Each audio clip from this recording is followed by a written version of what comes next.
تحود وندش زفزاش وبسات أفكار سيقوم إياش ونبكي تنسدي حكاش نقدن زستا وجنو براوي سدي حكاشي نقدن زستا وجنو براوي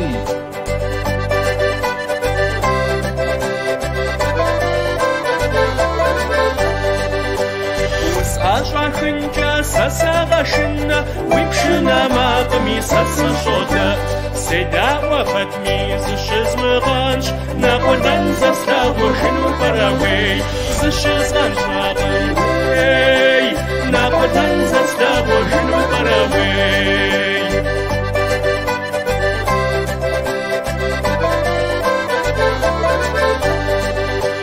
في ورا مشوار وابس وحاش وزمت غفورة نفس تشحاش مو نفوش باون ويفا يستاش نقدن زستا وجنو براوي سي نفوش باوي نقدن زستا وجنو براوي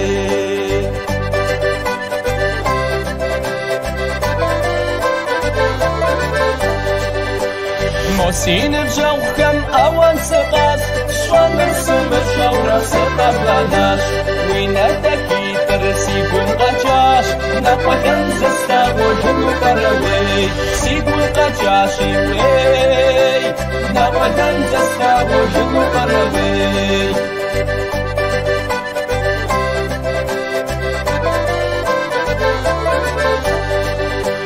صفور يا رشمة ست أشاجن شاون غربج ما خد بلشن بوخت بشاشي سيدخجي نقدن زستا وجنو براوي بوخت بشاشي نقدن زستا وجنو براوي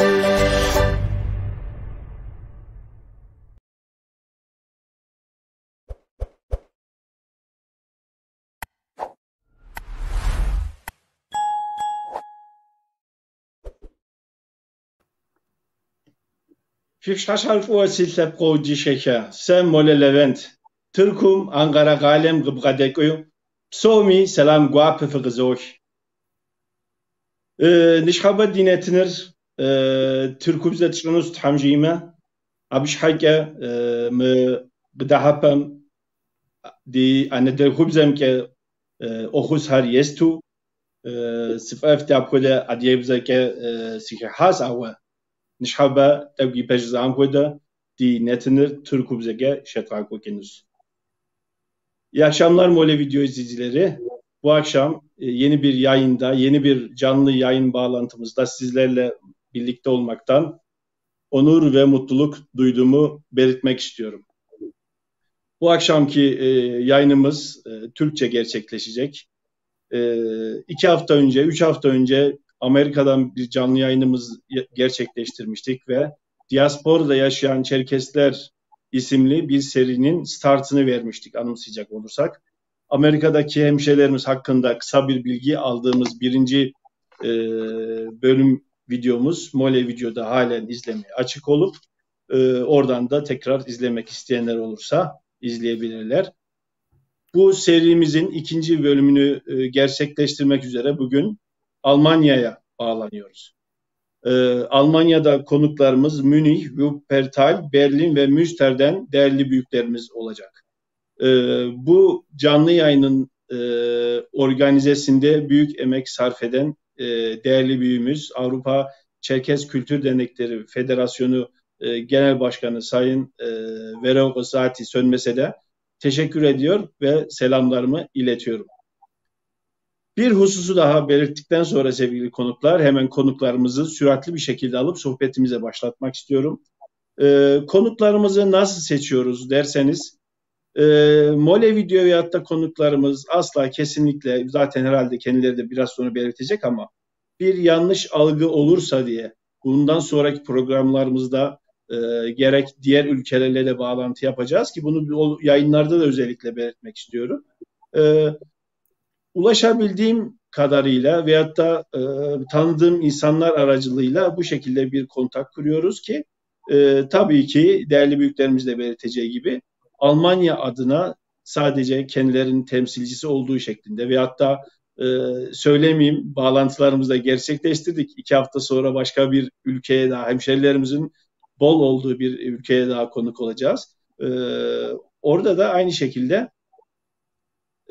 tanıdığımız insanlar aracılığıyla isim rica ettik ve o şekilde genel bilgilendirme amacıyla olup sadece bulundukları ülkelerin ana sorumluları veyahut da yetkilileri şeklinde sohbetler gerçekleştirmediğimizin de altını çizerek konuklarımı davet etmek istiyorum.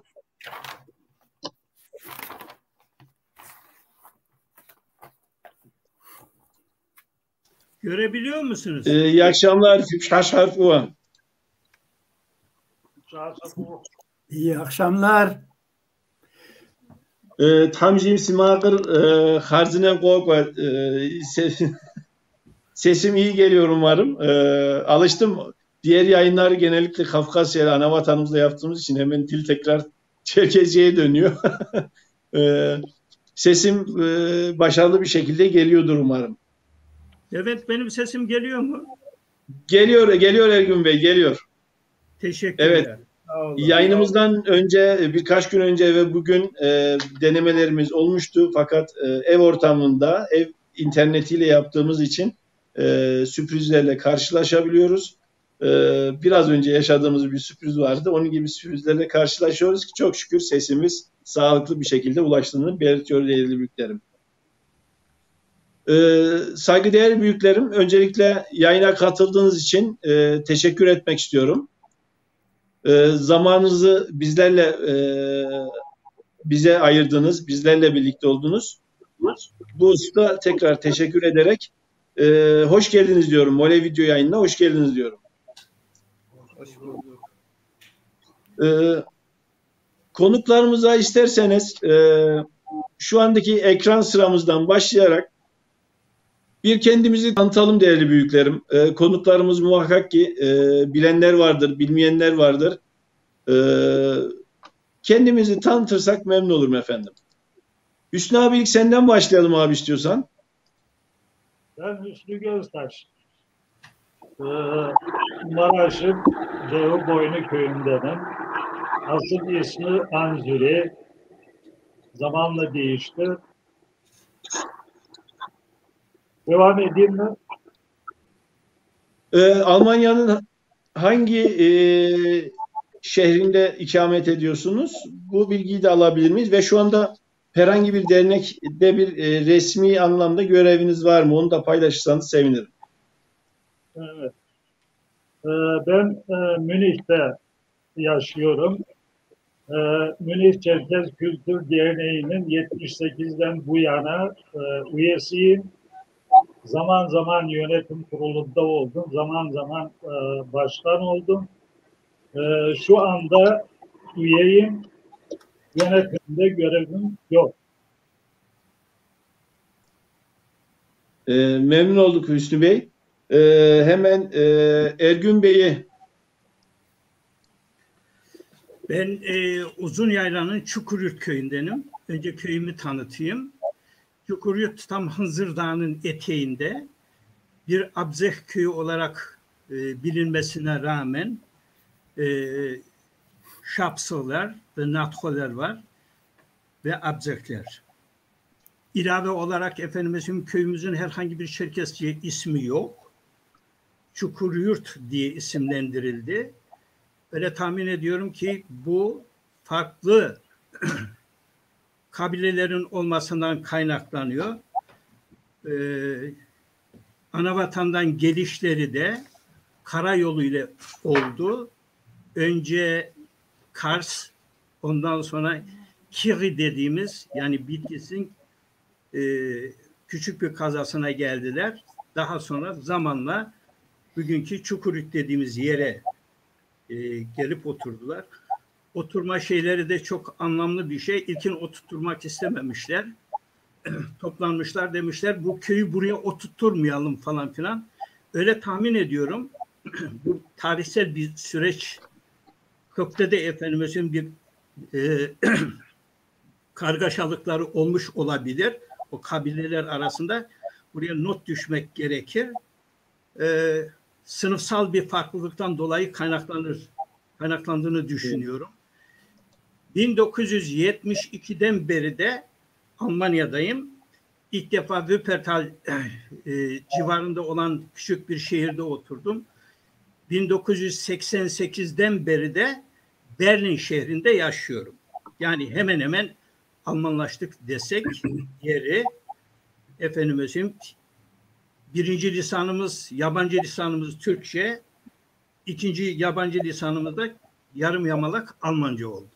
Ben kendim Abzeh'im ve Fayler'denim. Uzunyayla'da tanınma, yani Çörmüşek Boğazı'nda tanınma olarak sülalemizin adına da Datkuşkoler diye çağrılır. Yani büyük dedemin ismiyle. Kafkasya'dan gelen de o. Bu kadar. Şimdi şu an herhangi bir görevim yok. Sadece derneklerde üyeyim. Emekliyim. Bol bol televizyon seyrediyorum. Allah iyilik versin. Vehbi Bey'den de kendisini tanıtmasını rica ediyorum. Merhaba, iyi akşamlar. Levent Somyape'yi ve Şahasat Uğ. Hamuri Rafakwa. Evet, ben de Vehbi Kovulmaz. Sülale lakabım Kumuk. Uzunyayla Aşağı Beyçer köyünde doğdum. İlk okulu Beyçayır'da, Şıpşhable'de okudum. Ortaokul, lise dönemlerini Kayseri'de geçirdim. Lise dönemlerinde Kayseri Derneği'ne takılırdım. Efendime söyleyeyim, 73, 74, 75 o aralarda bir İstanbul'da kaldığım dönem oldu. O zamanlarda İstanbul Bağlarbaşı Derneği'nin üyesiydim. Giderdim oraya da. Daha sonra yüksekokulun döneminde 75'te Ankara'ya geçtim. 75-80 yıllarında o aralarda Ankara'da Ankara Derneği'nin üyesiydim. Ankara Derneği'nin folklor grubunda yer aldım. 80 senesinde Almanya'ya geldim. 80 senesinden bu yana da Almanya'da yaşıyorum. 80 senesinden bu yana da Berlin Çerkez Kültür Derneği'nin içerisinde şu veya bu şekilde aktif veya pasif de devamlı içinde bulundum. Teşekkürler. Ben teşekkür ederim. Necati abi, seni de bir tanımak isteriz. Her şeyden önce iyi akşamlar. Bize böyle bir fırsatı verdiği için çok çok teşekkür ederiz.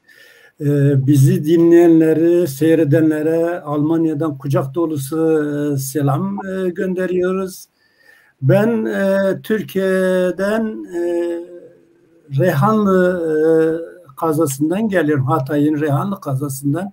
Reyhanlı'yı yani Türkiye'de veya anavatanda tahmin ediyorum duymayan da kalmadı. Zamanında Türkiye çapında kurulan bütün Çerkes derneklerinin içinde de yönetimlerde kesin bir tanesi bulunmuştur yani. Soyadım Meşfeşi, Türkçesi Hatam.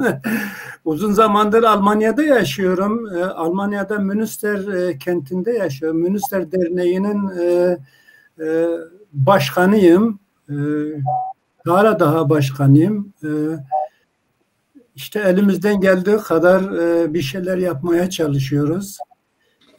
Şimdilik diyeceğim bu kadar. Memnun oldum. Tekrar hoş geldiniz diyorum. Şimdi sevgili seyirciler ve değerli konuklarım, yayınımızda şöyle bir sıralama gerçekleştirelim diye düşünüyorum.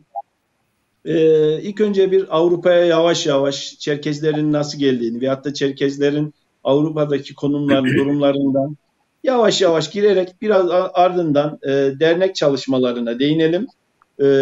Onun ardından derneklerimizin Avrupa'daki yapmış olduğu dernekler, Almanya'daki genel Çerkes nüfusun dağılımı ve benzeri konularda sorularımızla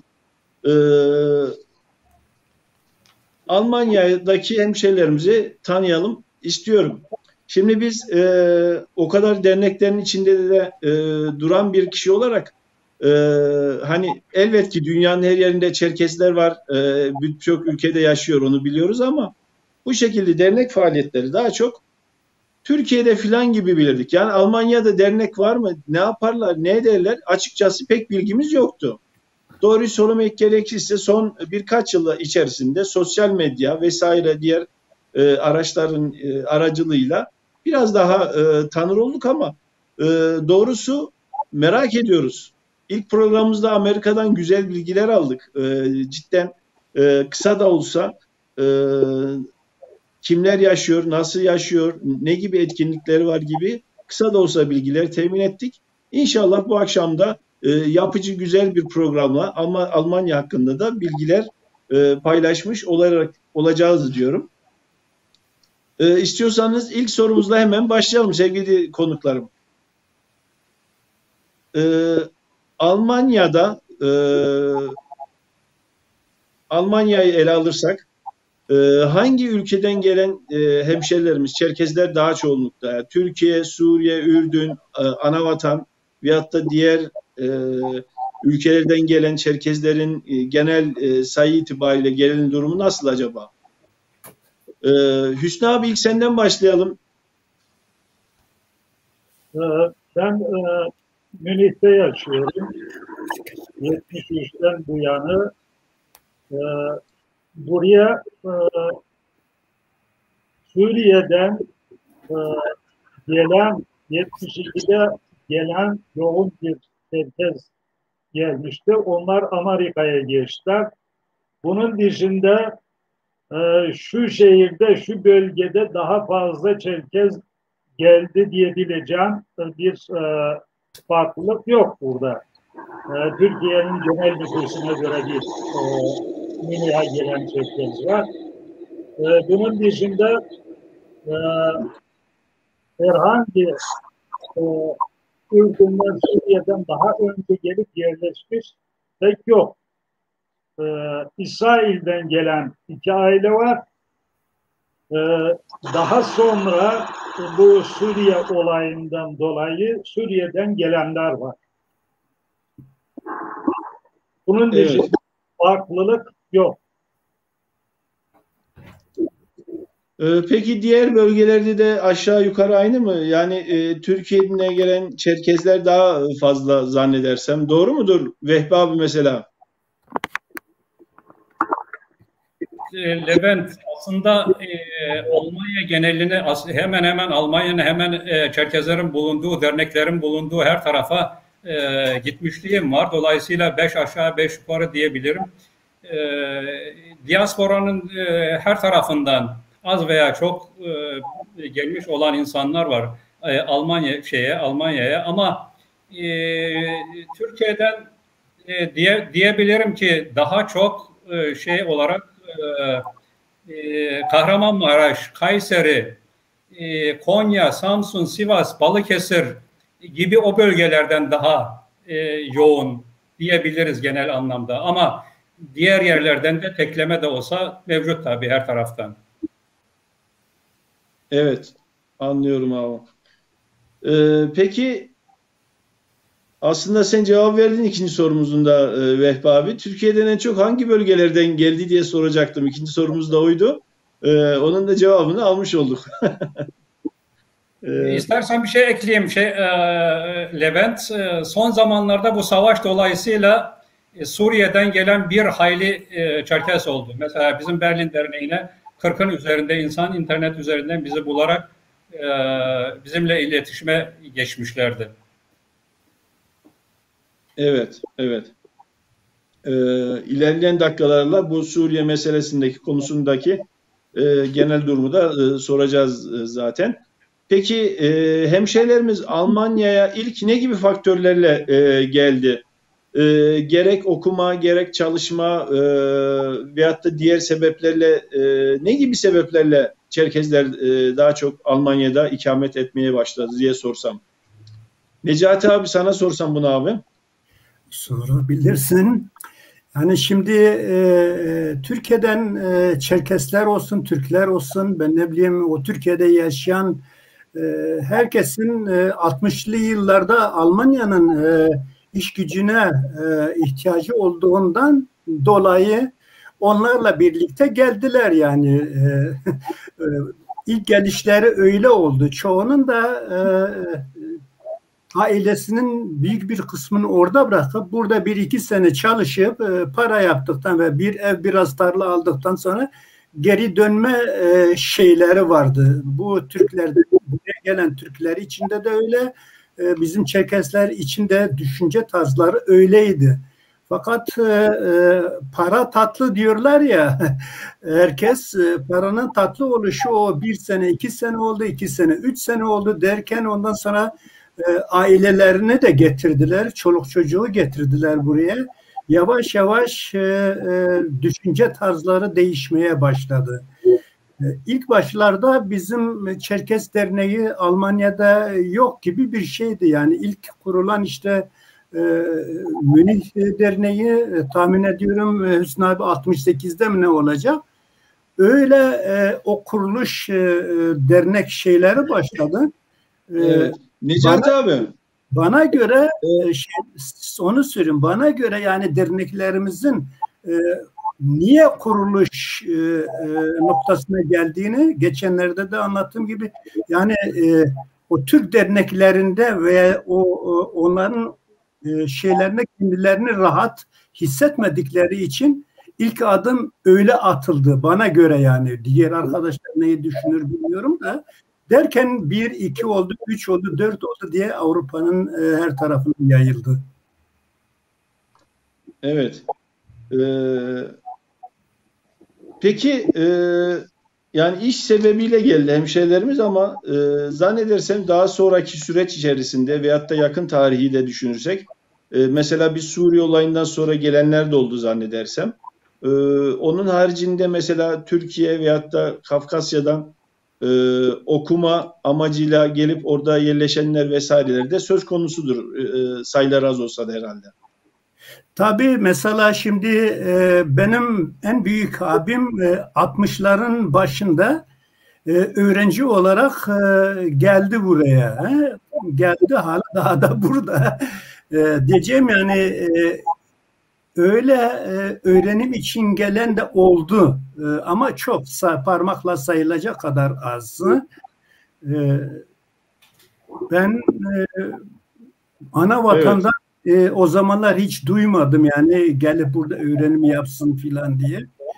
Siz de o Sovyetler zamanında biraz Almanya ile Sovyetlerin politik dünyaya politik bakış açıları değiştiği için öylece biraz öğrenci değiş tokuşu biraz zordu yani. Onun için de hiç yani önüme gelmedi, rastlamadım da yani. Evet. Şimdi biraz önce Necati abi de bahsetti. İlk başta bir çalışmak amacıyla hemşerilerimiz ülkelerinden, yaşadıkları ülkelerden ayrılıp Almanya'ya gitmek durumunda kaldılar. Fakat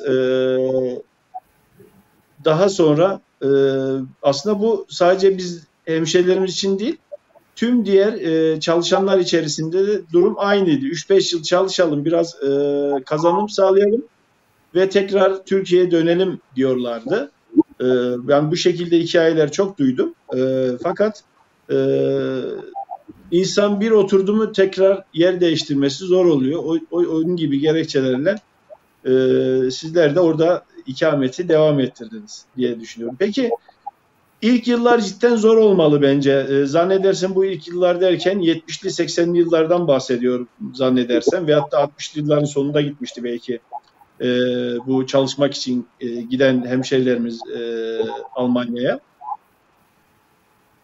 Peki hiç tanımadığınız bir ortama, ülkeye gittiğinizde ne gibi zorluklar yaşadınız? Mesela bireysel olarak soracak olursam, sizler hangi yıllarda Almanya'ya göç ettiniz bu şekilde ve gerek şahıslarınızın gerekse çevrenizde gördüğünüz göçmenlerin, çalışmak için gelenlerin yaşamış olduğu zorluklar nelerdi?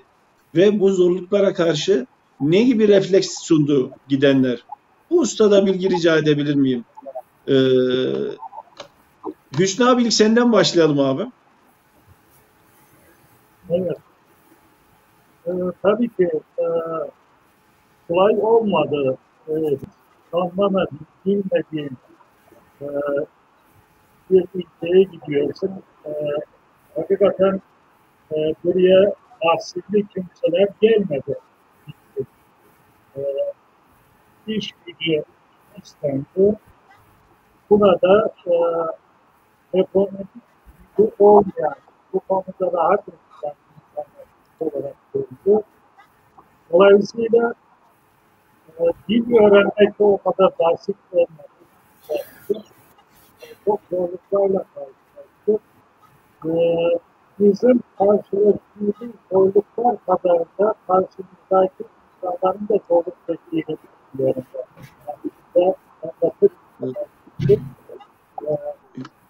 Almanlarda veya çaba gösteriyordu. Dolayısıyla Hüsnü abi, zannedersem mikrofonun ayarını biraz daha açabilir misin? Sesin bayağı bir azaldı Hüsnü abi senin. Vehbi abi, senden bir cevap alayım. Hüsnü abi bir ses düzenine bir baksın abi bence. Tekrar.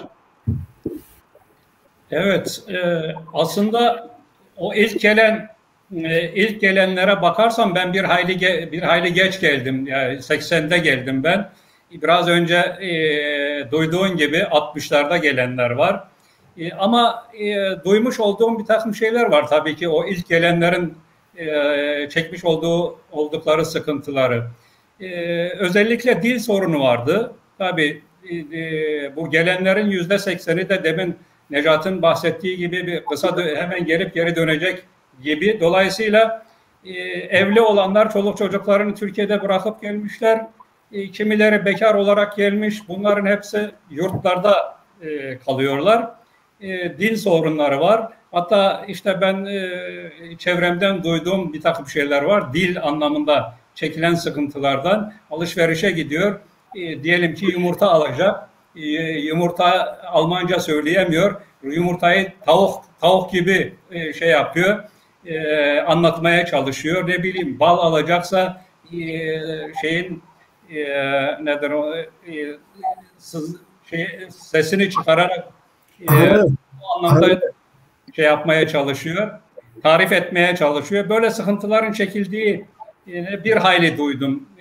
Ama ben geldiğim zamanlarda yani dernekler kurulmaya başladığı zamanlar artık o bahsettiğim ilk gelenler çoluk çocuğunu Türkiye'den getirmişler. O çoluk çocuğu Almanca öğrenmişler. Dolayısıyla Almanca sıkıntıları bir yere kadar aşmışlar. Öbür taraftan bekar olanlar evlenmiş. Onlar da normal aile hayatına girip o yurtlarda yurtlarda çekmiş oldukları sıkıntılar falan belirli oranda aşılmıştı yani ben geldiğim zamanlarda. Ama genel anlamda bir hayli sıkıntı yaşamış olduklarını hepsini söyleyebiliriz. Evet, muhakkak yani insan alıştığı bir ortamdan başka bir ortama gitmesi, dilini bilmediği bir ortama gitmesi zor olsa gerek. Ergün abi, senden de bir bilgi alsak bu konuda. İlk giden kişiler ne gibi zorlukla karşılaştı? Yaşamış oldukları zorluklara ne gibi bir refleks sundular? Evet, hakikaten bir yerden bir başka tarafa gittiğin zaman dilin yoksa korkunç bir baskı altındasın. Bunu kabul etmek lazım. Çünkü bilhassa Türkiye'den gelenler bu bağlamda çok zorluk çektiler. Şöyle anlatayım. Mesela İtalyanlar, Yugoslavlar falan filan olsun. Bu Avrupa ülkesi olan yerden gelen işçiler diğer taraftan yani Türkiye'den gelenlerden daha rahat. Nedenlerine bakıyorsun. İlk defa efendim dinsel bir bağlılıkları var. Bir de bunu herkes bağışlasın. Devletlerinde bir insanlarına sahip çıkma olan devletler var, idare edenler. Bir de Türkiye gibi buyurun kapıları açtık, işçi olarak gidin, gerisi bizi ilgilendirmez gibi bir insanını Avrupa'ya gönderen var, işçi olarak. Şimdi şunu söyleyeceğim. Bu hem dinsel hem dinsel ayrı olan insanların çektikleri zorluklar var. Bu sadece Çerkesler için değil, Türkler için bilhassa. Bu anlamda efendim Çerkesler bazında konuşacak olursak geldikleri yerlerde çok enteresan, ilginç olan kendi bölgesinden gelen Türklerle ilk defa ilişki kurmalı. Bu çok enteresan. Mesela diyelim ki Uzunyayla'dan gelen Çerkesler en yakın buldukları şey Kayseri civarından gelen Türkmenler veyahut da Nevşehirliler. Çok enteresan. Biraz uzaklaştığı zaman efendim Yozgat falan filan yöresi geliyor. Batı tarafında bu çok ilgimi çekerdi benim. Mesela Malatya'dan gelen işçiler vardı veyahut da daha doğudan. Bunlarla pek ilgileri olmazdı. Bir de Çerkesler açısından en zor olan geliş yerleri tam Anadolu'nun köylüsü. Köyden geldi. Türklerle fazla ilişkileri olmadı. Askere gidince ilişkileri oldu. Veyahut da efendime söyleyeyim alışveriş için şehre geldiyse. Şehirden gelen Çerkesler nispeten biraz daha ayak uydu. Ama köy kesiminden gelenler hakikaten o sosyal yaşam, kendi yaşamlarının dışında bir başka yaşamla karşılaştı. Mesela Türklerin arasına bile düştüğü zaman kendisinin görmüş olduğu o yaşam tarzı, o insan ilişkisi onu Türklerden bekledi. Doyurucu bir şey de değildi ama gurbet olarak sarıldılar, birbirlerine sarıldılar desek yerinde.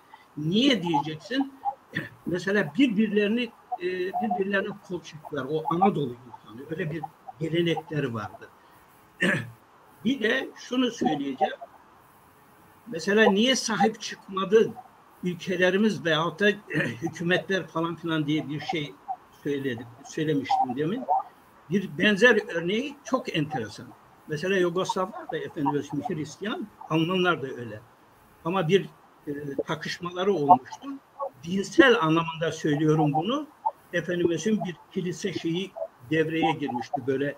Yok biz şurada ibadet ederiz, siz edemezsiniz falan filan. Vallahi Tito tek bir kelimede istediklerini yaptırdı. Eğer dedi kendi halkımın dinsel ibadetini yaptıracak herhangi bir şeyi tanımasanız dedi 24 saatin içerisinde insanlarımı çekerim. Hemen çözüme gitti. Yani diyeceğim şu Levent fazla uzatmadan dilin olmadığı zaman bir de elinde herhangi bir şey olmadığı zaman korkunç şekilde baskı altındasın. Ama şunu yaptılar mesela Türk Danış diye bir şey vardı. Türklerin işlerini çözen mesela belirli belgeler, kağıtlar isteniyor. Bu da çok zor olan bir şeydi. Mesela öyle bir Türkçe ile belgelerin geliyor ki işçi olarak onu anlaman çok zordu. Ben onun için çok üzülüyorum. Yani bu insanların gerçekten o kadar zorluk çekti ki neyse o dönemin sorumluları herhalde düşünmüşlerdir veyahut da bugünkü insanlar düşünmüşlerdir. Veyahut da Avrupa'dasınız niye bir şeyler yapamadınız sorusu geldiği zaman bu insanların burada çektikleri zorluk. Mesela benim anlattıklarım şimdi geldiğim tarihten itibaren olanlar. Diğer tarafları daha da zor oldu. Böyle bir yani bugün de öyle. Herhangi bir yere gittiğini düşün Levent. Eğer diliniz yoksa belirli şeyleri çözmediyseniz sizi efendim herhangi bir şey için gönderdilerse ona bağlısın. Mesela benim sevgili adgelerim şöyle bir şey söylemişti dernekten. Ya ilk geldiğimiz zaman efendim herkesin elinde bir çanta vardı.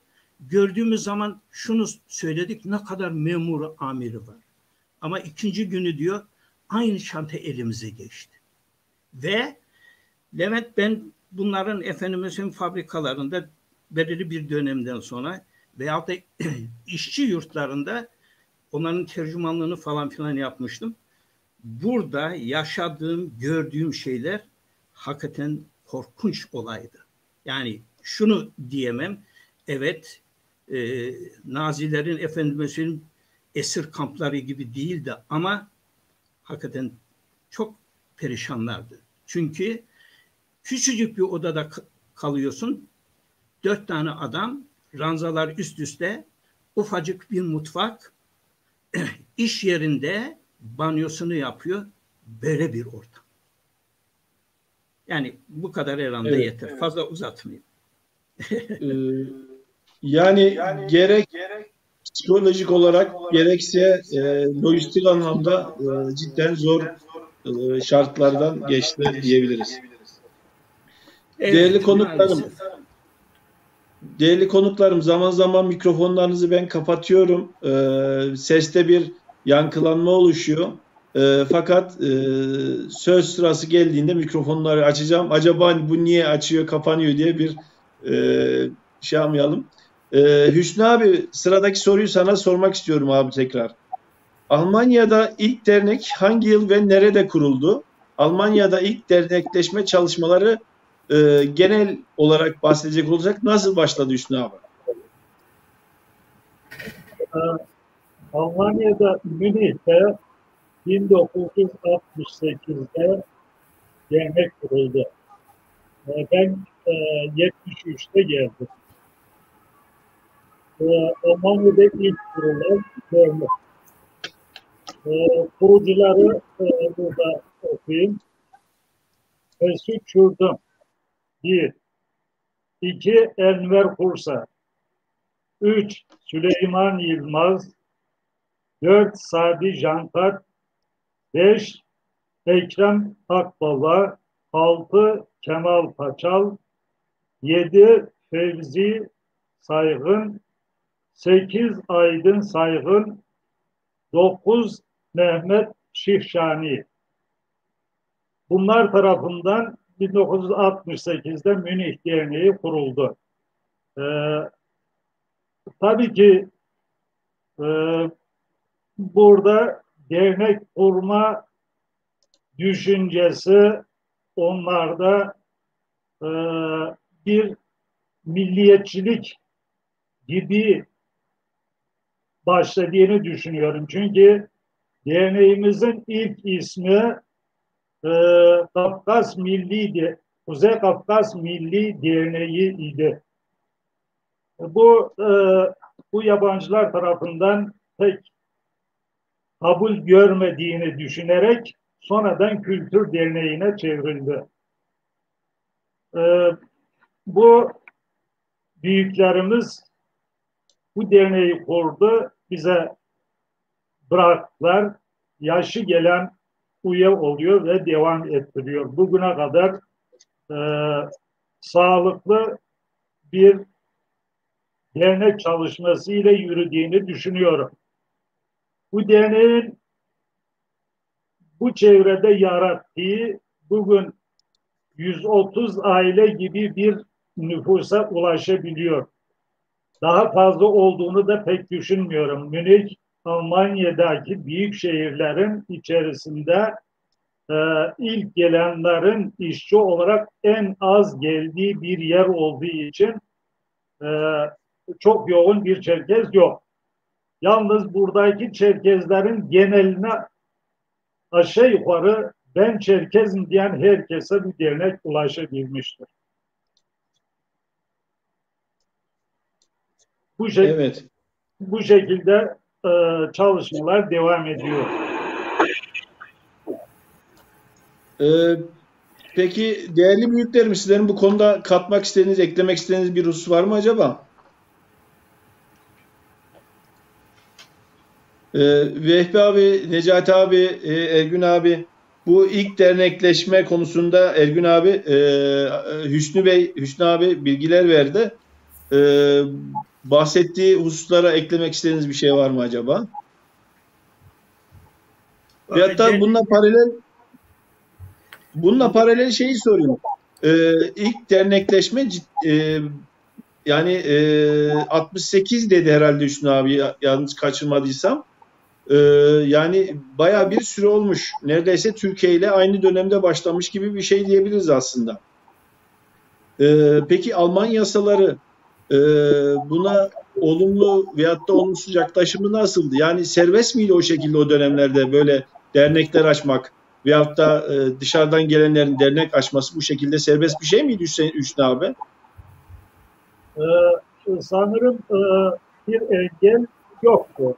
Engel neden diye düşünürsem biz 84'ten bu yana kültürle falan beraber çalışıyoruz. Ağustos'ta Bayrak'la beraber çalışıyoruz.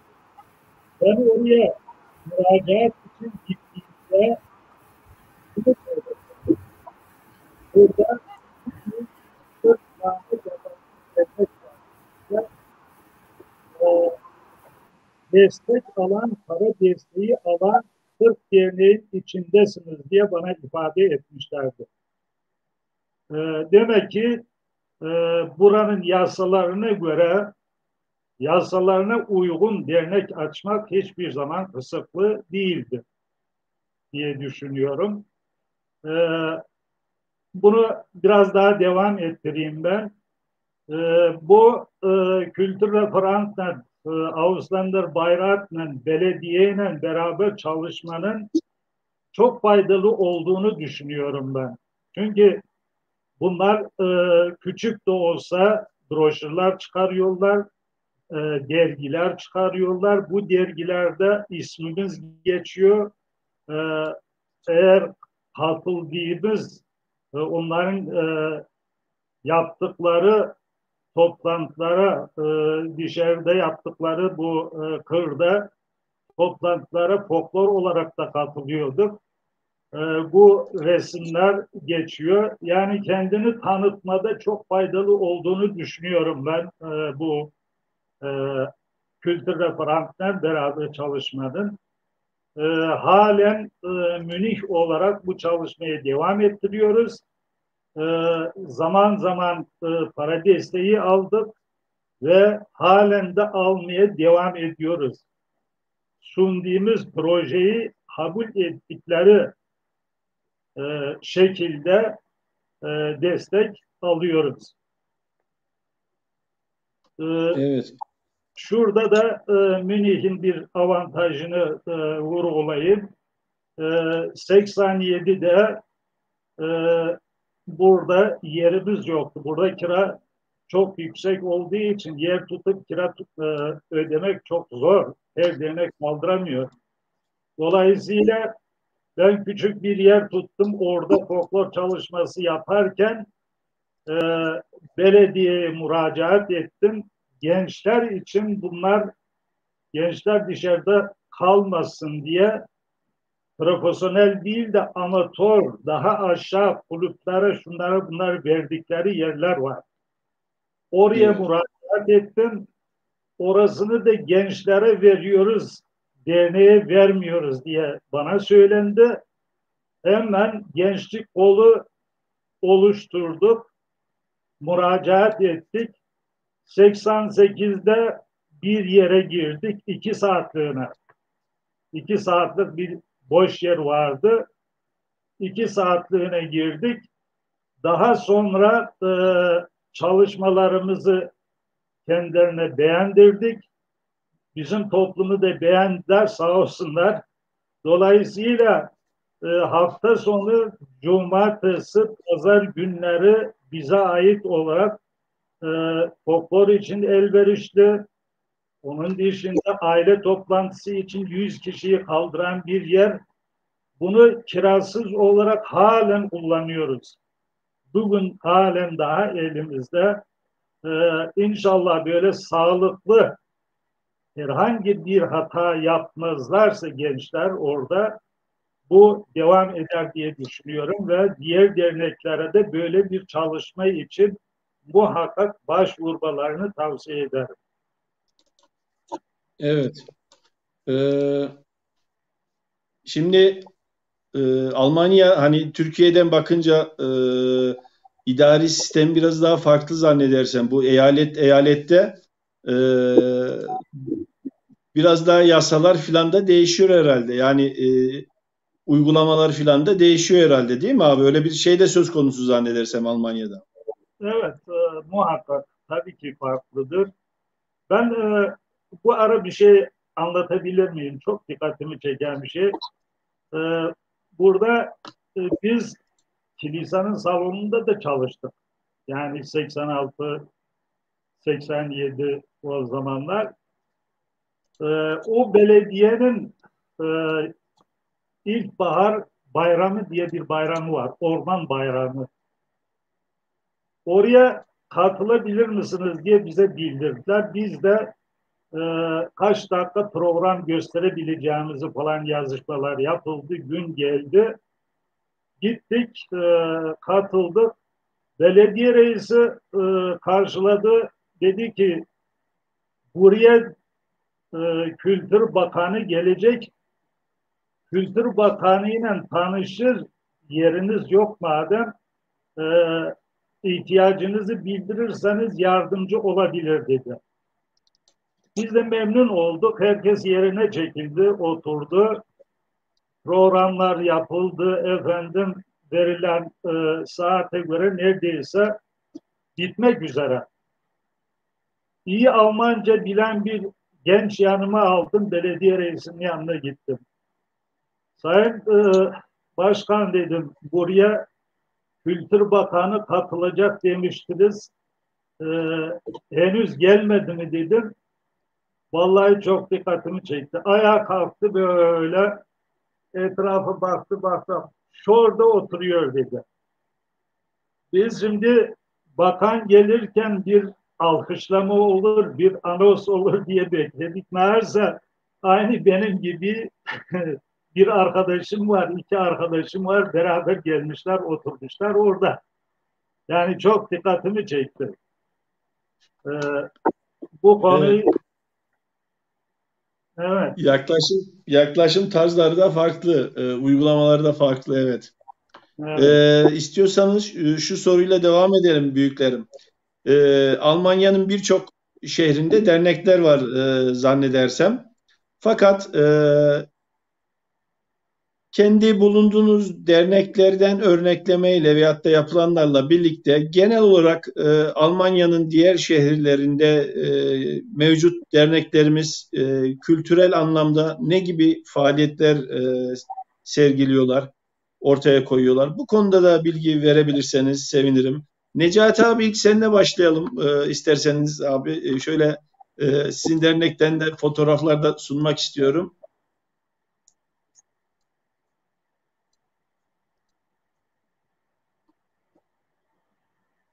Necati abi, özür dilerim. Sesi kısmıştım, bir yerden yankı yapıyor diye. Ve geliyor şu an açtım. Şimdi geliyor Necati abi, kusura bakmayın. Rica ederim. Her şeyden önce ben kendi yaşadığım şehirden biraz bir şeyler söylemem lazım. Şu resmi de şey yapabiliriz. Bu Yabancılar Meclisi, bizim şehirde Yabancılar Meclisi'nin bürosunda bizim şehirde olan yabancıların hepsinin bir bayrağı var. O bizim bayrak da orada duruyor yani. Bizim Almanya çapında sağcıların, partilerden sağcıların %5% şeyini geçemeyen tek şehir. Bizim şehir. Öyle işçisi çok olan bir şehir değil. Üniversite şehri. Belki sivil toplum kuruluş dernekleri sayacak olursam 1000-1500 tane kadar var. En aşağı burada şu memlekette. Hüsnü abinin anlatı bizim sen de sormuştun onu. Her eyaletin şeyi değişik, dernek kurma şeyi. Tüzüğü hazırlayıp notere, avukata götürdükten sonra o mahkemeye gidiyor. Orada yanlış ve eksik olan şeyler tekrardan bildiriliyor. Şu noktaları değiştirirseniz kabul ederiz diye geri geliyor. Onları düzelttikten sonra gönderdiğini mi herhangi bir sorun olmadan dernekleşiyor, kurumlaşıyor yani. Şeyi o. Ondan sonra belki Almanya'da en son kurulan Çerkes Derneği bizimki ve çok küçük bir dernek söyleyeyim. Belki 20-25 tane üyesi var. Bir ara 8-9'a da düştük. Çünkü abimler, amcaoğulları falan hepsi buradaydı aileleriyle. Emekli falan olduktan sonra geri döndüler. Biz birkaç kişi kendi başımıza kaldık. Fakat bu Suriye Savaşı'ndan sonra Münster ve çevresine gelenler oldu. Onlarla irtibata yavaş yavaş geçmeye, yavaş yavaş toparlanmaya başladık. Bu pandemi şeyi geldi. Maalesef 1-1,5 senedir hiçbir şey artık yapamıyoruz. Sadece telefonlaşıyoruz. Bu pandemi şeyini atlatırsak bir tanışma, aile şeyi yapmayı düşünüyoruz, planlıyoruz. Durum o. Onun haricinde bizim Münster, yani benim Münster'de bizim derneğin kuruluş amacı biraz diğerlerinden değişik. Ben Alman derneklerinde de, Türk derneklerinde de Türkiye'li İşçi Öğrenci Derneği var bizim şehirde. Orada 3-4 sene başkanlık yapmışlığım var. Bir de Alman derneği de bir Almanlarla da beraber çalışıyordum. O zamanlar dernek falan yoktu bizim burada. Türkiye ile bu değiş tokuş şeyleri yapıyorlardı. Yapabilirdi belediyelerle. Biz o dernek üzerinden Türkiye'den 14 kişi getirdik. 2 hafta boyunca program yaptık. Ondan sonra yarım sene onlar bizi davet etti. Biz gittik 2 hafta orada değiş tokuşlar yapılıyor yani Türkiye ile Almanya arasındaki o anlaşmalardan dolayı. Ben de o zaman dedim ki madem ki öyle bir şeyler var belki bizde Adige ile falan böyle şeyler yapabiliriz diye düşündük ve derneği kurduk. Oradan sanat okulu en yüksek yani sanat okulundan buraya getirmek, buradan da herhangi bir sanat okulundan yani kardeş okullar yapma şeyi aynı şekilde ilkokul bazında düşündük yani düşünce şeylerimiz, kuruluş amaçlarımız o şeyle yola çıktık yani. Birkaç denememiz oldu fakat o zamanlar daha hala böyle şey yapamadık, şeye geçiremedik. Nedenleri mesela Markov'tan hepsi ayarlandığı halde 5-6 kişi hatta buradan bizim eyaletten İçişleri Bakanlığı'ndan bütün şeyler verildiği halde vize sorunu vize için ta Markov'tan Moskova'ya gidip geri gelmesi icap ederse 2. 3. gidişi aynı şeyi şeyde yaşadık. Biz burada kültür günleri yaptığımızda zorluklar çıkıyor yani. Onun için yani daha da şey yapması lazım. Eğer bu vize şeyleri falan kalkarsa çok iyi şeyler yapabiliriz yani. O şeyde şeyim o. O madem ki dedin resimleri gösteriyorsun her sene ve bir de anlatmıştı geçenlerde ta 11.si filan yapıldı Almanya'da bu Paskalya'da kültür 3 gün süren 2 gün süren yerine göre değişik kültür Çerkes kültür günleri yapıyoruz. Niye Paskalya'da yapıyoruz? Onun da sebebi sadece Almanya'da o tarihlerde bütün eyaletlerin tatil olduğu şeyine getirmeye çalıştık. Ondan dolayı 11 senedir yaptık. Biz Münster'de 2012 yılında yaptık. O zaman övünerek söylüyorum, yani çok büyük bir sanatçımız, yani ünü Almanya, Adrian üzerine, Rusya'nın üzerine dışarıya doğru gitmiş olan Yura'yı getirdik şeye, Münster'e. Yanına da işte şarkıcı, ben ne bileyim, Aşemez grubu, ondan sonra bizim federasyonun zamanında Gugu grubu, Siblane Faruk, 3 gün 3 gece boyunca çok güzel bir program yaptık. Şunlar işte yani herkes, yani bilmiyorum bunu yapabilir mi, getirebilir mi? Bu da bizim o zamanki plakat şeyimizdi. Çerkes Kültür Günleri diye yazılı orada. Uzun bir şeyden Cumhuriyet'in şeyi, Köln grubu. İşte böyle ama şey oydu yani, yapış şeyimiz filan da buydu yani. Necati abi, son olarak sizin bölge derneğinizden üye sayısı ortalama tam belki aklında yoktur da üye sayımız ne durumlarda abi? Üye şu anda eğer bu pandemi geçerse 20-25 kişi olacak. Evet. Vehbi abi, seninle devam edelim. Aslında biraz önce Necati abinin bahsettiği konulardan sözünü kestim bir dakika. 2 tane de 3 tane de çok önemli nokta belirtmek istiyorum. Bir, ben Münster'de sadece dernek kurulduğu zaman değil, daha önceler bile Yabancılar Meclisi'nde çalıştığım için 2 defa da iki devre de girdim oraya. Ta o zamanlardan her hafta her sene Eylül'ün son haftasında Yabancılar Haftası yapılıyor.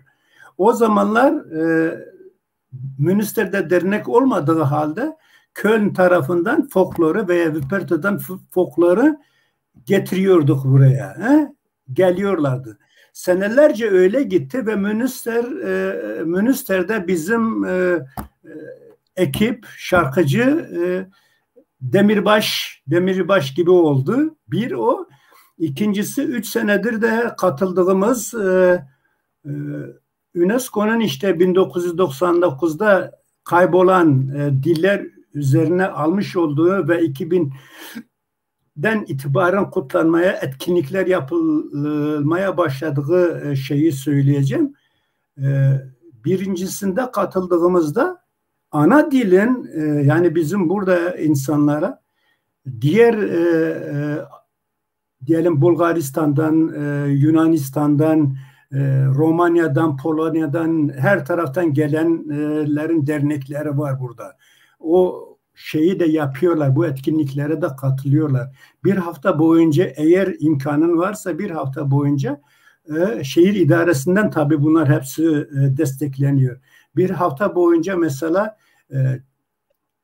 çocuk bahçelerine veya ilkokul 1. 2. sınıflara kadar bir hafta boyunca gücün varsa gönderiyorsun, hikayeler okutuyorsun ama Çerkesçe, kendi ana dilinle hikayeler okuyorsun, okuyabilirsin, nereden geldiğini anlatabilirsin, bu olanakların hepsi var.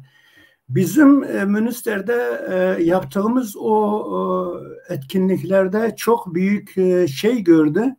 Bizim belki bilmiyorum, dünyanın başka bir yerinde öyle bir olanak var mı?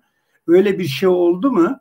Çünkü İsrail'den başlayayım. Burada Münster'de İsrail'den bir Çerkes ailesi, İsrail'den, Yugoslavya'dan, Priştine'den vardı. Suriye'den vardı, Nalçık'tan vardı, Türkiye'den vardı, bir de burada doğan Çerkesler vardı. Biz tek tek sahneye çıktık, geldiği yeri ve konuştuğu dili, İbranice Çerkesçe, Yugoslavca Çerkesçe, Arapça Çerkesçe, Türkçe Çerkesçe, Almanca, bir de burada doğan için Almanca Çerkesçe, hepimiz o şeyi dile getirdik. Bizim öyle yerlerden geldiğimiz halde, daha önceler hiç tanımadığımız halde tek anlaşabildiğimiz şeyin ana dilimizin olduğunu, ana dilini bastıra bastıra orada insanlara gösterdik. Yani okuma yazma İsrail haricinde bir de Nalçı okuma yazma imkanlarımızın olmadığı, annemizin, babamızın dilini konuşabilme mutluluğu içinde orada bu sunumu yaptık. Evet. Tabii yıllar içerisinde birçok etkinliğimiz muhakkak olmuştur ama süremizden de kısıtlamasından dolayı sorularımız da bir hayli olduğu için aslında genel anlamda yapılan şeklinde bir özet alabilirsek sevinirim diyorum. Necati abi teşekkür ederim. Vehbi abi senden bilgi almak isteriz. Neler yapıldı acaba bulunduğun derneklerde, dernek ortamında? Paylaşırsan sevinirim abi.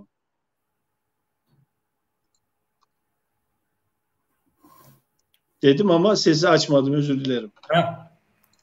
Evet Levent, dediğin gibi herhalde süre, zaman bir hayli kısıtlaması olacak. Aslında ben Berlin Çerkez Kültür Derneği'nin yapmış olduğu, kuruluşundan yana yapmış olduğu çalışmaları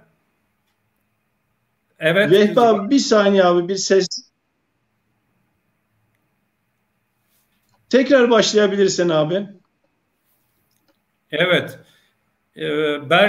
Berlin Çerkez Kültür Derneği'nin kuruluşundan bugüne kadar yapmış olduğu bir takım çalışmaları kronolojik olarak aslında anlatabilirim eğer süre yetecek olursa.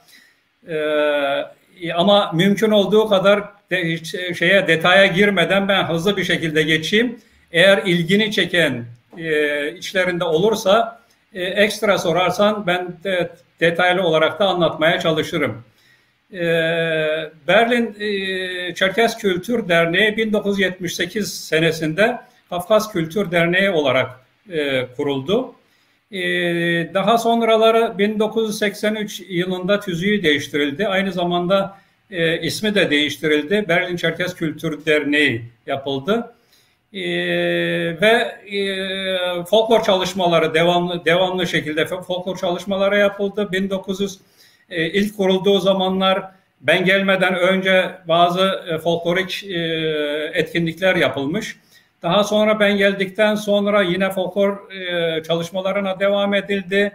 Berlin Sanatosu'ndan bir takım yardımlar alındı ve 1984 senesinde yanlış hatırlamıyorsam Senato'dan da alınan yardımlarla güzel bir folklor gecesi düzenlenmişti.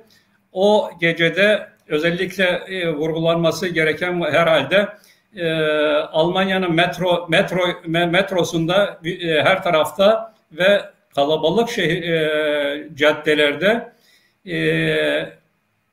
Kiril harfleriyle, evet şu anda gördüğünüz Kiril harfleriyle bir afişin her tarafa asılmış olmasıydı. Bunu aslında her şeyden önce kendi halkımıza Kiril harfleriyle Çerkezce'nin varlığını kabul ettirmekti. O anlamda önemli. O zamanlar biliyorsunuz bu kadar teferruatlı internet vesaire bağlantılarımız da bilgi de belirli anlamda sınırlıydı.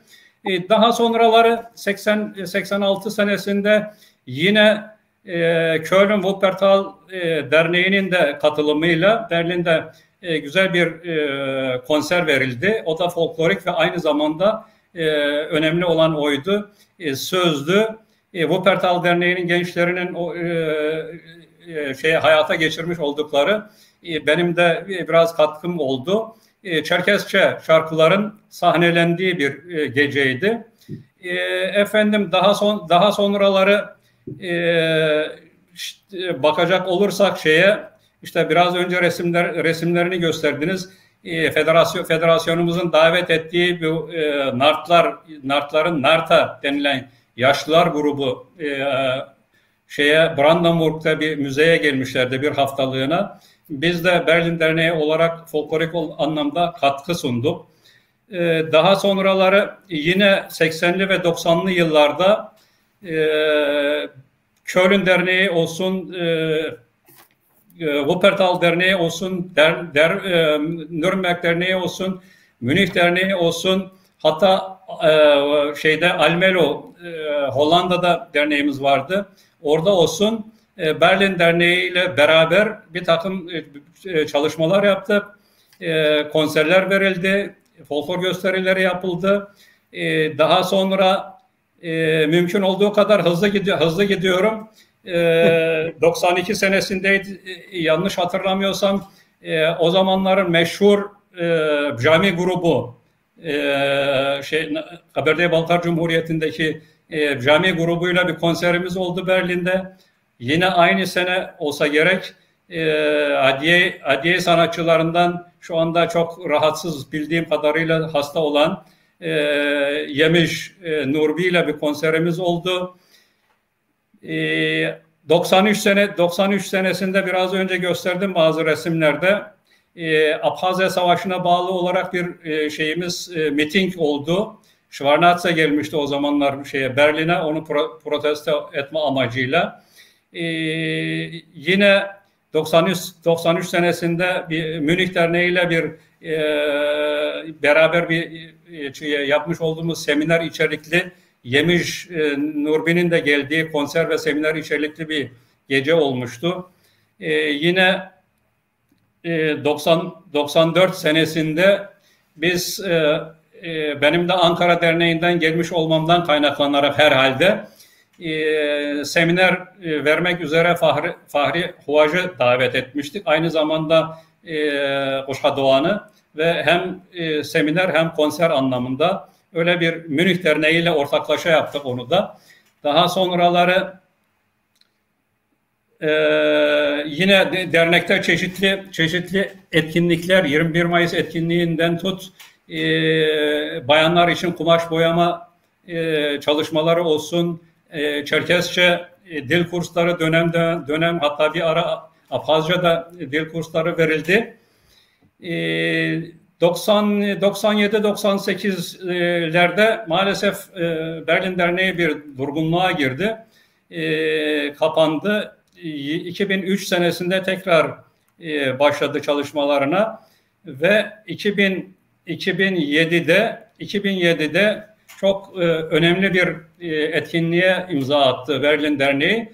Federasyonumuzun o zamanki bağlı olduğu derneklerin ortak kararıyla bir 21 Mayıs etkinliği hayata geçirmeyi biz üstlendik görev olarak. Maddi olarak diğer dernekler de katkıda bulundular. Bu etkinliğin bir özelliği vardı. Eğer zaman müsaade edecekse biraz değinmek istiyorum buna.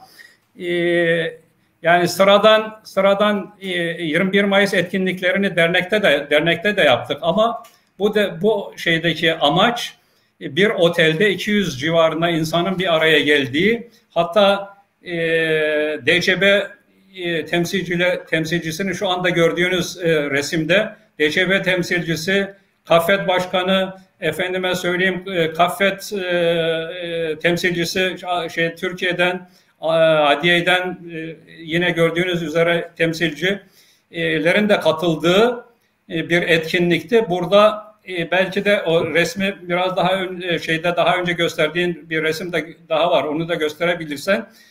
Evet şu gördüğünüz gibi bir gençlerin hazırlamış olduğu bir seminerdi. Yani burada biz sıradan tipik alışılmış bir 21 Mayıs etkinliğini hayata geçirmek istemedik. Dedik ki değişik bir şey yapalım ve 21 Mayıs'a sürgüne etki yapan bütün etkenleri detaylı bir şekilde seminer halinde incelemeyi arzu ettik ve o şekilde yani Çarlık Rusyası söz konusu bile değilken Kafkasya coğrafyasında olan bitenleri, eski tarihi dile getirdik. Efendim Çarlık Rusyası'yla yapılan savaşlarla ilgili tarihi dile getirdik. İngilizlerin politikalarını dile getirdik. Efendim sürgün olayını dile getirdik ve sürgün sonrası diasporayı dile getirmeye çalıştık. Böyle bir etkinlikti. O anlamda çok değerli bir etkinlikti. Aynı zamanda O zamanlar işte biraz önce sözünü ettiğim temsilcilerin katılmasının nedenlerinden bir tanesi de Almanya'da, Avrupa'da yaşanan bir ayrılma vesaire söz konusuydu. O konuları da o yetkili kişilerle yerinde görüşmek, tartışmak anlamında öyle bir anlamlı bir geceydi veya etkinlikti. 2 gece 2 gün bir otelde 200 civarında insan bir arada geçirdik bu etkinliği. Ve aynı zamanda çok önemli bir şeyi daha var bu etkinliğin. Daha sonra 2009 senesinde başlatılmış olan kültür günleri dediğimiz, biraz önce Necat'ın da bahsettiği kültür günlerinin hayata geçmesine neden olan da bu etkinlikti. Yani bu 21 Mayıs etkinliği. Milletin çok hoşuna gitti. Dediler ya her sene bundan sonra böyle bir etkinlik yapsak nasıl olur düşüncesi, fikri gündeme geldi. Ve dolayısıyla 2009 senesinde bu kültür günlerinin ilki bir yerde başlatıldı ve dernekler sırayla, federasyona bağlı olan dernekler sırayla bu kültür günleri dediğimiz etkinlikleri yaparak 11 kez pandemi başlayıncaya kadar kesintisiz 11 kez hayata geçirildi. Daha sonra yine bu Suriye'den hemşerilerimiz gelmeden önce, pardon onu atlamayayım şimdi resmi görünce hatırladım. 2008 senesinde olsa gerekti. NEF grubu, yani ADİ'nin çocuk grubu olan NEF grubunu, evet şu anda gördüğünüz grup ağırladık. Berlin, Köln ve Münih olmak üzere 3 dernek bu çocuklarla organizeli bir etkinlik hayata geçirdik. Bu etkinlikte de önemli olan bu çocukların olmasıydı. Bu çocukların evlerde paylaşılmış olması, evlerde çocukların bağlantı kurmalarını sağlamaktı. O anlamda çok benim de değer verdiğim bir etkinlik. Yanı sıra tabii o etkinlikte gördüğünüz büyükler de vardı. Yine değerli sanatçılar da vardı işlerinde. Daha sonra Suriye'den gelen hemşerilerimiz gelmeye başladıktan sonra bunlarla ne yapabiliriz? Bunları nasıl derneğe katarız diye düşündük ve onlardan 2 gençle beraber ortaklaşa aylarca bir çalışma yürüttük ve Suriye'deki Çerkesleri bizim hem üyelerimize tanıtmaya hem kendi Suriye'den gelen hemşerilerimize kendilerine de anlatmaya, evet şu anda gördüğünüz bu resimler böyle bir çalışma hayata geçirdik. Evet o da kendine göre bir önemliydi. Aynı şekilde demin bahsettiğim bu 21 Mayıs etkinliğini dile getirirken yanı sıra yine federasyonumuz adına bir etkinlik hayata geçirdik. Bu broşür ve broşür etkinliği, yani elektronik olarak broşür etkinliği, aynı zamanda da broşür hatırlamıyorum tam ama şu anda elimde göstereyim şöyle. Görülüyor herhalde. Şunu evet şeyde de gösteriyorsun.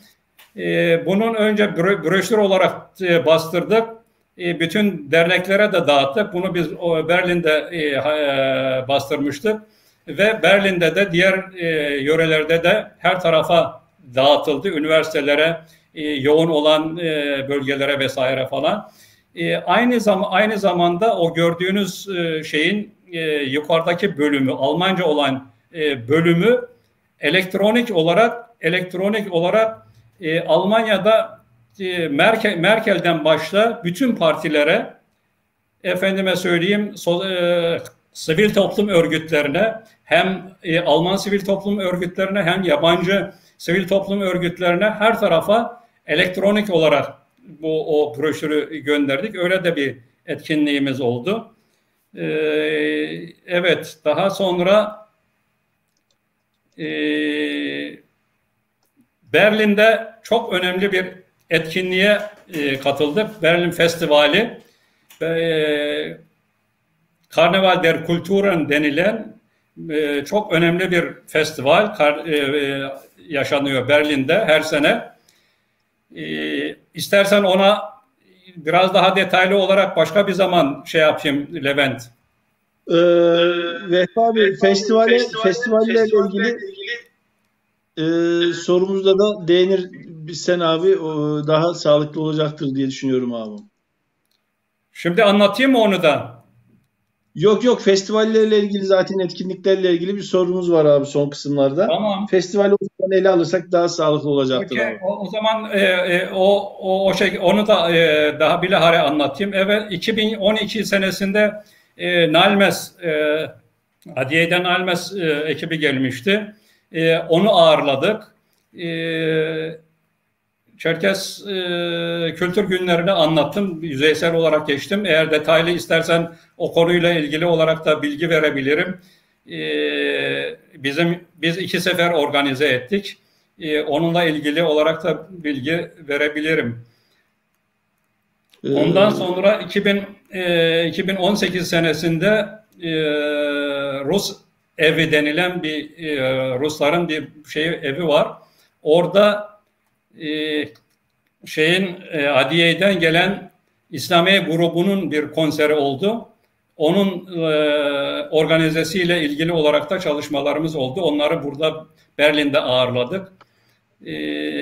Efendime söyleyeyim, başka ne yapayım, hatırladığım şimdilik bunlar Levent. Şayet hatırlamadığım şeyler varsa da hemşerilerimiz, üyelerimiz derneğim beni bağışlasınlar. Çünkü 40 senelik bir süreç içerisinde zamanında kısıtlı olduğunu bildiğim için bayağı hızlı geçmeye çalıştım. Bu anlattıklarımın içerisinde ilgini çeken özel bir şeyin olursa sorarsan daha teferruatlı anlatmaya çalışırım. Şimdilik teşekkürler. Evet. Bu metrolarda asılmış belirttiğin afiş benim oldukça ilgimi çekmişti. Onu soracaktım ayrıyeten ama sen zaten arada belirttin onu. Festivaller sorusunda, genel etkinlikler konusunda bu bahsettiğin festivallerden de bahsedersen sevinirim. Hüsnü abiye de sormak isterim. Bulunduğu bölgede, şehirde, Münih civarında, Münih'te ne gibi etkinlikler yapıldı? Derneklerimiz ne gibi faaliyetler ortaya sundu acaba? Memnuniyetle. Valla tek tek öyle geçmezsek bu 40 senelik bir çalışmayı böyle yarım saate sığdırmak mümkün değil. Yalnız böyle tarihini kısaca söyleyerek devam ettireyim. Evet, ben buraya geldikten sonra derneğin olduğunu 78'de öğrendim. 77'de öğrendim, 78'de üye oldum. Bu ara İdris Sevin başkan oldu. Onun başlattığı bir çalışmayla devam ediyor. 82'de Köln Derneği'nin folkloru vardı. O folkloru davet edildi buraya. Ben yönetimde değildim. İyi bir etkinlikti. Ondan sonra 84'te sanırım Berlin'in ekibi vardı. Berlin ekibi buraya davet edildi. Bir folklor gecesi yapıldı. O zamanlar bu tatillere rast getirip 3 günlük kültür haftası gibi yapılıyordu bunlar. Yani bir gece gelip gitme değil. Yalnız şurada folklor deyince şunu belirteyim. Biz folklor çalışması burada halk danslarının biraz daha hızlandırılmışıydı yaptıklarımız. Fakat biz Berlin Derneği'ni burada 86'da ağırladığımızda baktık ki profesyonel bir yapı var bu folklorda. Ondan sonra Vehbi'yle irtibata geçtik. 87'de buradan 15 kişi genç gönderdim. Sağ olsunlar orada ağırladılar. 2 hafta folklor çalışması yaptılar. Döndüklerinde hakikaten çocuklar profesyonel bir folklor tipine girmişlerdi. Bunu 88'de de devam ettirdim. Sağ olsunlar yine kabul ettiler. 15 kişiyi tekrar 2 hafta ağırladılar. Tabii ki bu okula giden çocuklar, tatillerde yapıyoruz bunu. O tatillerini de buna harcadılar rehbiler. Ondan sonra folklorumuz nerede çıkarsa çıksın bizi gururla temsil etmeye başladılar. Bunun için Vehbi Bey'e de Orhan'a da teşekkür ediyorum buradan. Ve bize çocuklarını teslim eden ailelere de ayrıyeten teşekkür ediyorum. Böylece 86, 87, 88'de derneğimizin 20. yılını kutladık. O zaman yine Berlin Derneği, Wuppertal Derneği de 3 folklor birlikte mükemmel bir folklor çıkardılar, bir program çıkardılar. Orada yine Vehbi de oradaydı, sağ olsun. Yani biz 87'de bir ayrıntı başlattık. Yani kültür haftası sadece bir gece değil, kültür haftasını başlattık. 93'e kadar bu kültür haftasını devam ettirdik. Bütün Almanya'daki dernekleri buraya davet edip o gençleri ağırlamak, onlarla beraber 3 gün yaşamak çok çok güzeldi. Şunu söyleyeyim, yani gençleri birbirinden ayırmak da kolay olmuyor.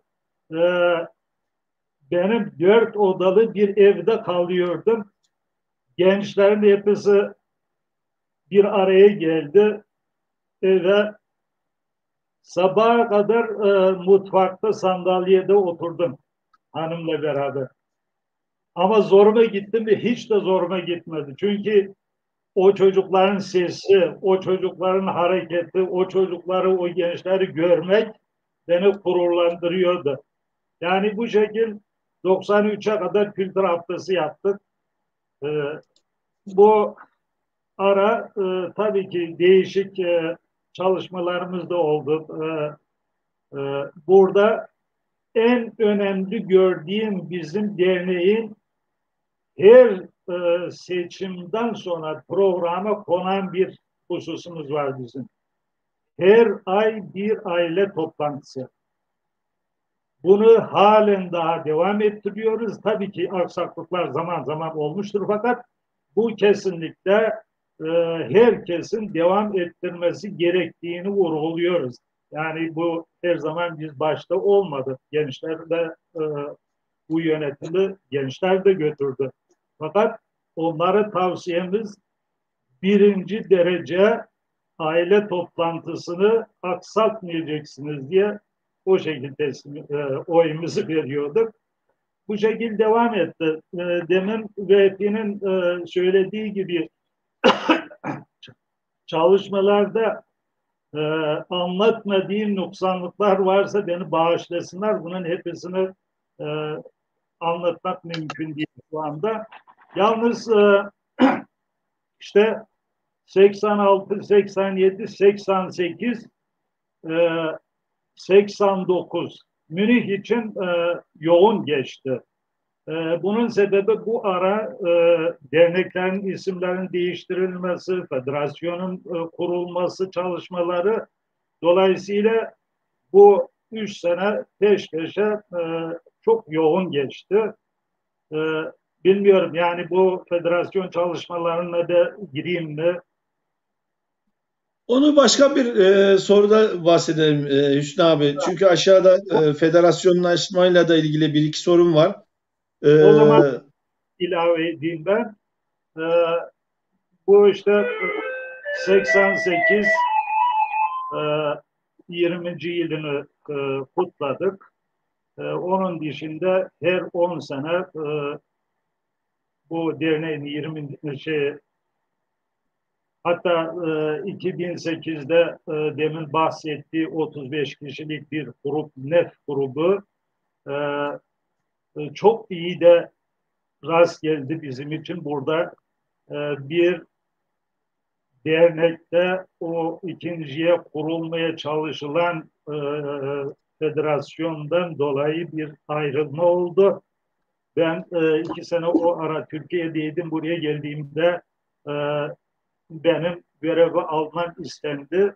İyi de oldu diye düşünüyorum.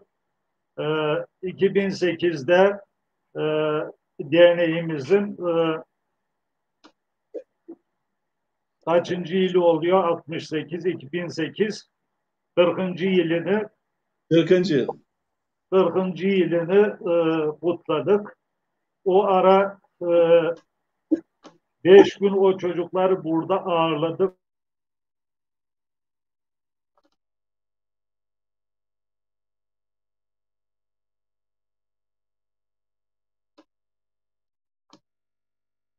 Hüsnü abi, sesimi alabiliyor musun abi?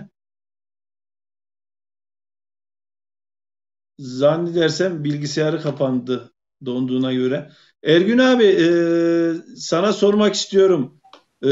Wuppertal'de ne gibi etkinlikler yapılıyor acaba?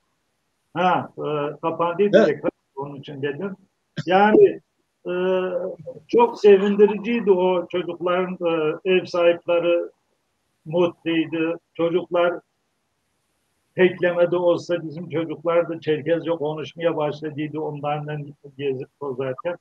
Bu şekil ondan sonra işte 2018'de 50. yılını tekrar derneğim kutlandı. Kafkasya'dan ses sanatçıları davet edildi. Çok yoğun çalışmalardı. Evet. Bu şekilde. Şimdi Hüsnü abi, lafını balla kesmek istiyorum Türkçe tabirle. Şimdi 68 senesinden bahsettik. Matematiğim kötü ama 52-53. sene. 53 senelik etkinliklerimiz muhakkak çoktur ama bunları teker teker anlatacak olursak inanın zamanımız yetmeyecek gibi düşünüyorum. Lütfen beni mazur gör abi.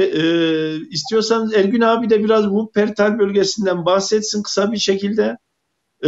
Ardından Necati abiye bize de soralım bulundukları bölgelerde ne gibi etkinlikler. Bir diğer soruya geçelim. Kusura bakmayın biraz böler gibi oldum ama Ergün abi, Wuppertal'de etkinlikler nasıl? Üye potansiyelimiz nasıl acaba? Etkinlikler ne durumdadır? Levent, şimdi ben 72'den 1988'e kadar o yöredeydim. Onu bahsedeyim. Ondan sonra son döneminde şey yapayım. Şimdi 1972'de Çerkes Kültür Derneği Adve Kültür Hase'yi kuran değerli büyüklerim Allah'ın rahmetine kavuştu. Allah rahmet eylesin, mekanları cennet olsun. Onlar olmasaydı öyle tahmin ediyorum biz de çok bocalayacaktık diğerleri gibi. İlk kurulma anından beri ismi Çerkes Kültür Derneği, yani Türkçe Adgabze'de Adge Kültür Hase. 1972 derken yani yarı resmi 74'te de resmileşti. Bunu ilk kurma şeyi rahmetlik Adil Muhamkeri. Kendisi Ürdünlü. Kubbe Şaban'ın öğrencilerinden bu. O dönemde Ürdün'de adamlar alfabe yazıyorlar, dergi çıkartıyorlar, tiyatro yapıyorlar. Böyle bir kişi ve oradaki bazı şeylerden dolayı memleketini terk etme zorunda kalıyor. Bu başka bir olay. Çok acı hatıraları da var.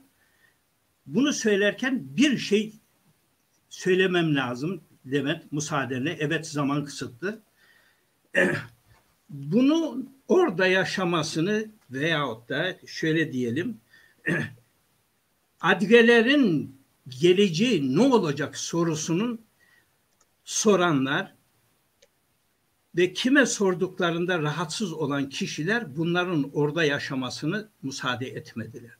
Seneler sonra oradaki meşhur adliyelerin bir mektubu gelmişti.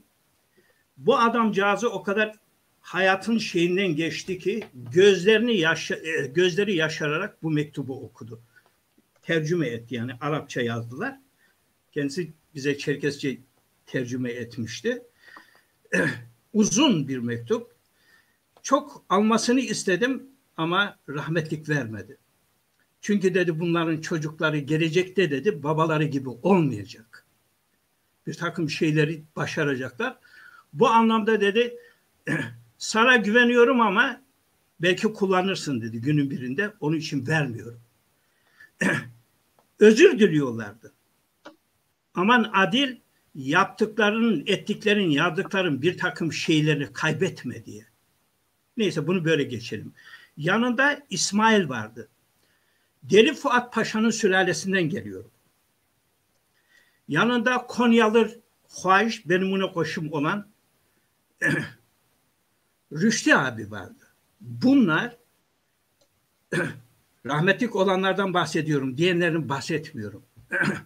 Bunlar kapı kapı gezdiler. Yani ilmik hangi adliye nerede varsa bulabildilerse kapı kapı gezdiler. Emekleri hiçbir zaman unutulmaz. Wuppertal yöresinde Çerkesler çok azdı. Yani Wuppertal'in içerisinde. En uzak yerden gelenler vardı. En yakın olan bendim 40 kilometre. Wuppertal'e uzak. Oradan geliyorduk. Tamam mı? Birkaç tane bizim köylü, Yeni Yasıplarlı abilerimiz vardı. Bunlarla bir arabaya doluşup geliyorduk. Ondan sonra cumartesi geliyoruz saat 2'de. Efendim mesela arabalı gelenler daha geç gidiyor. Arabası olmayanlar ne bileyim daha hızlı. Yani derneklerde buluşma, Wuppertal Derneği'nde buluşma şeyi böyle 3-4 saatin içerisinde. İşte bu şeyden gelen, o dönemden gelen adamcağız kendi yaptığı alfabeleri aynı kendi el yazısıyla kağıt üzerinde biz Wuppertal ilk defa Şivelim denildi. Şivelim diye küçük bir yer vardı. Yerimiz de yoktu o dönemde. Küçük bir yer. Orada en basit bir tarzda defter ilikler gibi zımba ile ilikleyerek falan filan bu kitapları bastırdık. Mesela bunların içerisinde en güzel şey Vaze diye bir tane şey var. Burada alfabeyi tanıtıyorduk. Ona da geleceğim. Alfabeyi tanıtıyorduk. Efendime harf öğretiyorduk. Bunun yanında efendime söyleyeyim nart hideleri var. Nart hidelerini efendime söyleyeyim işte bu adam Adil Muhamkeri ilk defa şey olan nart efsanelerinden bahseden küçücük bir kitap. Ondan sonra Zımafegorem diye kitapları eğer gösterebilirsen Zımafegorem diye küçük bir kitap. Burada küçük masallar veyahut da eğer oradaki kişiler herhangi bir masalı anlatıyorsa bunlar dursun. Zımafegorem genau. Küçük bir masalı anlatıyorsa o masalı alarak hakikaten yazdık, bastırdık.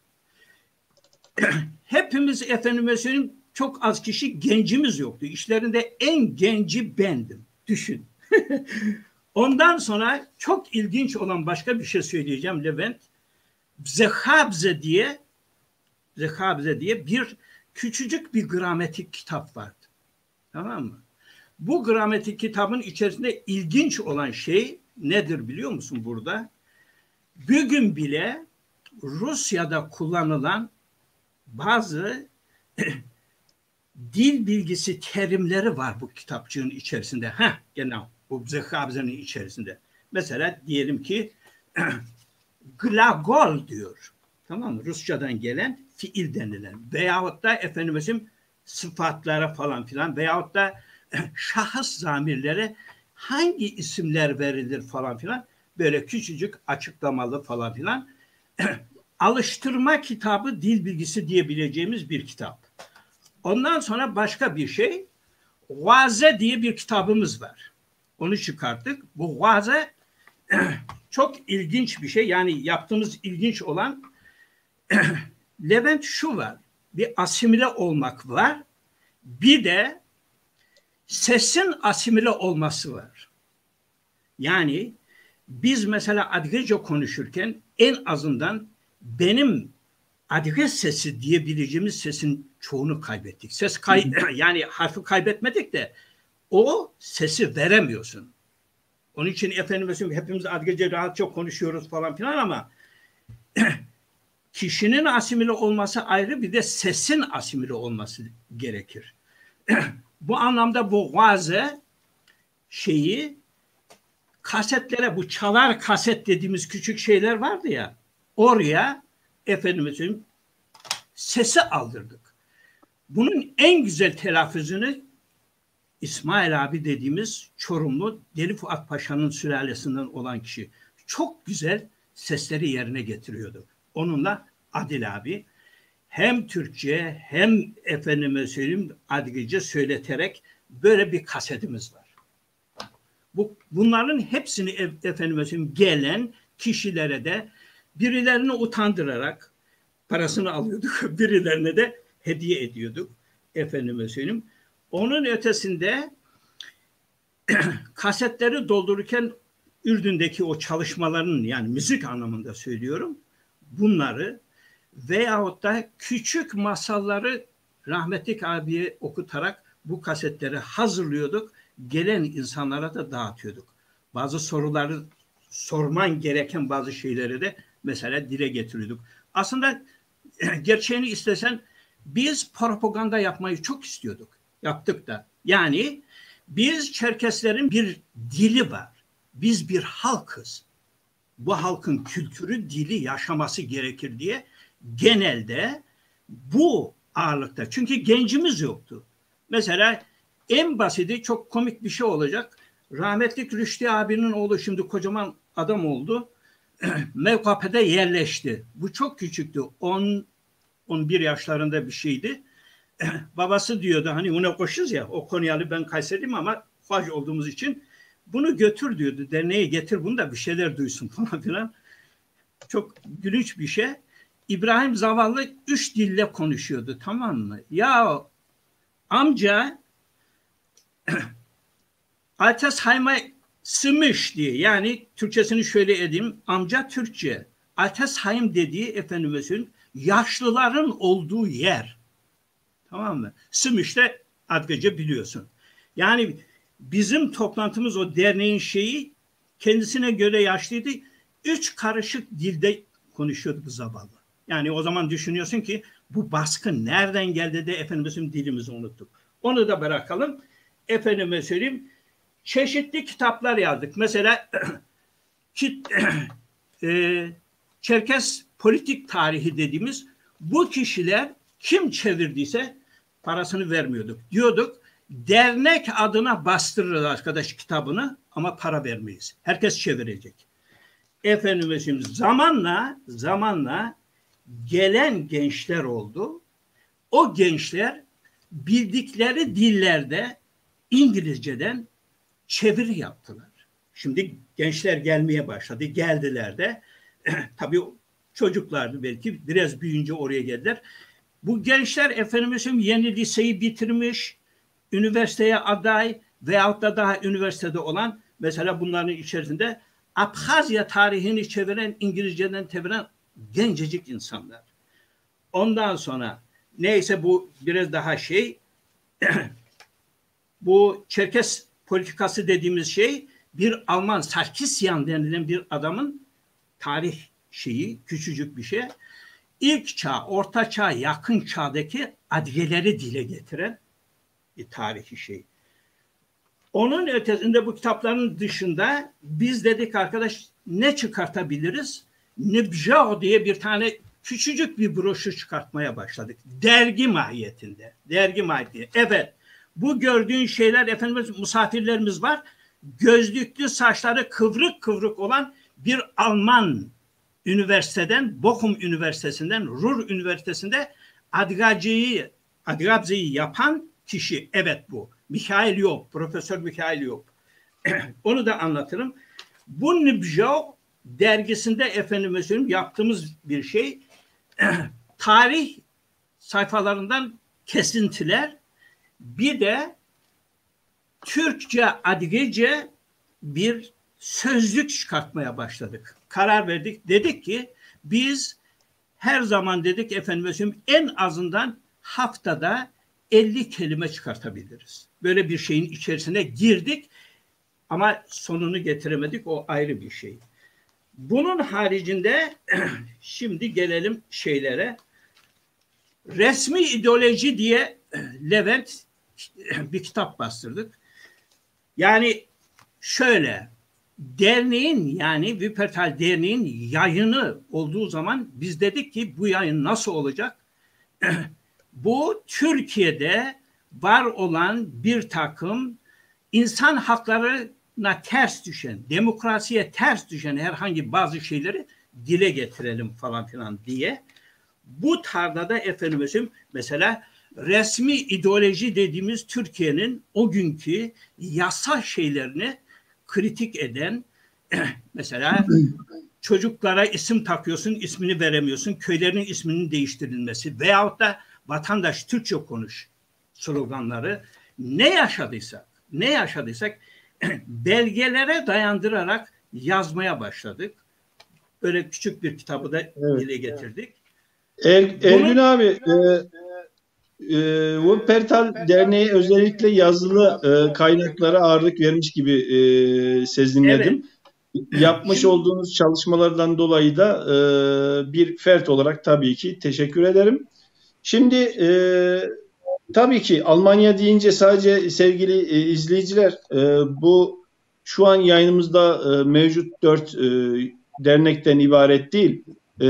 Biraz sonra onlardan da bahsedeceğiz. Almanya'da diğer dernek sayıları, diğer illerdeki, şehirlerdeki derneklerden de bahsetmek isteyeceğim. Fakat yani genel olarak ele aldığımızda Almanya'daki dernekler genel anlamda gerek dil, gerekse kültürel alanlarda şartlar el verdiğince etkinliklerini devam ettirdiğini hissediyorum, sezinliyorum anlattıklarınızdan kaynaklanarak veyahut da diğer sosyal medya veyahut da etkinliklerin diğer alanlarda gördüğüm kadarıyla. Yani bunu aynı şekilde diğer Almanya'daki tüm derneklerde bu şekilde el sanatları, resim kursları, dil kursları, diğer kültürel faaliyetler şeklinde şartlar el verdiği derecede dile gerçekleştiriyor diye görüyorum. Doğruyum değil mi Vehbi abi? Bu şekilde yani diğer derneklerimizde de. Evet, her dernek kendine göre mutlaka bir takım çalışmalar yaptı ya. Onların hepsini burada zaman itibariyle evet. anlatmak mümkün değil.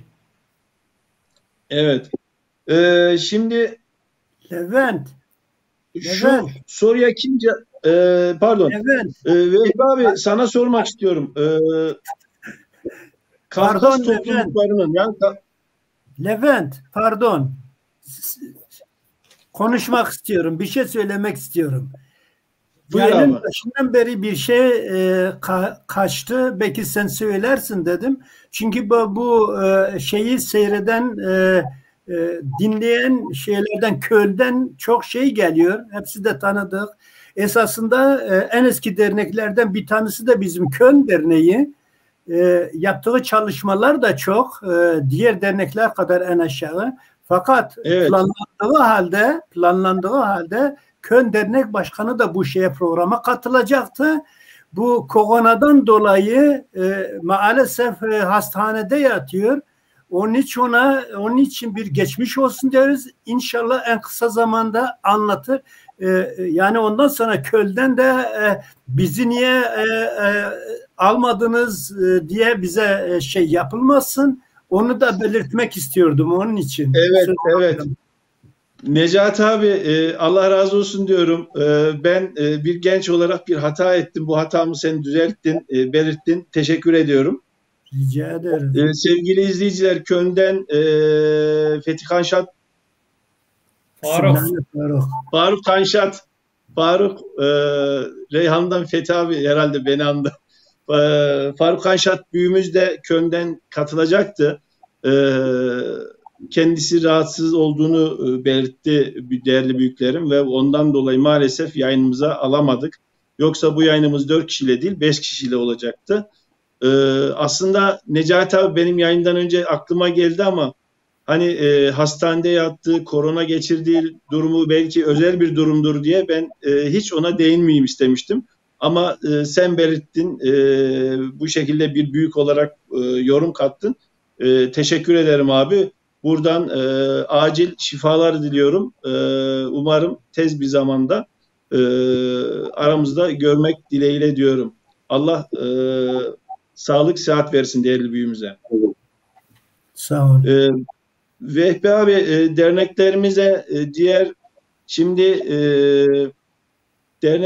diğer Kafkasya'daki Oset, Çeçen, Dağıstanlı, efendime söyleyeyim Abhaz kardeşlerimiz de geliyor mu, yoksa ağırlıklı olarak yani sadece kendi derneğiniz olarak ele almayın. Gözlemlediğim kadarıyla tüm Almanya'daki dernekler bu şekilde diğer komşularımız da akrabalarımız da derneklere geliyorlar mı? Aynı şekilde derneklere abi. Evet, yani benim diğer derneklerde de bildiğim kadarıyla ki özellikle bizim Berlin Derneği'nden de o daha iyi şey olarak bahsederim. Aşağı yukarı bütün Kuzey Kafkasya halklarından üyelerimiz var ama ağırlık bizde yine adiyeler. Tahmin ediyorum diğer derneklerde de öyledir ağırlıklı olarak.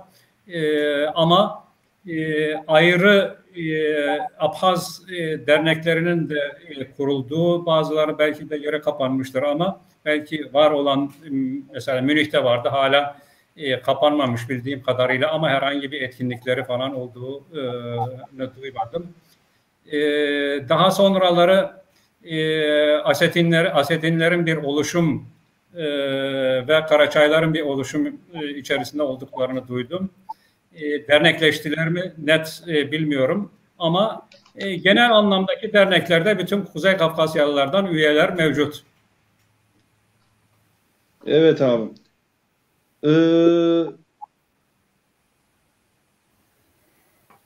Peki derneklere bulunduğunuz eyalet yetkilileri veyahut da merkezi yönetim, merkezi sistem herhangi bir maddi, manevi ya da lojistik katkılarda bulunuyor mu dernekler acaba? Mesela bu konuda farklı bölgelerde, farklı eyaletlerde olduğu için farklı uygulamalar olabilir. Kısaca buna da bir cevap verebilirseniz severim değerli büyüklerim.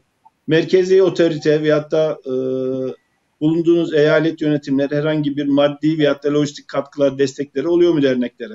Tabii ki şu kadar para verdi, şunu yaptı, bunu yaptı kısmından değil. Genel olarak bir bilgi verebilirseniz sevinirim. Yaptığın projeye göre başvurursun, projen kabul edilirse bir miktarını ödüyorlar. Bazen de %80'ini karşıladıkları da oluyor. Fakat şimdiye kadar bizim kabul ettirebildiklerimizi söyleyeyim ben Münih olarak. Müzik aletini kabul ediyorlar. Folklor elbisesini kabul ediyorlar. Herhangi bir yere gidersen gidiş geliş ücretini kabul ediyorlar. Onun dışında Kafkasya'dan öğretmen getirirsen kabul ediyor. Müzik için, efendime söyleyeyim, akordeon çalması için, dil kursu için. Bu üçünü de kabul ediyorlar. Bunun da %100'ünü değil. Fakat belli miktarda belirli şeyler ötel parasını karşılıyor. Efendime söyleyeyim, gidiş geliş parasını karşılıyor. Bunları Bavarya ihaletinde biz alabiliyoruz. Yani bu projeler kabul ediliyor. Bunun dışında diğer Almanya'nın diğer ihaletlerinin ihalette farklı. İhaletlerde girişimin de ayrıyeten bir özellik taşıyor.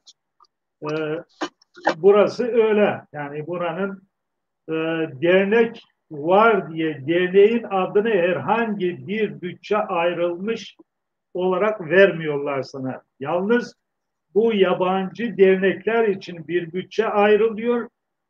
Bu bütçede ne kadar kültür faaliyetin varsa o kadar faydalanıyorsun o bütçeden. Evet. Necati abi, senin katmak istediğin bir durum söz konusu mu abi? Senin daha önce de belirttiğin gibi bu eyaletten eyalete bir de ayrıyeten şehirden şehire de değişebiliyor. Ha? Bu yardım şeyleri. Bizim şehrimizin yani Almanya çapında övünmek gibi olmasın ama bir bambaşka özelliği var. Yani bir defa buranın suyunu içen ister Alman olsun, ister Çerkes, ister Türk, nereye giderse gitsin en sonunda tekrar geleceği yer burası oluyor. Öyle bir intiba var. Eğer mesela şehir içinde diyorum, şehir sınırları içinde kültür geceleri ve ne bileyim herhangi bir etkinlik yaptığın zaman şehir idaresinin bilhassa bu yabancı uyruklu azınlıkların derneklerine ayrılan bir pay var. Yaptığın şeye göre o paydan şey alabiliyorsun. Projeyi filan verdikten sonra destekleniyor. Şimdi şu anı son zamanları bilmiyorum. Mesela benim o dernek Türk Derneği zamanındaki şeylerinden biliyorum. Türk, Yugoslav, İspanyol, Portekiz, İtalyan bunların bütün dernekleri kiraları filan hepsi ödeniyordu. O destekler haricinde. O kiralarını ödüyordu. Şu anda bilmiyorum tabii para azaldıkça kısıtlamalarda geliyor durumu bu yani. Ben yoksa 20-21 kişiyle 25 kişiyle ve bunun yarısının üye aidatı verdiği bir dernekte bu yaptığımız etkinliklerin hiçbirini de yapamayız. Mesela 2007'de biz bir ay boyunca Köln Derneği ile beraber bir halk kendini tanıtıyor diye bir sergi direkt şehir idaresinin altında ki salonda bir ay boyunca sergi açtık. O serginin masrafları, plakatların basılması gibi bir sürü masraflar oluyor. Dediğim gibi yani 10-15 kişiyle ödenecek şey yok. Eğer o desteği kültür ve o yabancılara ayrılan paradan destek alamazsan yapamazsın böyle çalışmaları. Ama dediğim gibi şehirden şehirde, eyaletten eyalete değişiyor. Evet. Ergün abi, Wuppertal bölgesinde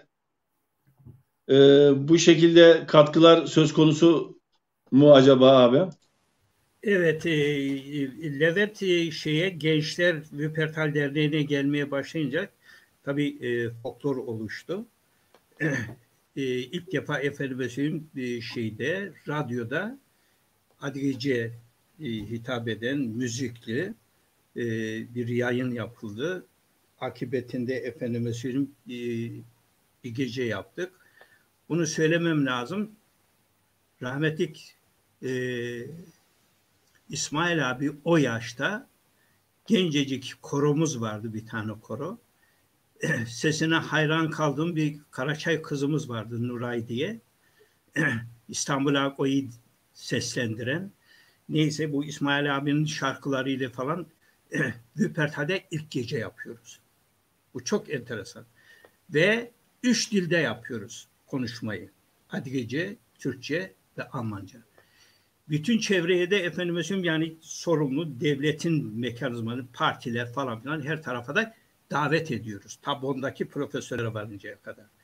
Bochum Üniversitesi'nde 3 semestre Ümumi Diller Karşılaştırması diye bir bölüm var. Burada Adigece yapıldı. Derneğe cumartesi günleri 2 tane doktora öğrencisi geliyordu. Bu hakikaten Adlice'nin analizinin yapıldığı derneklerden bir tanesi. Tabii o profesörler, Adil abi, ondan sonra dili güzel kullanan o yaşlı kesim. Bu anlamda efendim verdikleri belirli bir takım şeyler var. Ufacık ama. Diğer dernekler gibi biz çok fazla para alamadık. Mesela Wuppertal Derneği'nin Köln'de yaptığı bir tiyatro var. Sevgili bir arkadaşımız ta Wuppertal'den oraya kadar gidiyordu. Küçük bir tiyatro şey yapan. Bunların hepsi profesyonel değil. Yani amatörce. Veyahut da efendim o çocuklar, gençler, yani çocuklar dediğim bir gün efendim 40 yaşına 45 yaşına girdi. O dönemlerde 17, 18, bilemedim 20. İlk defa küçük bir şarkı söylüyoruz. Tibzet hilakıt fija, sahat mafet etija. Dilimiz yazmaya, okumaya başladık. Ne mutlu bize falan filan diye. Bunu öğreniyoruz. Böylece o Türk danış dediğim adamın yaptığı bir geceye bizi davet ediyor. Ve seviniyoruz. Dilimizi kullanıyoruz, insanlara tanıtıyoruz diye. Demin gösterdiğim mesela derneğimizin o duvarlarında o resimler, yazarlarımız, Kafkasya'daki yazarlarımızın şeyleri, resimleri, bunların efendim öz geçmişlerini kısa kısa olarak herkese anlatıyorduk. Yani bilmemiz gerekiyordu. Yaşlılarımız, gençlerimiz, her neyse. Böyle bir yapımız vardı. Onun ötesinde başka tarafa giden o gençlerin içerisinde mesela üniversitesi kazanmış başka tarafa gidiyor. O alanda herhangi bir çalışma varsa ona folklora gidildi. Hakikaten herkes kendi cebinden ödedi.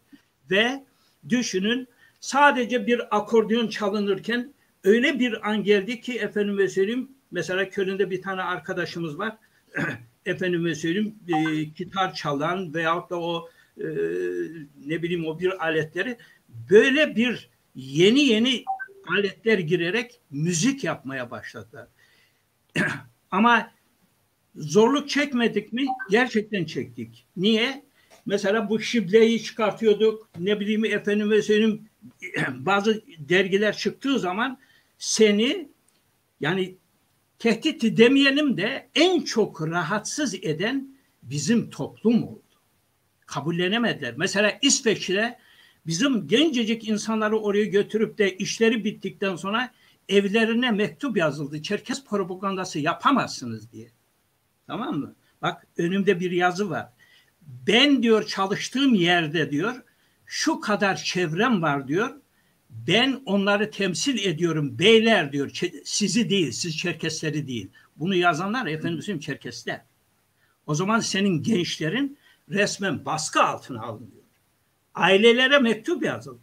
Şimdi o zaman düşünüyorsun. Diyorsun ki arkadaş ne oluyor? Yani bugünkü gibi değil Levent. O zaman Çerkes ismini takamıyorsun. Görüyor musun?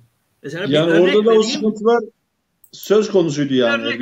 Bu örneği vermem lazım Levent. Müsaade ederseniz. Söylemesi ayıp. Bizim çocuk doğduğu zaman efendim adı Şesij. Konsolosluk bunu yazmak istedi. Almanlar yardım etti mi buna yazmamakta? Mesela Alman hastanelerine konsolosluktan giden mektuplar gönderildi. Şu isimleri takacaksınız diye. Eğer o isimleri takmadığın zaman zorluk çıkartırlar diye de böyle bir seni uyarıyorlardı. Bunu sadece Sanato'dan bir tane kadın telefon ettikten sonra diyorlar ki gelin çocuğunuza ismini verelim, pasaportunu alın falan filan. Çok zoruma gitmişti. O kadar zoruma gitti ki Alman makamı Türk konsolosluğunun ikaz ediyor, ondan sonra isim veriliyor. Vermeselerdi ne yapardım? Hazırlamıştım. Azül yani iltica ettirecektim veyahut da bir kilisenin önüne koyacaktım. Şansları vardı da ettiler. Neyse. Şimdi bu anlamda bizim gençler olunca belirli yerlere, demin anlattılar, onu anlatmama gerek yok. Dernekler arasında efendim o folklor gösterilerine falan filan gittiler. Böyle. Evet. Şimdi Ergün abi sen anlatırken aklıma geldi. Yayından önce dün ve hatta ondan önceki gün yapmış olduğumuz yayın provasında bir konuyu belirtmişlerdi. Bu aslında enteresan bir bilgi bence. Farklı bir ülkede olunsa bile Yanlış mı anladım değerli büyüklerim? Şu an hepinizin mikrofonu da açık. Bu dernekler açılırken, dernekleşme alanında çalışmalar ortaya konurken tüzükler veyahut da çalışma prensipleriniz gibi şeyler Alman yetkililerin yanı sıra bunu bir de Türk yetkililerine gönderip onlardan izin değil de bilgi mi alıyorlardı? Onlardan okey geldikten sonra mı onaylıyorlardı? Öyle bir sirkülasyondan bahsetmiştiniz. Lafa ben gireyim. Levent, Türk konsolosluklarından gidip, yani biz hepimiz Türkiye'den geldik. Bak Levent. Türkiye'de ne görüldüyse o anlamda tüzüklerine yazdı. Mesela benim önümde tüzükler var. Diyor ki Türkiye Cumhuriyeti'ni diyor en güzel şekilde tanıtmak diyor. Tamam mı? Bir yerine de yazmışlar. Efendim boş zamanlarda kültür ve sportif faaliyetler diyor. Bak sen biten bir halken böyle bir tüzüğün var. İsmini kullanmıyor. Kullandırtmıyor. Mesela niye federasyonda bu kadar uğraştık? Aynı isim adı altında olacak diye bir yasaları vardı bu Almanların. Sen Çerkes taktıktan sonra diğerleri Şimali Kafkasya'da olmuyor. Milli Kuzey Kafkasya'da olmuyor. Ya sen de Kafkasya Derneği takarsın veyahut da efendim Çerkes Kültür Derneği. Ben Çerkessem ben ismimi kullanmam gerek. Hiçbir halkın üstünlüğü birbirinden yok. Bu anlamda efendim inatla iddia ettiğimiz oydu. Herkes kendisini bilecek. Yani bu Çerkes halkının diğerlerinden üstünlüğü falan filan değil. Eşitliği. Niye ben Çerkes değilim? Yani tarihte Çerkes etem varsa derneğimizin ismi de Çerkes olur. İstersen sen ona haini öne koy, istersen sona da koy. Yani burada politika yapmak da istemiyorum Levent. Böyle bir baskının altında oluyorsun ve bunu işbirlikçi olan birileri hakikaten tehdit olarak kullanıyor. Demin onun için söyledim. Genç arkadaşlar İsviçre'ye gidip de geceleri bittikten sonra bu şekilde mektup yazmaları insanları birbirine düşün. Kapı arkasında o kadar olaylar döndü ki Levent, bunu yazmaya başladığın zaman insan diyor ki yahu diyor ne oluyorsun arkadaş? Yani konsolosluklara isim verilmedi değil. Onu da antiparantez belirteyim. Ergün abi kapalı kapılar Ergün abi kapalı kapıların arkasında kalsın abi. Tamam kalsın. Şimdi onu dedi bunu dedi konular veyahut da şunlar yapıldı gibi derin konular aslında işlenilmesi gerekiyor ama zannedersem biraz konumuzu dağıtacak. Konumuz yayının başında da belirttik. Seyircilerimizden farklı konularda yorumlar da geliyor. Farklı konularda değinmeler de oluyor gördüğüm kadarıyla. Aynı zamanda oraları da kontrol ediyorum. Yayına alıyorum. Birebir hepsini okuyamasam da. Efendim yayınımız Avrupa'nın genelinde ve ki derneklerden kısaca bir bilgi sunabilmek. Yapmış oldukları çalışmalar. Kusura bakmasan bak Wuppertal Derneği'nin bugünkü şeyini başkanın aradım. Dedim arkadaş siz daha sonra yani bugünkü konumunuzu lütfen bildirin. Müsaade edin.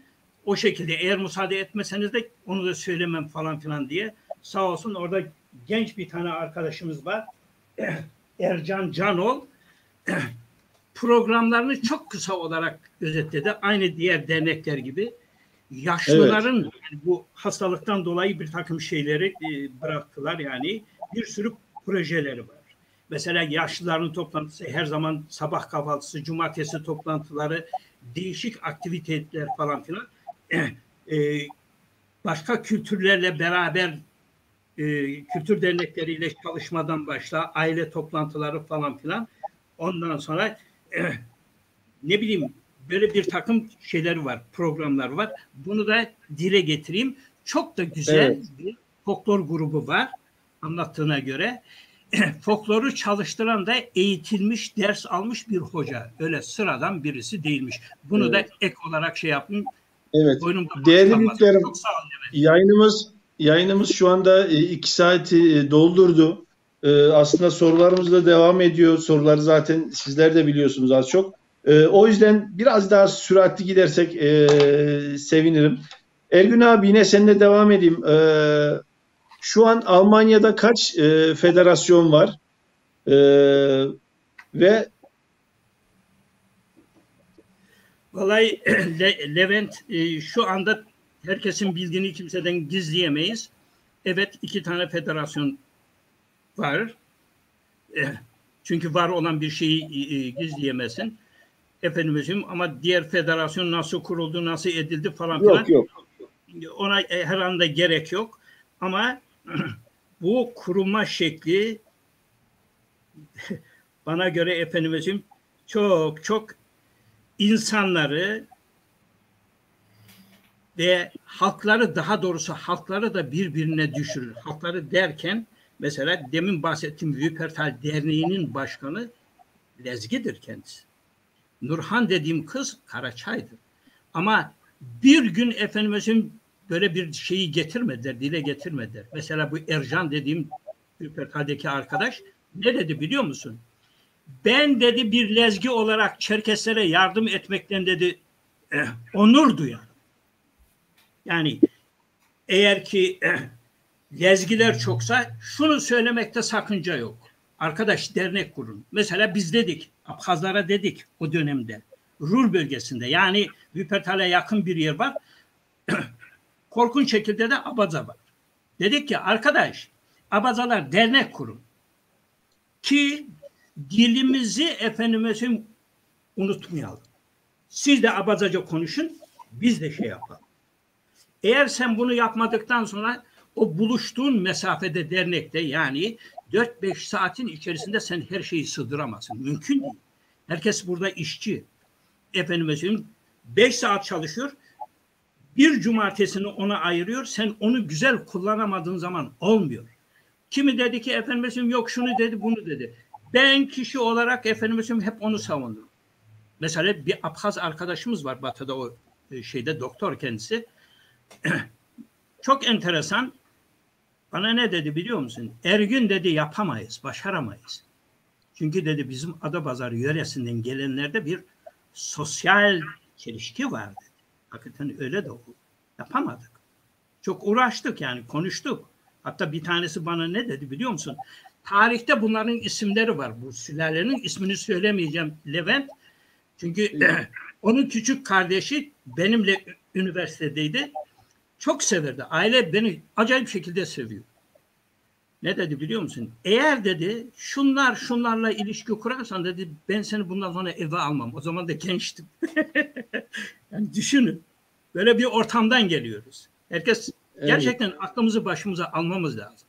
Birbirini yadırgamak veyahut da küçük görmek değil. Değer yargımızı kaybetmemek için nasıl örgütleniriz? Soru bu. Evet. Şimdi değerli büyüklerim, bir konuya özellikle temas etmek istiyorum. Şimdi bu soruyu neden özel olarak geçmek isteğimi de belirtmek istiyorum. Şimdi bu konu aslında derin bir konu gördüğüm kadarıyla.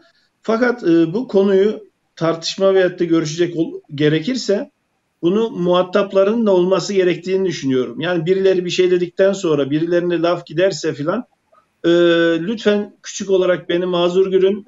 Bir birey olarak kurumsal anlayışıma da ters düştüğü için bu konulara da özellikle girmemeyi ben tercih ettim.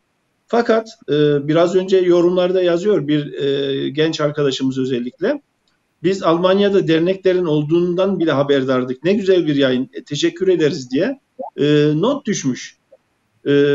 O yüzden maalesef Türkiye'de de söz konusu, diğer ülkelerde de söz konusu. İnsanoğlu her şeye farklı bakamayabiliyor. En komik şekliyle diyeyim, biri Fenerbahçeliyken biri Galatasaraylı olabiliyor ama önemli olan milli takımda beraber futbol oynayabilmek diyorum. Onun gibi büyük ayrılıkların, kavgaların, durumların olmaması her yerde en büyük dileğimdir. Bir üye, bir fert olarak. Tabii ki yine yanlış anlaşılmasın. Almanya'da bunlar oldu, şunlar oldu gibisinden değil. Dediğim gibi en ufak bilgim yok. Bilmediğim konu hakkında da yorum yapmak bana yakışmaz. Bundan dolayı da bunlara girmeyelim istedim. Belki diyecekleriniz vardır ama lütfen bu konuda ben de mazur görün diyorum değerli büyüklerim. Ama bu bilgi de iyi oldu. Almanya'da da iki federasyon, yani derneklerin olduğunu bilmiyorduk. Bir de 2 tane federasyon varmış. Hatta Vehbi abi biraz önce bahsetti. Onu yeni duydum ben. APAZ derneklerinin olduğunu belirtti. Artık genel durumları nedir, necidir şu an tam bilemiyorum. Önemli olan hemşehrilerimizin birlikte olmasıdır diyorum. Peki Almanya'daki derneklerimiz etkinliklerini, yelpazeyi biraz daha genişleteyim madem 2 federasyon var. Onların üyesi kaç tane, diğer federasyon üyesi kaç tane onu da bilmiyorum şu anda ama dernekler etkinlikleri beraber yapabiliyorlar mı? Efendime söyleyeyim, herhangi bir ortaklaşa etkinliğiniz var mı Almanya'da? Farzı misal Türkiye'de festival yapılıyor veyahut da gece yapılıyor. Böyle derneklerimizin ortaklaşa yürüttüğü etkinlikler söz konusu mu? Necati abi senden rica edeyim abi kısa bir giriş. Avrupa'da 2 federasyondan mı yoksa Türkiye'deki dernek ve federasyonlardan mı? Türkiye bir sonra geliyor abi. Almanya'dan bahsedelim abi şu anda. Ya biraz önce senin söylediğin gibi ben de lütfen diyeceğim o konulara girmeyelim. Bizim için onların kendi sitelerinde yayınladığı Vehbi'nin elinde olacak hazırda. Gösterdikleri sorunlar bizim için tartışılmayacak, üzerinde anlaşılmayacak sorular değildi. Buna en iyi de Vehbi cevap verir. Çünkü elinde de onların yayınlamış olduğu ayrılma nedenleri var. Ezberden benim elimde yok yani. Onun için hani o biraz önce senin dediğin gibi o noktalara niye ayrıldık?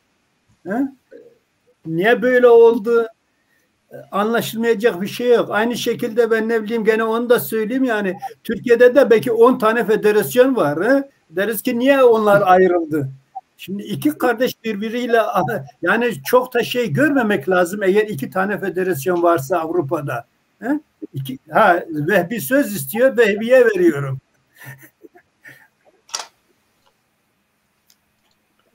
Vehbi abi buyur. Evet, Bülent, gördüğüm kadarıyla çoğu zaman sorduğun soruların direkt cevabını almadan farklı şekilde cevap veriliyor. Şimdi sorduğun soruya bağlı olarak hareket edecek olursak, ben hızlı bir şekilde Berlin Derneğimizin çalışmalarını anlatırken 80'li 90'lı yıllarda demiştim. 80'li 90'lı yıllarda dernekler kendi aralarında, mesela Berlin Derneği olarak biz Köln Derneği ile de beraber çalışma yaptık. Münih Derneği ile de, Nürnberg'le de, Hollanda ile de, Wuppertal Derneği ile de. Ancak son zamanlarda yine değinmiştim. O bizim 21 Mayıs etkinliği yaptığımız şeyde karar olarak alındı. 2009'dan bu yana bu Paskalya tatiline denk gelerek bütün bizim federasyona bağlı olan derneklerin beraber ortaklaşa bir araya geldiği bir etkinlik senede bir sefer hayata geçiriliyor. Onun ötesinde maalesef çok nadir de olsa bazı dernekler arasında çalışmalar olsa bile son zamanlarda maalesef eskisi gibi sık sık etkinlikler dernekler arasında olmuyor. Bunun tabii kendine göre bir takım neden içinleri de var. Almanya'da ekonominin de tabii rolü var. Ama öbür taraftan bu 2 federasyondan bahsedildi. Bizim öbür federasyona bağlı derneklere herhangi bir şeyimiz ortaklaşa yaptığımız herhangi bir çalışma yok. Dediğim gibi senede yapılan bir etkinlik var. Onun üzerine istersen biraz daha teferruatlı konuşabilirim. Evet abi. Genel olarak bilgi aldım diyelim. Çünkü dediğim gibi konuyuz o. Bir hayli de soru geliyor. Onları da özellikle iletmek istiyorum. Güzel sorular var. Peki siz Avrupa Çerkez Kültür Dernekleri Federasyonu'nun üye derneklerinde görev alıyorsunuz 4 konumuzda. Peki federasyonumuz Dünya Çerkez Birliği üyesi mi?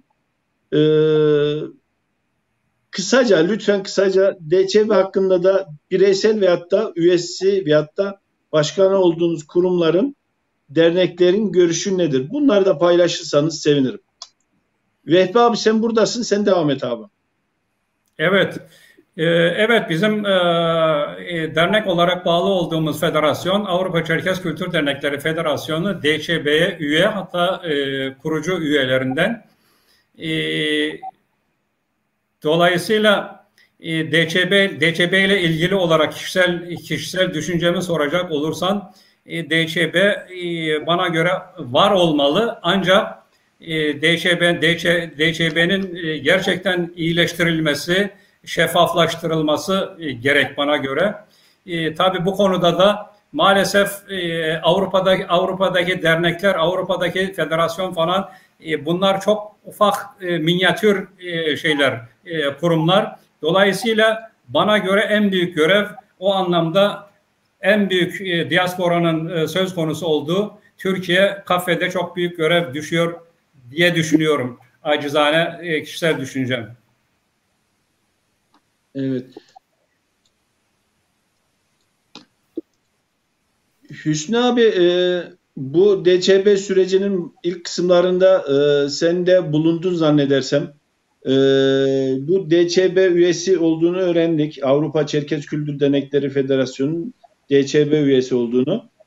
Zannedersem sen 91 yılındaki ilk kuruluş etkinliklerinde de yer aldığını belirtmiştin abi, yanlış hatırlamıyorsam. Kısaca Avrupa Çerkez Kültür Dernekleri Federasyonu bu DÇB'ye nasıl katıldı ve efendime söyleyeyim genel bireysel olarak fikrin nedir, paylaşırsan sevinirim.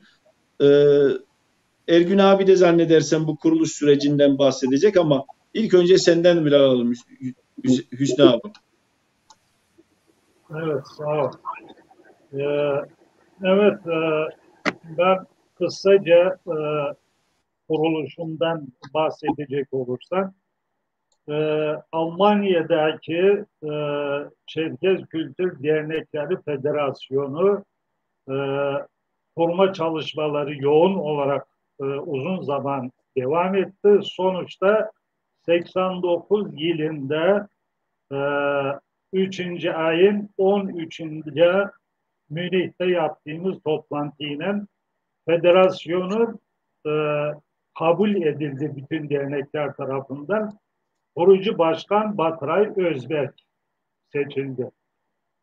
Bu seçilmesiyle beraber bir öneri getirdi. Öneri, bizim Kafkasya'da kurulu olan Şevkiyasa, Rodine dedikleri Çerkezcesi Şevkiyasa, bununla beraber çalışmamız gerek diye bunu gündeme getirdi.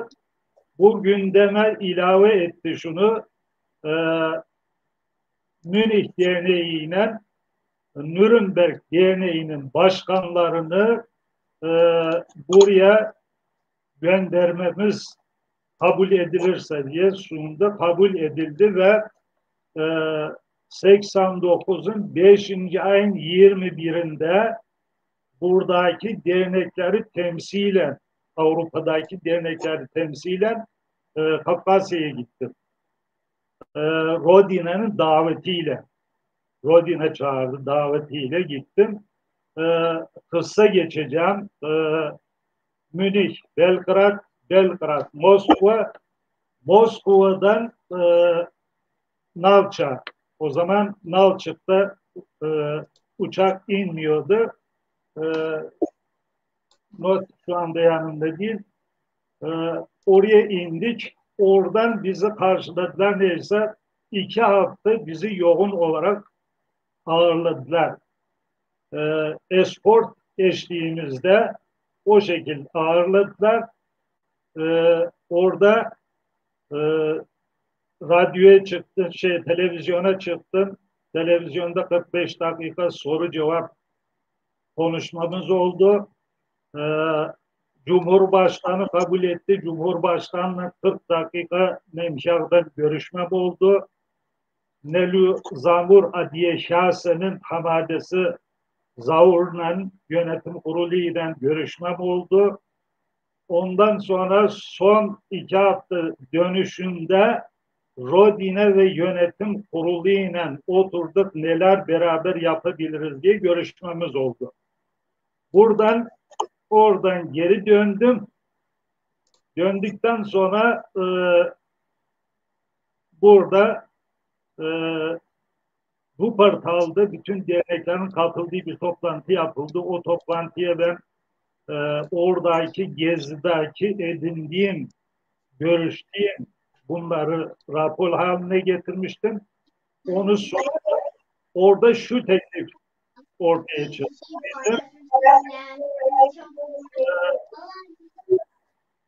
Rodine'nin başkanı ve yanında birisini davet etmemiz gerek diye böyle bir karar alındı. O karar da uygulandı. Benim Kafkasya'dan Rodine'nin başkanı Gilas'tan ve Kaberde-Balkar Cumhuriyeti'nin Kültür Bakanlığı davet ettim buraya. O davet 9. ayın 18'inde Münih'e geldiler. Münih'te bütün dernekleri davet ettik. Bir araya gelindi. Burada görüşmede şu ortaya çıktı. Bütün ülkelerde yaşayan Çerkezlerin temsilcilerinin katıldığı bir toplantının Avrupa'da yapılması diye böyle bir karar çıktı. Bu kararı da Fethi Recep federasyon adına kendisinin yapacağını söyleyerek Hollanda'ya verildi. Hollanda'da 1995. ayında Hollanda'da yapıldı. Hollanda'ya katılanlar Türkiye, Amerika, Almanya adına federasyon, Kafkasya'dan Rodine'nin 2. başkanı Nelü Zavur katıldı. 3 gün sürdü burada. Burada da şöyle bir karar alındı. Bunun devamı 2. toplantının Nalçık'ta yapılması diye. Bu da 91'de Nalçık'ta yapıldı. Nalçık'ta bütün ülkelerin delegeleri katılımıyla orada Dünya Çerkez Birliği kuruldu. Eğer detayına girecek olursak tüzük çalışmalarından dolayı 2 gün gecikme oldu orada. Bu gecikmede sonuçta tüzük çalışmaları yapıldı. Türkiye'den giden arkadaşlar, her ülkeden gelenlerden böyle tüzük üzerinde çalışacak kişileri aldılar.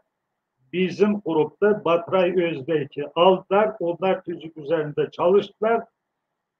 Diğerleri gezdi. Yani bizi gruplar halinde gezdirdiler. Burada bir anım var. Bilmiyorum, çok sıkışık değilse araya koyabilirim. Sesiniz gelmiyor. Çok uzun değilse alalım Hüsnü abi. Eğer uzunsa tamam.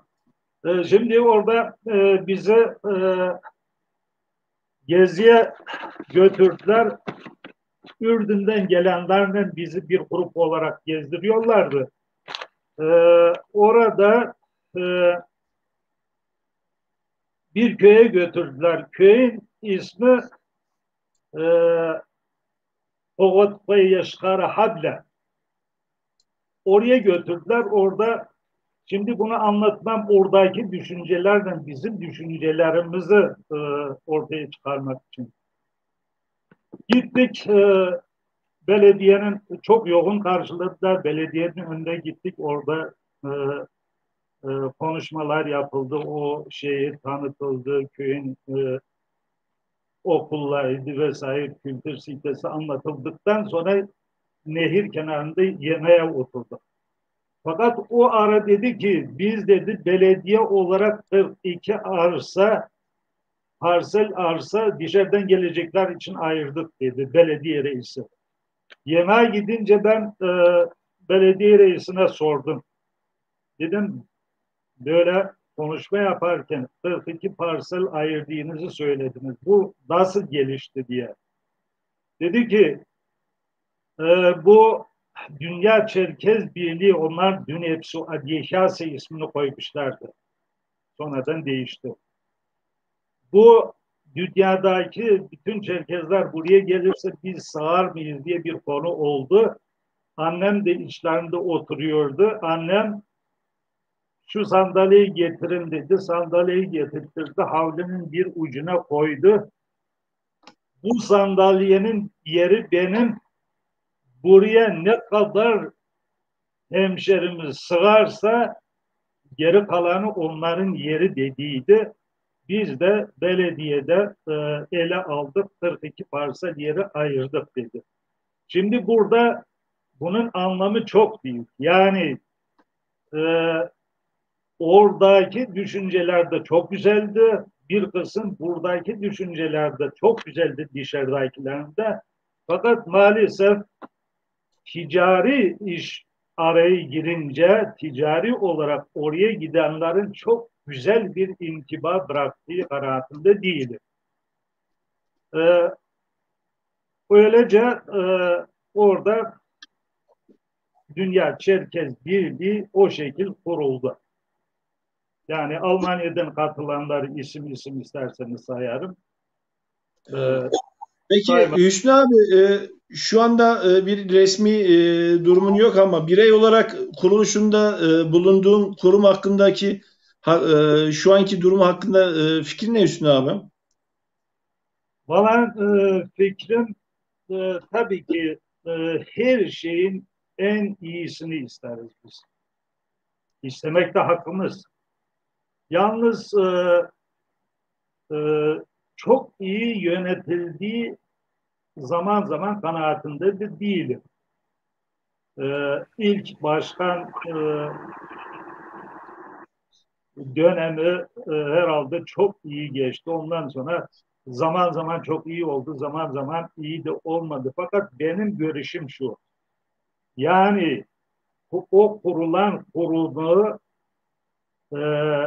iyi çalıştırmak, iyi projeler üretip götürüp önlerine koymak, yönlendirmek imkanı varsa, bunun dışında ben Dünya Çerkez Birliği yerindedir, Kafkasya'da olmalı ve yerinde, onu başka yere taşıma düşüncesine kesinlikle ferdi olarak da bugünkü kurum olarak da karşıyız.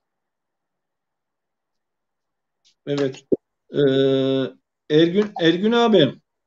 Efendim. Bu DÇV hakkında senden de bir yorum alalım abi. Levent, bir şey ekleyeyim. Bizim efendimizin yapılan bir toplantı var. 1981 Levent.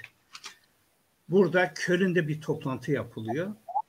O toplantıda şöyle bir karar alınıyor. Yani işin aslı böyle dönmesi gerekiyordu. DCB'den önce, yani DCB kurulmadan önce diasporadaki derneklerin bir araya getirme bir fikri vardı. Ama bu yapılamadı. Niye? 81 tatilinden sonra bu yapılacaktı. Mesela bunların içerisinde bir tane kişi vardı. Beni o gün götürmediler. Kızdılar da götürmediler beni. Ondan antiparantez belirteyim. Doktor Asım Berzek bunların bir tanesi. 81'deki bu toplantıda diasporadakiler önce bir toplansın. Ne istiyoruz biz? Bu şekilde. Bunu kapattıktan sonra ikinci şeye geleyim. Levent, dernek benim için, kişi bazında konuşuyorum şimdi. Bizim derneklerimiz öyle bir dernek olmalı ki devletin yaptığı işi yapabilmeli. Yani o şekilde o zihniyeti taşımalı. Çünkü biz dışarıda herhangi bir kurum, sadece bir kurumumuz var. Dernek. Dernekler üstü bir örgütümüz daha var. Federasyon. Bu Türkiye'de için geçerli, buradaki için de geçerli. Federasyon kendisini dünyaya tanıtmalı. Çerkes halkını tanıtmalı. Şimdi gelelim DCB'ye.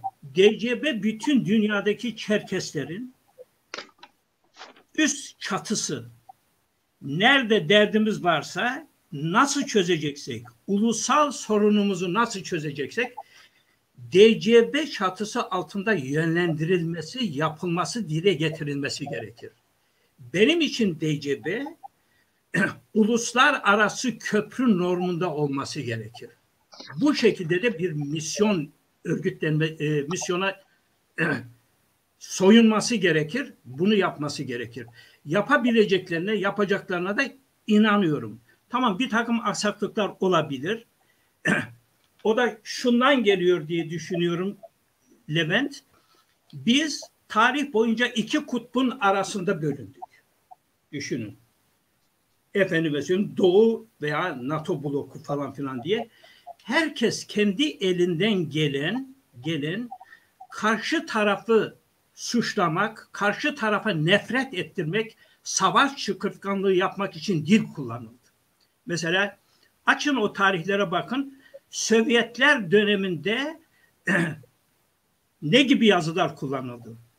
Ona baktığın zaman karikatürleri falan filan, bu uzun hikaye. Böyle aşağılayıcı, kötüleyici bir şey oldu. Bunun yapımı bize sıçradı. Hep kökten bir şey bahsettiğin zaman efendim onlar değil mi? Bilmem ne falan filan, böyle şeyler.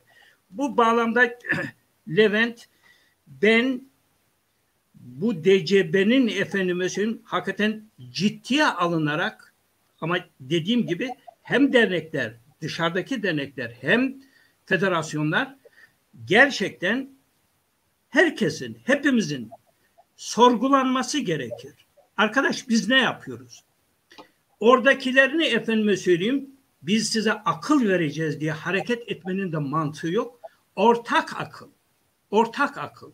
Gelin arkadaş, biz bitiyoruz. Tehlikedeyiz. Bu anlamda biz nasıl çözeriz? Hiçbir ülkeye düşmanlık yapmadan. Çünkü şöyle bir şey söyleyeceğim Levent. Buna müsaade edersen, senden de özür dileyerek, dünyanın en eski halkı diyeceksin ve otokton halk Kafkasya diyeceksin. İkinci nokta olarak şunu belirteceksin. Diyeceksin ki stratejik olarak en iyi konumu olan Kafkasya dediğin zaman demek ki bütün devletler senin Kafkasya dediğin yere sahip olma emelinde. Bunu ta Orta Asya'daki göçlerden, Mongollardan başlayarak bugüne kadar getirebilirsin. Ve bugün bütün şeylerin, siyasicilerin veyahut da tarihçilerin Kafkasya'da günün birinde bir tehlike olabilir diye soru işareti, ünlem işareti koydukları bir yere baktığın zaman biz Çerkesler olarak, oradaki halklar olarak gerçekten aklımızı başımıza alarak şunu dememiz lazım. Bu vatanda kalanlar şimdi suçlu da mı orada kaldılar? Mesela dışarıdakiler efendim kritik ediyor. Şunu yapmadınız, bunu yapmadınız, etmediniz. Kardeşim diyorsun, o zaman onların suçu orada kalıp da o vatanda o ismin hangi şartlarda olursa olsun. Bunlar efendim Çarlık döneminde orada kaldılar. Zorluk mu çekmediler? Devrim yapıyorlar. Efendim zorluk mu çekmediler? Yıkılırken zorluk mu çekmediler? Veyahut da 2. Dünya Harbi Nazi Almanyası'nın yaptıkları şeyleri görmediler mi? Yaşamadılar mı? Bunlara seyirci kalarak efendim diyemeyiz ki siz yapamıyorsunuz, edemiyorsunuz, bilmem efendim neyin emri altındasınız falan filan diye laf ettiğimiz zaman Levent, biz kaybederiz. Onun için kritikte tamam, eleştirelim ama yapıcı eleştiri, başka ülkelerden yardım alarak provokatif eleştiri değildir o. O yıkıcılıktır. Ben seninle tartışırım, bağırışırız, çağrışırız ama hedefimiz bir olması lazım. Onun için ulusal sorun nasıl çözülür sorusunu sorarken bu kurumumuzun hakikaten yıpratılmadan olumlu şekilde, yapıcı şekilde herkesin ama elini bu taşın altına koyarak yukarıya çekmesi lazım. Başka çaremiz de yok deyip şey yapıyorum. Ergün abi, Mole video olarak ben de şu eklemeyi bulundurmak istiyorum. Belirttin orada şimdi DÇB'ye eleştiri yapanların hepsi başka ülkelerden bilgi aldığını veyahut da başka ülkelerden birilerin özel siyasi amaçlarıyla yorum belirttiğini de düşünmüyorum abi. İkincisi olarak da not al dedim, unuttum. Ben hatırlattım. Yani, yok korkacak bir şey yok abi, ben korkacak değil. Şuraya çizgi koydum ama hangi ne şey yani başka ülkelerden şey gibi görüş aldıklarını da zannetmiyorum. Diyeceğim de şuydu, muhakkak bunu ben Kaffet istişare toplantılarında sık sık dile getiriyorum. Son 4 Kaffet Genel Kurulu'nda istişare toplantılarında çıktım, bir üye olarak, bir birey olarak, Mole Levent olarak ben görüşlerimi paylaştım. İnternette yazıp çizip bombalayıp bırakmadan ben çıktım, orada doğru yanlışımla paylaştım. Orada dediğim bir şey vardı. Bu 2 Kaffet toplantısı öncesinde bunu demiştim. Bir birey olarak biraz şey oluyor ama bu DÇB konusu kabak tadı verdi demiştim. Ya giriyoruz, ya çıkıyoruz, ya düzeltiyoruz, ya kapatıyoruz. Neyse bir an önce yapın, herkes işine gücüne baksın diye bir yurttaş olarak görüşümü belirtmiştim. Ama son 1 yıldır da kabak alıyorum, kabak tatlısı yapıyorum. Kabağa da haksızlık ettiğimi düşünüyorum bu konuda. Böyle bir espriyle şey yapayım. DÇB'de ve oluşan organlarıyla da bir aynada kendisini değerlendirmesi gerektiğini de düşünüyorum. Ama DÇB olması gerekiyorsa da adam gibi olsun, olmalı. ama tek gündemimiz olmasın diyorum, sadece bir yurttaş olarak bir Mole videonun bir kamu spotu görüşü olarak kısaca olarak paylaşmak istedim. Değerli konuklarım, sorularımız aslında daha fazla. Hızlı geçeceğim çünkü gelen soruların içinde birçoğu var. Necati abi, sana sormak istiyorum. Suriye'den gelenler oldu mu? Göçmen bürosunda çalışıyorsunuz zannedersem. Suriye'den gelenler oldu mu? Bunlar Almanya'da yerleşik olarak kaldı mı, yoksa ana vatana dönmek isteyenler oldu mu? Olduysa derneklerimizin bir faydası, bir katkısı oldu mu? Kısaca buna bir belirtsen sevinirim Necati abi. Levent, ondan önce diğerlerine sorduğun soruyu bana sormadın. DÇB'ye sormadım abi. Sana da sordum Necati abi. şeyimi, düşüncemi almadın. Onun için abiden de almadım. Kimden almadım? Bir ben kaldım. Sordum. Öyle mi? Özür dilerim abi. Hakkını helal et. Buyur Ergün abi. Lütfen. Necati abi. Ya, kişi olarak, birey olarak benim görüşüm şu. Tamam, biz federasyon olarak üyesiyiz. Üyede kalmak istiyoruz. Yüzümüz de o tarafa dönük. Biz Çerkesler, ne zaman ki Çerkesler gibi düşünürsek çalışmalarımız çok daha iyi olur. Çünkü biz Avrupa'da Çerkesçe Avrupalılar gibi düşünüyoruz. Türkiye'dekiler maalesef Türkiye'deki gibi düşünüyor. Suriye'dekiler Arap düşüncesinde. Yani ortaklıca, oradakiler de o düşüncede. Ne zaman ki biz sadece Çerkes gibi düşünürüz, o zaman çok yol kat ederiz. Vehbi söyledi, kafede çok iş düşüyor. Tamam, kafede çok iş düşüyor. Önce kafet kendisine düşen işi yapsın. Bir, kafede de eleştiriyorum. İkincisi, ondan sonra iki kardeşin kavgası sanal ortamda yapılmaz. Yani eğer Dünya Çeyrek Birliği'nin çalışması diğer federasyonların hoşuna gitmiyorsa lütfen kapalı kapılar arasında birbirimizi yiyelim, yeri gelirse yumruklaşalım ama bir neticeye varalım. Sanal alanda değil. Beni en çok üzen bu kafede DÇB hikayesi diyeyim.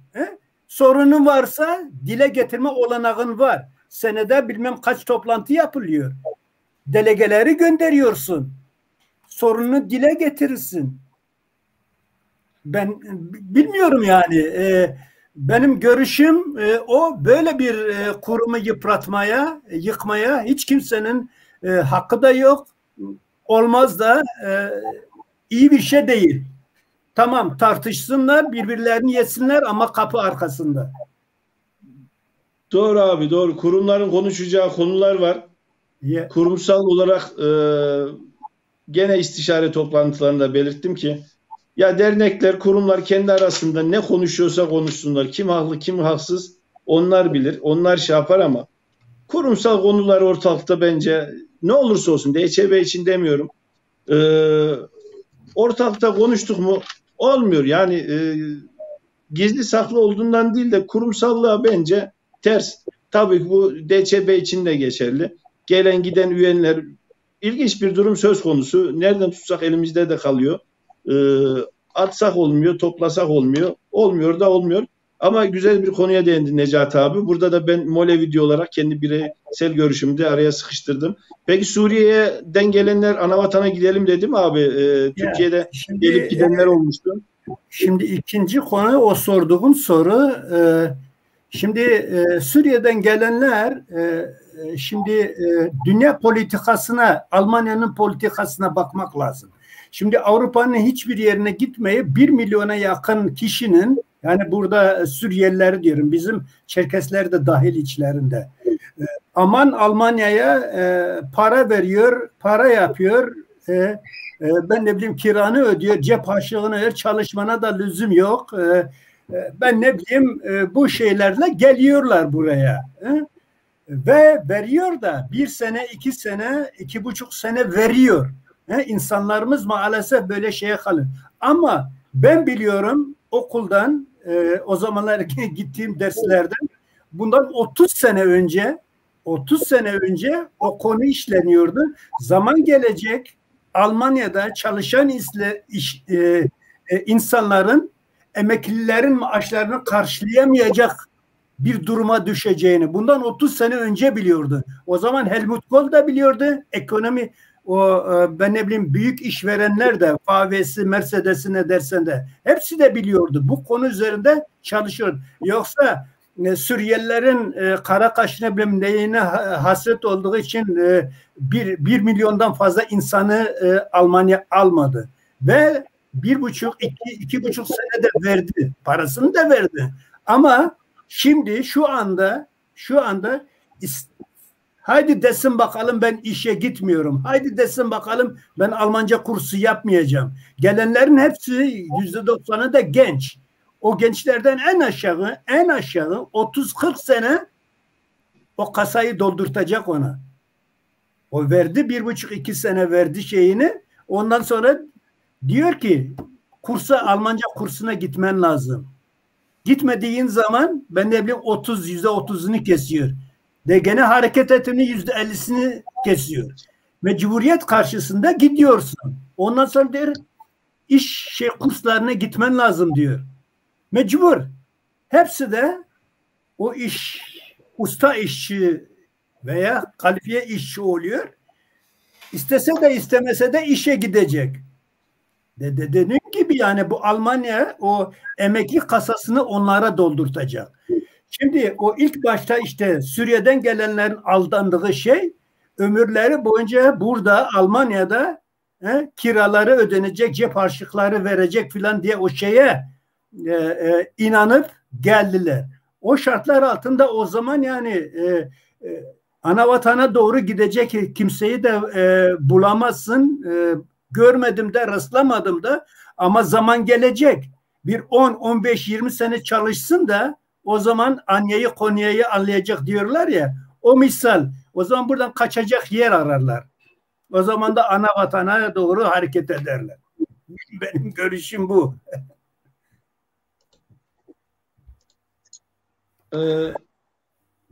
Ya ben şeyin cevabını kaçırdım mı yoksa alamadım mı? Anavatana gidelim diyenler oldu mu abi? Almanya'ya yerleşik olanlar değil.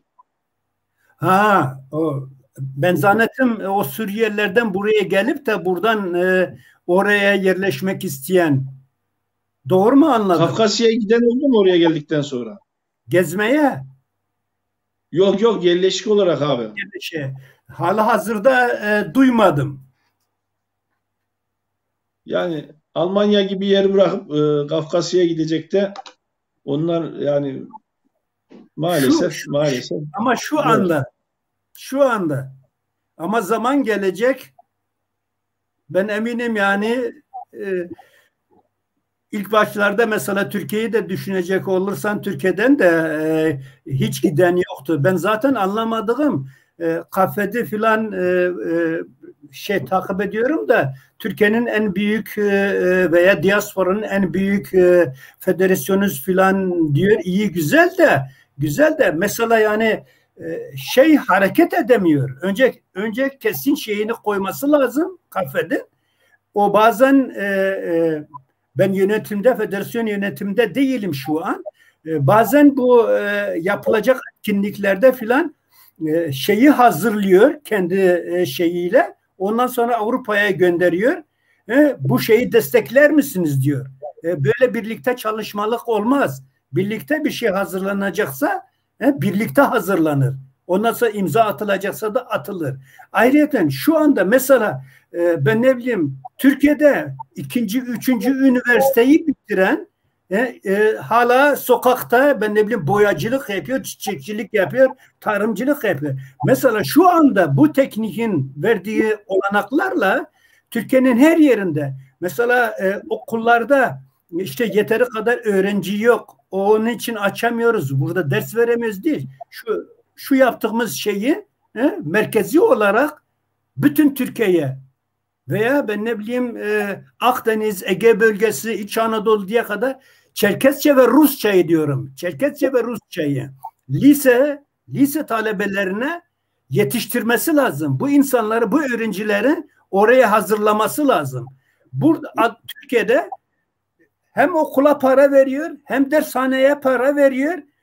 Üniversiteyi de bitiriyor, ondan da sonra sokakta kalıyor. Bizim mesela anavatandaki üniversitelerimizi de beğenmiyorlar. Şimdi görüyoruz, okuyoruz. Türkiye üniversitelerine ilk 1000'e giremiyor. Dünyada ilk 1000'e üniversiteye giremiyor sıralamasında. Yani bilmiyorum, çalışma sistemlerini, düşünce şeylerini bana göre yani değiştirmeleri lazım. Ve dediğim gibi o öğrencileri online üzerinden Rusça ve Çerkesçe, ondan sonra liseden sonra da direkt oraya, üniversiteye. Rusça sıkıntısı da olmaz, Çerkesçe sıkıntısı da olmaz. Ve bunları bedava alacak bu dersleri. Gidip bir dershaneye bilmem neye binlerce para da yatırmayacak. Biraz önce resmini paylaşmıştım. Tabii söz gelmişken Türkiye'deki kurumlara da mesajı iletmek istediniz. Onu da anlıyorum. Peki Almanya'daki Çerkez Kültür Dernekleri Federasyonu'nun veyahut da bulunmuş olduğunuz derneklerin bu Avrupa Parlamentosu'nda yapılan etkinliklerde bir aktivitesi söz konusu muydu? Organizasyon aşamasında içerisinde yer aldı mı? Şu bu yapılan parlamentoda yapılan günleri mi diyorsun? Onları mı kastediyorsun? Evet. Biz federasyon olarak yani şimdi Levent, o konulara girersek çok uzun sürer, fakat şunu dile getirmek lazım. En basit şekilde mesela o şeylerde bayrak vereceğiz diyorsun. Sen ben ne bileyim bir federasyon olarak Türkiye'den veya buradan olsun öyle bir parlamentoya bir ülkenin hukuki malı olan bir şeyi orada hediye edemezsin. Yani böyle şeyleri yapabilmen için Cumhuriyetinden müsaade alman lazım. Veya sen Avrupa Parlamentosu'ndan bir şeyler bekliyorsan birlikte DÇB olur, Adige olur. Bu insanlarla birlikte ne isteyebiliriz, ne yapabiliriz diye daha önceden şeyler hazırlaman lazım. Yoksa bizim federasyon olarak ben kendi düşüncemi söyleyeyim. Gidip o Avrupa Parlamentosu'nda halüc dağıtmak, dans yapmak bilmem ne o şeyler için ben gitmem oraya yani. Necati abi şimdi kim bayrak vermiş, ne vermiş falan onlar şu anda konumuz değil abi açıkçası. Dernek, yok, federasyon. ayrılış şeyimiz bunlar zaten. Yok, federasyon Avrupa Birliği etkinliklerine Avrupa Birliği diyorum. Avrupa Parlamentosu'na kaç toplantı yapıldı? Şu an onu da bilmiyorum. 3 mü 4 mü öyle bir şeyler olduydu herhalde. Takip etmediğim bir konu olduğu için yanlış bilgi de demek istemiyorum ama bu şekilde toplantılar yapıldı onu biliyorum. Federasyon bunlarda etkin bir rol aldı mı? Aldıysa aldı, almadıysa da almadı. Tek kelimelik bir cevap yani. Almadı. Müsaade eder misin Levent? Verdim Ergün abi ne demek? Leventciğim hakikaten herkes bunu çok merak da ediyor. Soruyorlar da sormalarında da hakları var. Bunu hiç kimseden gizlememek de lazım, etmemek de lazım. Bizim federasyon, Çerkez Kültür Dernekleri Federasyonu dediğimiz federasyon Avrupa Parlamentosu'nda yer almadı. Çok kısa. İlk defa bu Berlin'de bu toplantılar yapılıp o filmler gösterilecek falan filan derken çok kısa anlatayım, hızlı anlatayım. Sadece biz Berlin'deki yani yönetim kurulunda olan genç arkadaşlar bu şeyi hazırladılar, o filmler üzerinde çalıştılar ama ne? Sadece Berlin'de yaşayan Çerkesler için düşünüldü. Ve bizi çağırıp da gelin arkadaş bunun üzerinde konuşalım falan filan dedikleri zaman biz sadece buradakilerini düşünerek hatta biraz daha ileriye götürdük. Eğer Berlin'de yapılacaksa bu, Berlin'de de yapabilirsek çok güzel olur. Yani sadece Çerkeslere değil, diğer Almanlara da tanıtma anlamında. Çünkü Adige üzerinde söylenen bir şeydi bu. Başarılı bir şey yaparsak diğer derneklerde de bu şekilde programlar yapılıp bulundukları şehirlerde kamuoyuna gösterilirse çok güzel olur diye. Hatta şöyle şeyler de çıktı bu Berlin'de. Finansı nasıl ederiz, nerede yaparız, nasıl şey yaparız. Mesela benim savunduğumuz biz oradan herhangi bir şeyi getirirken diyoruz hakkımız, hukukumuz var arkadaş. Biz oranın gerek yerelde gerek de efendim Rusya Federasyonu'ndan talep etmemiz gerekir düşüncesi var. Yapmamız gerekir. Kişi olarak da bu düşüncedeyim. Böyle bir olay dönerken efendim ondan sonra kapı arkasında bir takım şeyler döndü. Avrupa girdi bilmem ne oldu falan filan. Bunların hiçbirini o yazışmalar, o çirkin yazılar falan filan Levent anlatamazsın. Ama sen özelinde bir şey istiyorsan bende koca dosyalar var. Göndereyim diyeceğim ama yazık olacak. Sana da yazık olacak, zamanına da yazık olacak. Neyse en sonunda Köln'de toplantı yapılıyor ve yapılmasına karar veriliyor. Orada dönemin Katlet Başkanı da oradaydı. Onun efendim burada bir tamatımız vardı. Doktor Ehsan. En çok da eleştiren benim. Onu başta söyleyeyim.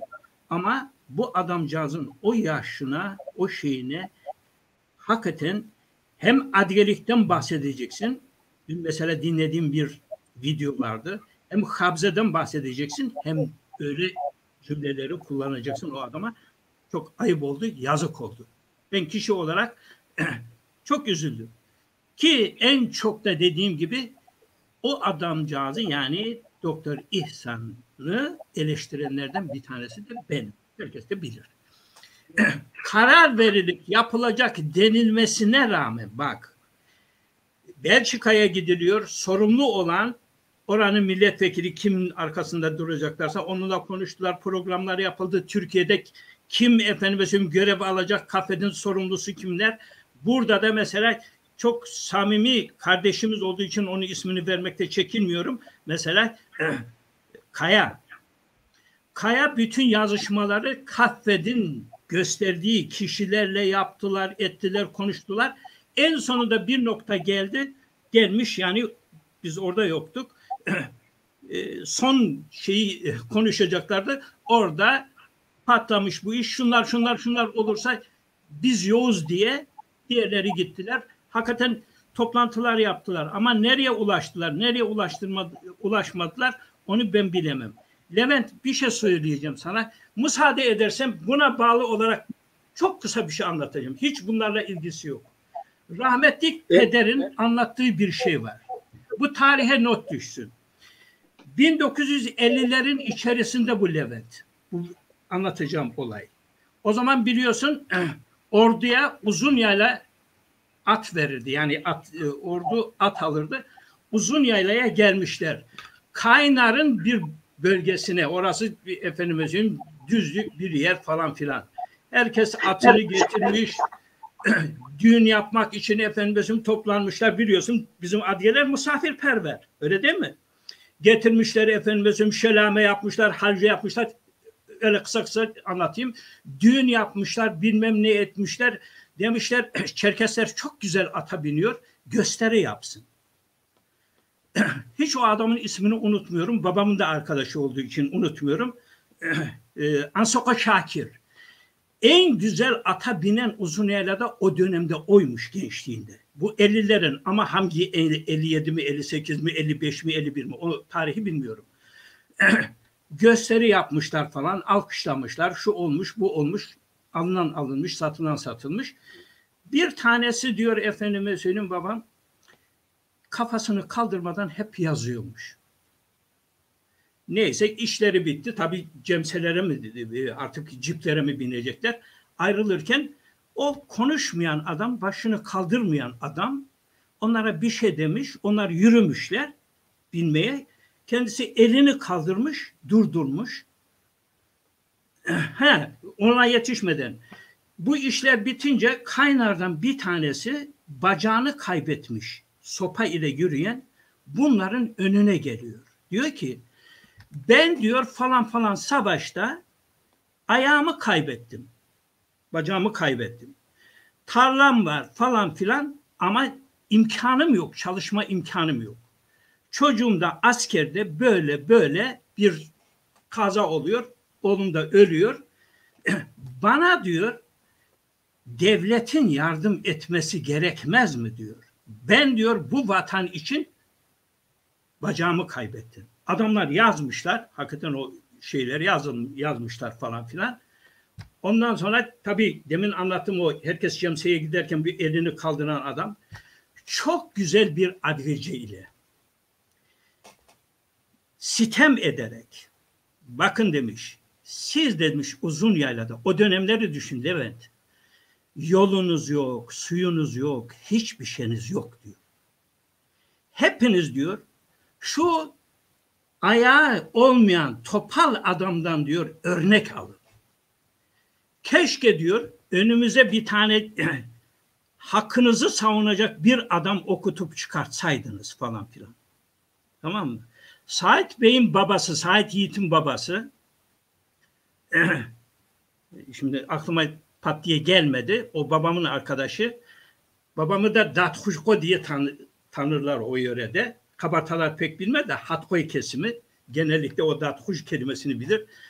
Dathuşko demiş bize demiş yeteri kadar bu adam küfür etti demiş. Anlayabilirsek. Yani aynı şu Avrupa parlamentesine gidişi ben buna benzetiyorum. Tamam mı? Derdin varsa kardeşim sen önce oturursun sokağa düşürmeden her şeye düşürmeden oturursun, çizersin, yazarsın. Arkadaş biz böyle bir şey yapacağız.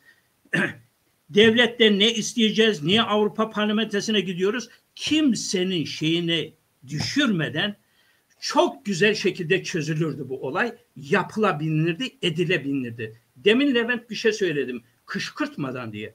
Ben devletlerin birbirine düşman olması bizim aleyhimize olacak bir şey. Düşün Türkiye ile Rusya'nın azıcık sürtünmesi ile Biz kaybediyoruz. Ben Türklere düşmanlık yapılmasını istemiyorum. Onlar da dostum olacak, onlar da. Bütün dünya dostumuzun olması gerek. Düşmanımız değil. Ama tarihi de iyi okuyarak, tarihi de bilerek. Şimdi Avrupa Parlamentosu'na giden başka tipler de var. Başka halklar da var. Örnek vereyim. Bir tanesi Çingenler. Bak Çingen dediğimiz. Çingenler bizden güzel efendim eğlenmesini de biliyor. Ama dertlerini getirdiler. Biz dediler son sınıf insan olmak istemiyoruz. Uzun uzun anlatmayacağım. Bu Avrupa Parlamentosu'nda oluyor. Bizim hakkımız, hukukumuz var. Onu diyorum Levent. Yanlış edildi. Ama bunu lütfen bizden sorma. Kaffedin tamatelerinden sonra, o günün insanlarından sonra onlar daha detaylını biliyor, onlar anlatır. Ben insanların birbirine, hele hele Avrupa'da birbirine kızan insanlar olmasını hiç istemezdim. Çünkü biz kaybediyoruz. Bu kadar anlatayım, yeter Levent.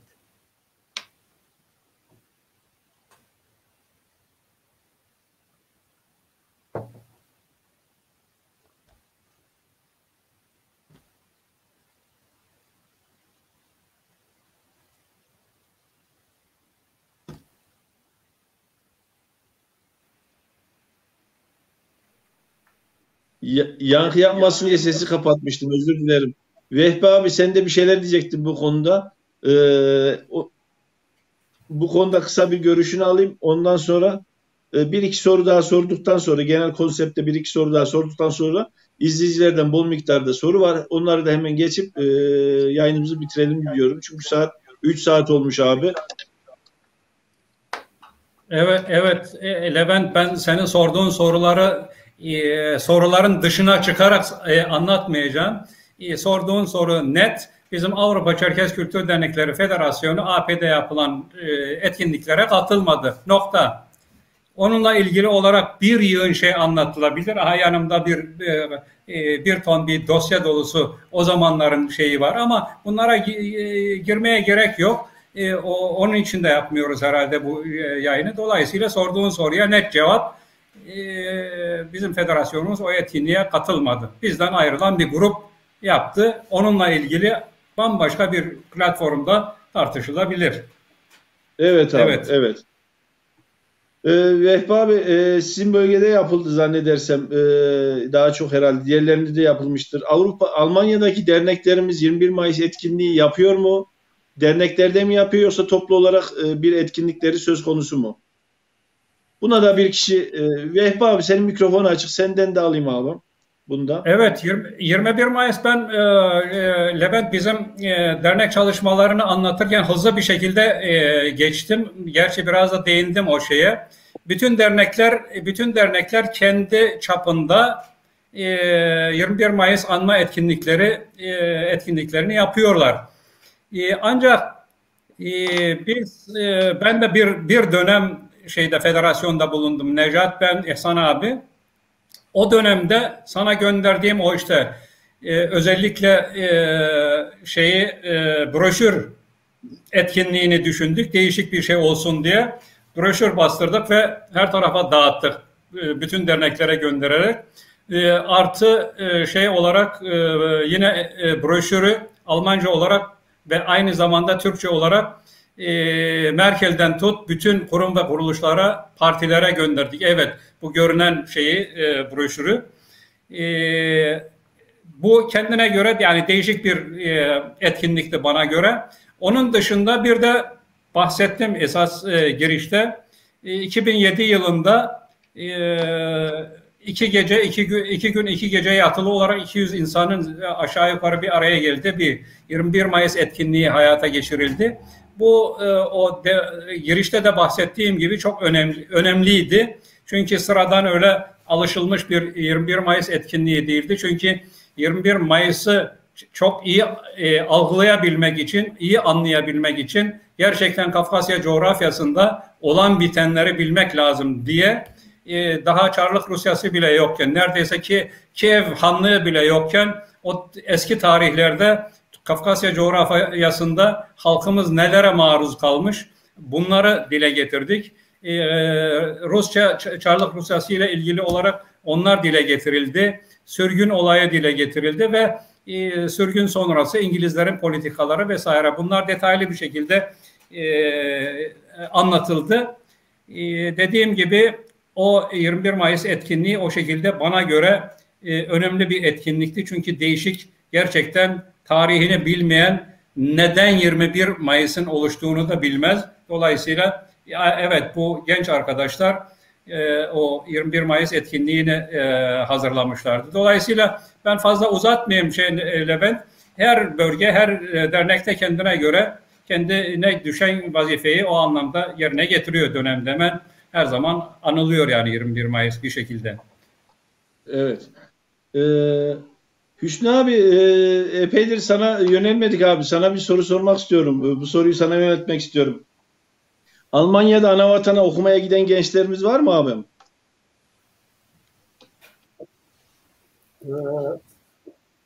Bütün amacımız da o, anavatanı herkese kalben çevirmek. Fakat maalesef başarılı olabildiğimizi düşünmüyorum. Okumak için bir kızımız gitti. En azından orada dili öğrendi.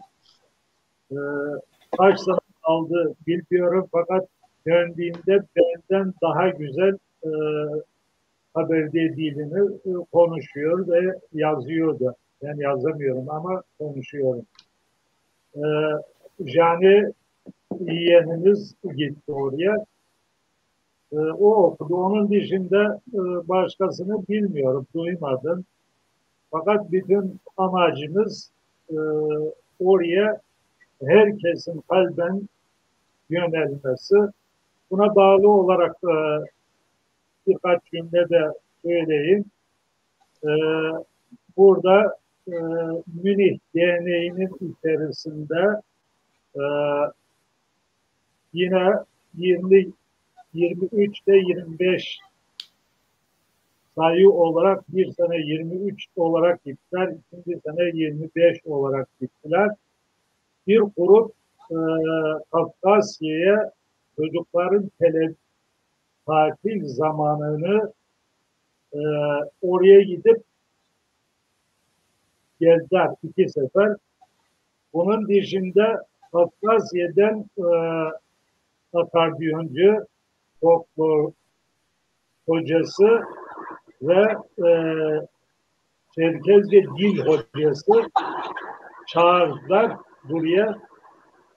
Bunu da 2 sene yaptılar. Bu hastalık başlayınca buldu. Bu da sevindirici. O gençler yönünü o tarafa döndü. İnşallah bu çoğalır. Beklentimiz bu. Yani onları görünce çalışmalarımız boşa gitmedi diye biraz rahatlamada geldi bana doğrusu. Bu bütün derneklere yayılır inşallah. De senin soruna tek cevap, bir kişinin buradan gittiğini biliyoruz. Ona da candan kendisini tebrik ediyoruz. Vehbi abi bir şey ekleyeceksin herhalde. Bu Levent, müsaade edersen bu soruna bağlı olarak benim aklıma spontan olarak geldi. Değinmekte fayda var. Bizim Almanya diasporasının anavatana kazandırdığı Murat Kanşat, biliyorsunuz Faruk Kanşat'ın oğlu Murat Kanşat, Nefus Kerim'in akardiyoncusu. O bayağı uzun zamandır anavatanda.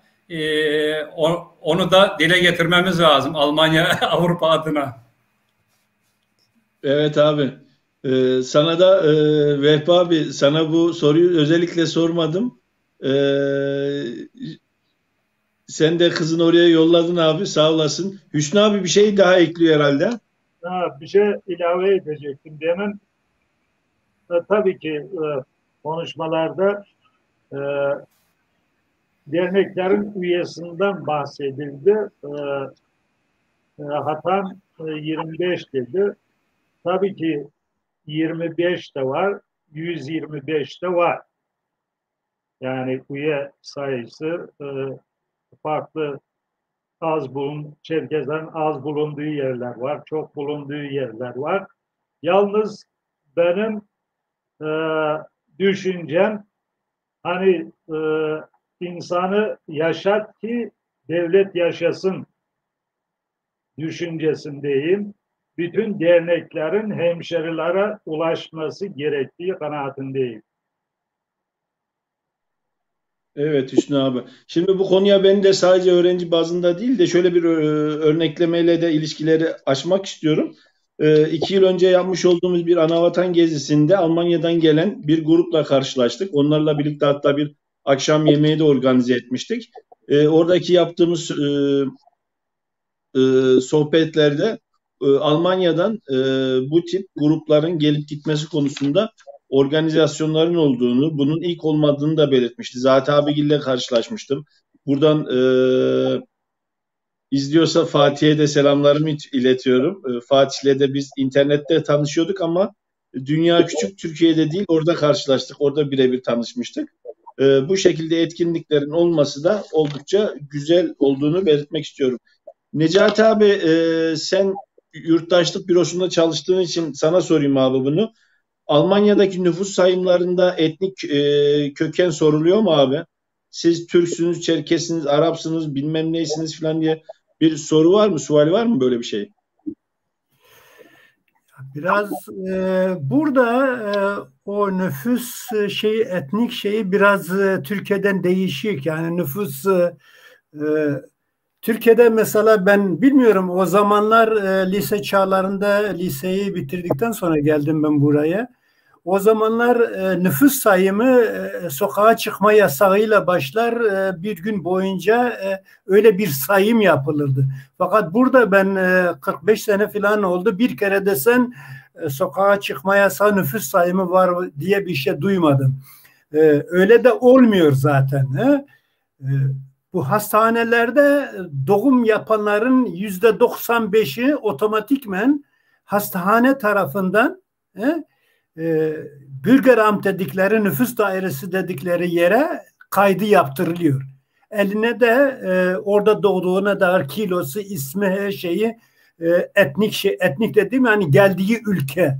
Yoksa mesela Türkiye'den gelenleri hepsine Türk, ben ne bileyim Suriye'den gelenler Suriye yazıyorlar. Bu konuda hatta ben çocuğun ismini oraya o anda, benim çocuğu orada kayıt yaparken, hastanede tabii yaparken, ondan sonra aşağıda o bir de muayeneden filan geçiriyorlar. Bacakları, ayakları, gözleri, kulakları, her neyse. Çocuğun ismini sordu. Doktor, ben Gufab dedim. Bu Türkçe değil dedi. Ben sana Türküz demedim dedim yani orada. Ya neysiniz dedi. İşte böyle böyle Çerkez. Türkiye'den geliyoruz ama Çerkesiz. Demek istedim yani öyle. Geri kalanda zaten kendisi gidip o nüfus Bürgeramt'a kaydını yapıyor. Orada zaten yazıyor. Ben ne bileyim Türkiye'den mi geldi, Suriye'den mi geldi, Romanya'dan mı geldi? Çünkü oturum da, alacakları oturum da şeye bağlı. O kayıt yaptırmadığın zaman oturum alamazsın. Bir kağıdın yok, oturum alamazsın. Geldiği ülke baz alınıyor yani anladığım kadarıyla. Evet. Doğru mu abi? Onun içinde mesela Münster şehrinde benim yaşamda 5.000 tane Türk, 3.000 tane ben ne bileyim Suriyeli var diyor. O şeyden çıkarıyor hepsini. Kaydından belli yani. Evet. Vehbi abi, Berlin'de oturan sendin herhalde, yanlış hatırlamıyorsam. Evet. Bu Berlin Duvarı yıkılmasının bir olumlu olumsuz etkisi oldu mu abi biz Çerkezlere, derneklere? Hüsnü abi de bir şey diyor zannediyorsun. Hüsnü abi buyur abi, seni alayım önce. Şimdi anlattığı doğru. Yani bura vatandaşı oluncaya kadar nereliyse, hangi ülke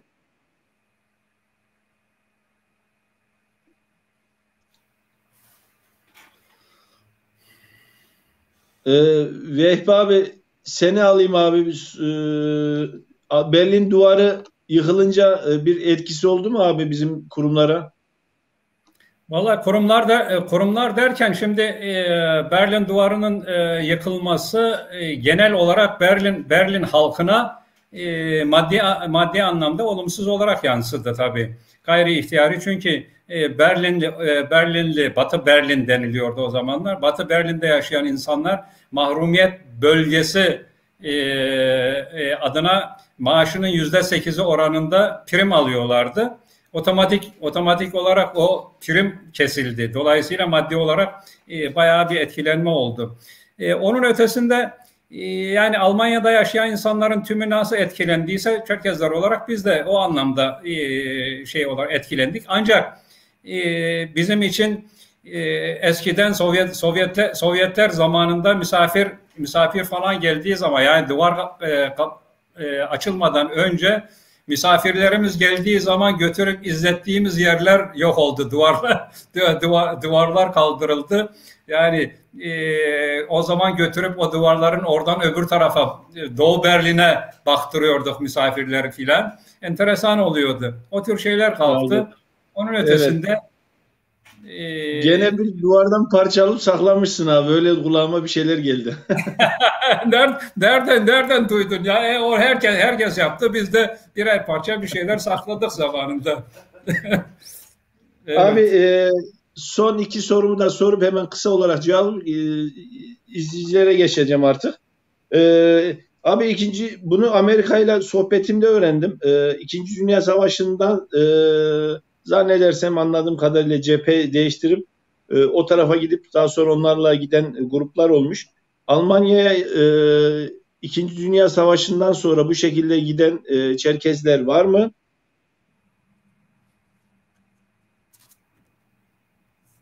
Kime? Vehbi abi sen söyle, fark etmez abi. Evet, İkinci Dünya Savaşı'nda ona da detaylı olarak girmemek lazım. İkinci Dünya Savaşı'nda aslında ikiye ayırmak lazım. Gerçekten esir olarak gelen bir kesim var. Bir de Nazi Almanyası'yla bütünleşen ve o anlamda Nazilerle birlikte gelenler var. O bence şeylerin nedir onun adı, internet ortamında da bir hayli şeyler yazılı onunla ilgili olarak. O konuda da yine tarihçilerin araştırması gereken, detaylı araştırması gereken bir konu. Evet.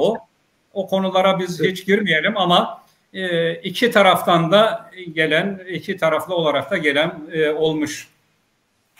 Evet. Şimdi bir sorum da vardı, bu son sorumda, ama zaten bunun birçok kez telaffuz ettiniz. Türkiye'deki kurumlarımıza dair düşünce serzenişleri de alındı ama diasporadaki kurumlar hakkındaki yaklaşımlarınız, fikirleriniz nedir diye soracağım ama sormayayım, daha iyi uzun cevap abi. Çünkü çoğu zaman belirttiğiniz cevaplar arasında. Sizce uygun mudur? Levent müsaade eder misin? Var mı abi? Diasporadaki kurumlarla bir iletişim söz konusu mu abi?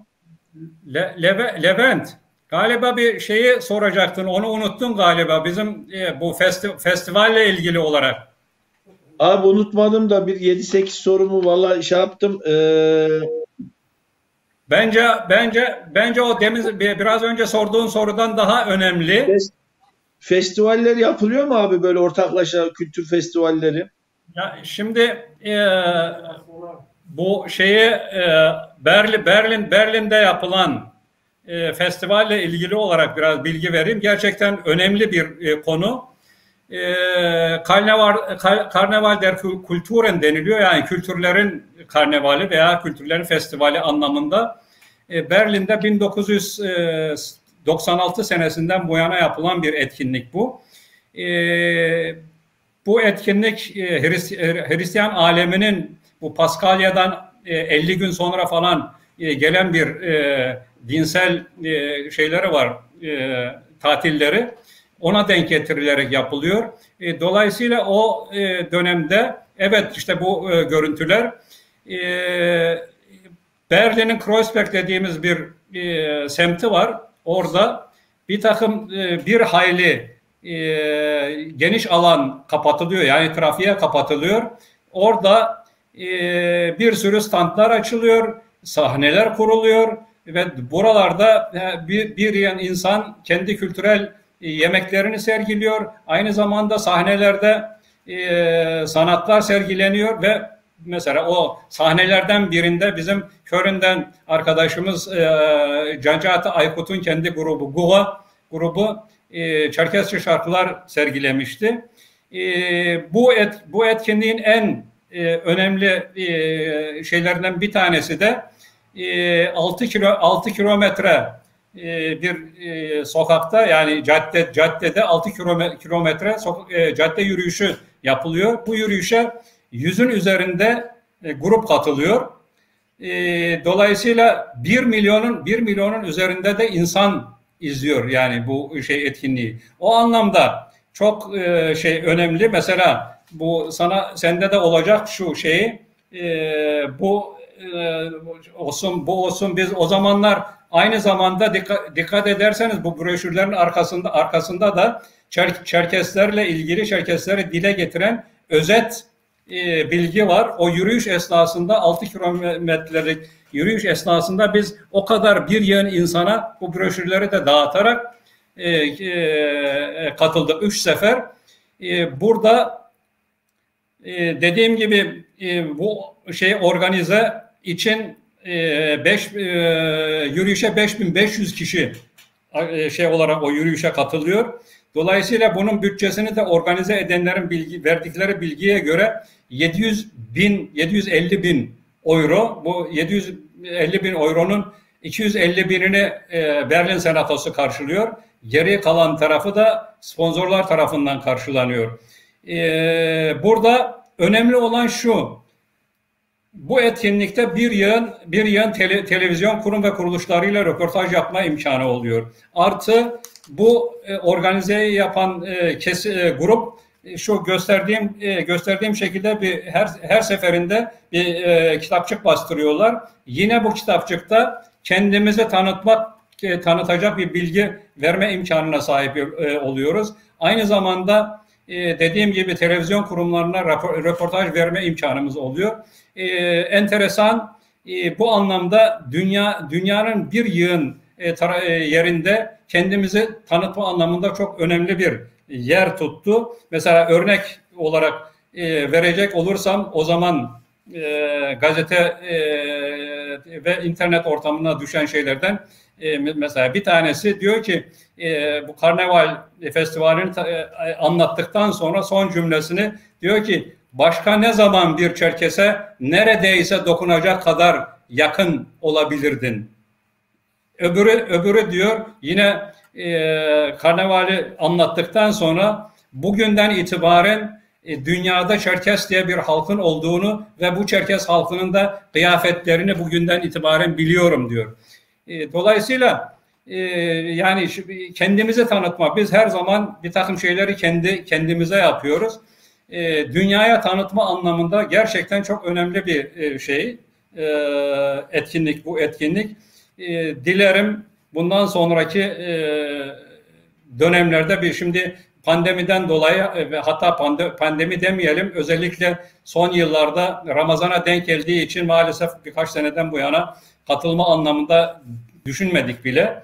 Ama bu dönemler geçtikten sonra dilerim ki gençlerimiz bu etkinliğe devam ettirsinler. Bütün dernekler hatta federasyon bazında anlaşarak katılmalarında fayda var ama hiç de kolay bir organize değil etkinlik ve o zamanki katılan gençlerimize özellikle çok buradan hepsine selam gönderiyorum. Hiç kolay bir iş değil. 6 kilometrelik bir yürüyüşü hele ki bizim fahişeleri taşıyarak hem dans yaparak 6 kilometre yürümek hiç de kolay bir şey değil. Dolayısıyla inşallah önümüzdeki dönemlerde Ramazan da geçer, pandemi de geçer.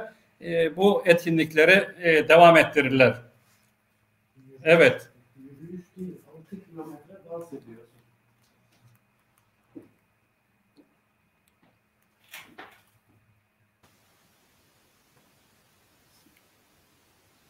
seyircilerimizden gelen sorulara geçiyorum şimdi. Yalnız kullanmış olduğum programda ilk gelen yorumları maalesef üstte kaldığı için geri göstermiyor. Alttakilere geçti. Hemen şöyle hızlı bir şekilde YouTube'a bakıyorum. Bilge Eken Ankara'dan sormuş. 80'li ve 90'lı yılların başında Avrupa dernekleri hem kendi aralarında hem de Kafkasya ilişkilerine daha aktifti. Son yıllarda daha içe kapandı. Nedeni nedir acaba diye sorar Bilge Eken. Kim bir kişi cevap versin abi buna?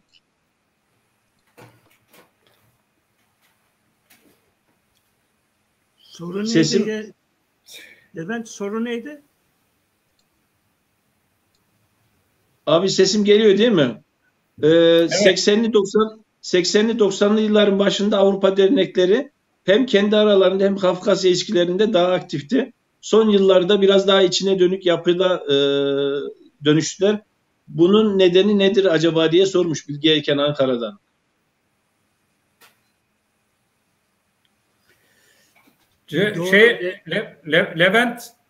Levent, ben cevap verebilir miyim kendi kişisel düşüncemi? Bana göre ben baştan bizim ççalışmaları dile getirirken bütün yani bu federasyonlar bazında olmadan dernekler kendi aralarında bir hayli etkinlikler düzenliyorlardı, doğru. Ama o zamanlar şu vardı, Almanya'nın ekonomik olarak durumu da çok daha iyiydi. O anlamda iletişimler de daha kolaydı. Şimdi maalesef bu ekonominin de geriye gitmesinden kaynaklanarak biraz daha zorlaştı. Artı maalesef derneklere olan ilgi her tarafta olduğu gibi Almanya'da da biraz daha geriye gitti diyorum ben. Bu da ayrı bir tartışma konusu. Benim nacizane şeyim bu internet ortamının çok da etkili olduğunu düşünüyorum. Çünkü herkes internette kendi kendini tatmin edebiliyor. Folklorunu seyredebiliyor.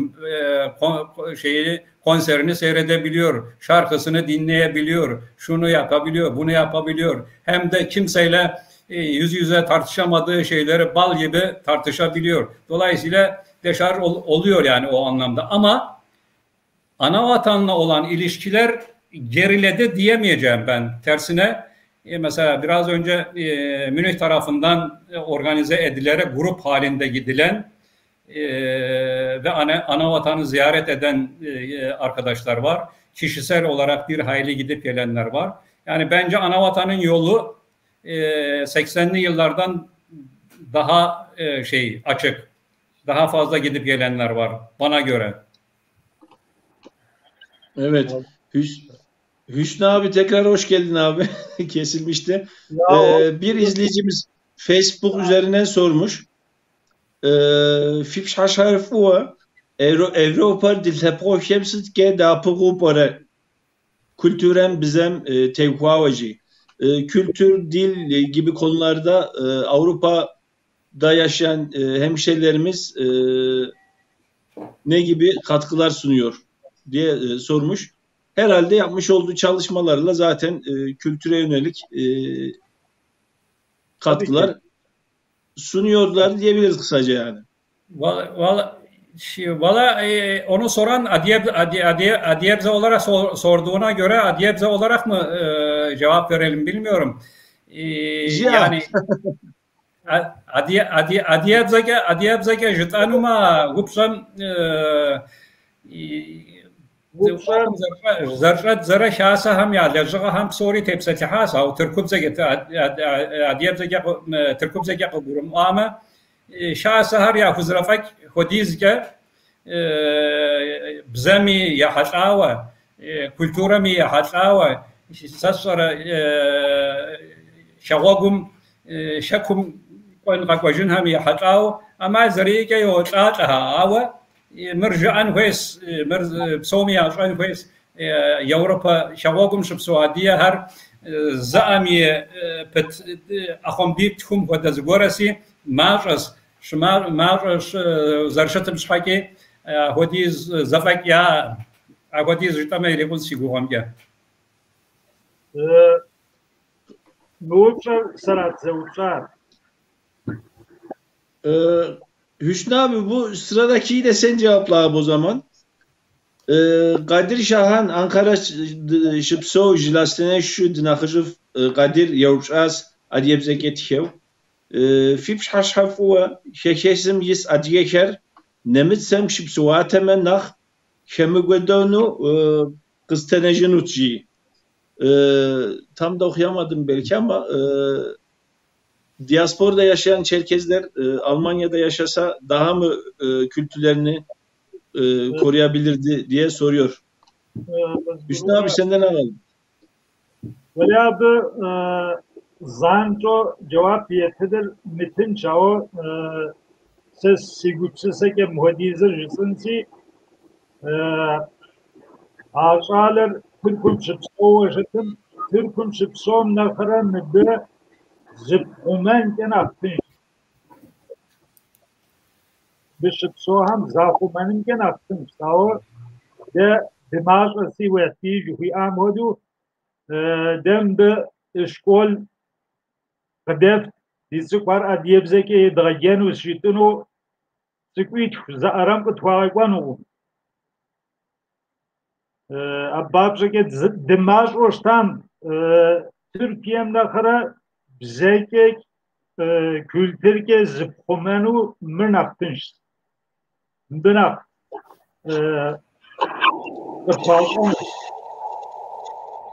ya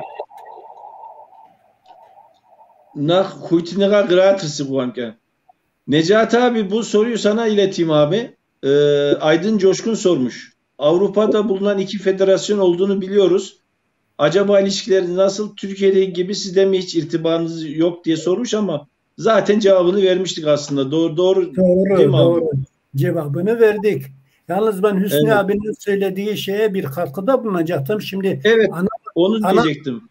ana vatan dışında ister Türkiye olsun, ister Avrupa olsun, ister Suriye olsun. Yani kültür ve dilini en sonunda kaybetmek, asimile olmak mecburiyetindesin. Başka çıkarı yok. Ve onu dilini ve kültürünü birazcık da olsa yaşayabilmen için o da o ülkenin, yaşadığın ülkenin demokrasi anlayışına bağlı. Yani şimdi bilmiyorum Türkiye ile Avrupa arasında dünya kadar fark var. Yani buradan Avrupa'dan baktığın zaman farklılığı görüyorsun. Onun için yani devleti müsaade ettiği kadar şey yapabilirsin. Aksi takdirde hiç şansın yok. Diyorum. Evet. Cevdet Yılmaz zannedersem Almanya'da kendisi. Maalesef bizler Hamburg Derneği olarak pek katkımız olamadı. Bizleri de Almanya'da temsil ettiniz. Var olun. Hepinizi kucaklar. Selamlarımı sunarım demiş Cevdet Yılmaz. Evet bizden de selamlar Cevdet Yılmaz'a. Teşekkürler. Evet. Konumuz hakkının dışında Aydın Coşkun belirtmiş. Münih Derneği'nden Admiral Bey'in atçılıkla ilgili çalışmalarını başka bir programda dinlemiştik. Kendisini de burada görmek isterdik. Kabardey atlarıyla ilgiliydi galiba der. Aydın Bey inşallah Admiral abiyi de ana dilimizle bir sohbet etme fikrim var. Fakat şimdi hem dernekler hem atçılık oydu buydu karıştırırsak baya bir konu dağılacaktı. O yüzden Admiral abiyi izliyorsa selamlarımı iletiyorum. Adiye bzemre koyda adiye şiham yeltawa z netin çıkması guapeş zo Admiral dinahır. Bu konuda cevap mı istiyor yoksa kendisi bir açıklama mı getirdi?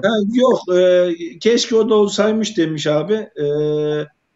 Tamji marit zo aseri.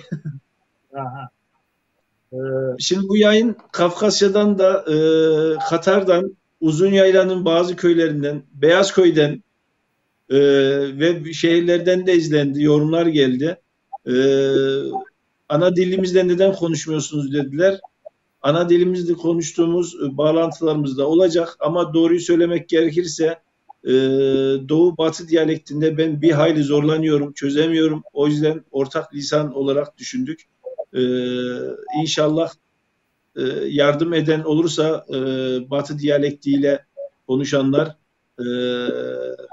program yapımına katkıda bulunan çıkarsa karşılıklı olarak bu sorunu da aşmış olacağız. Ve bu sırada sorulara da bakıyorum. Servet Alpiş, Reyhanlı'dan Servet Alpiş sormuş. Yaşadıkları şehirlerdeki Çerkezlerin dernekleri olan ilgileriyle Almanların kültürümüze bakışları hakkında neler söyleyebilirler? Ayrıca Almanya devletinin STK'lara destekleri var mı? Teşekkürler diye sormuş. Kim cevap vermek ister? Ergün abi senden alayım bunun cevabını abi.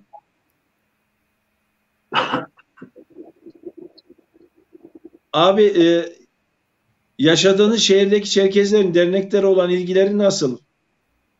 Almanların kültürümüzü sokaktaki festivallerde görüyorlar. Yaklaşımları nasıl diye sormuş abi.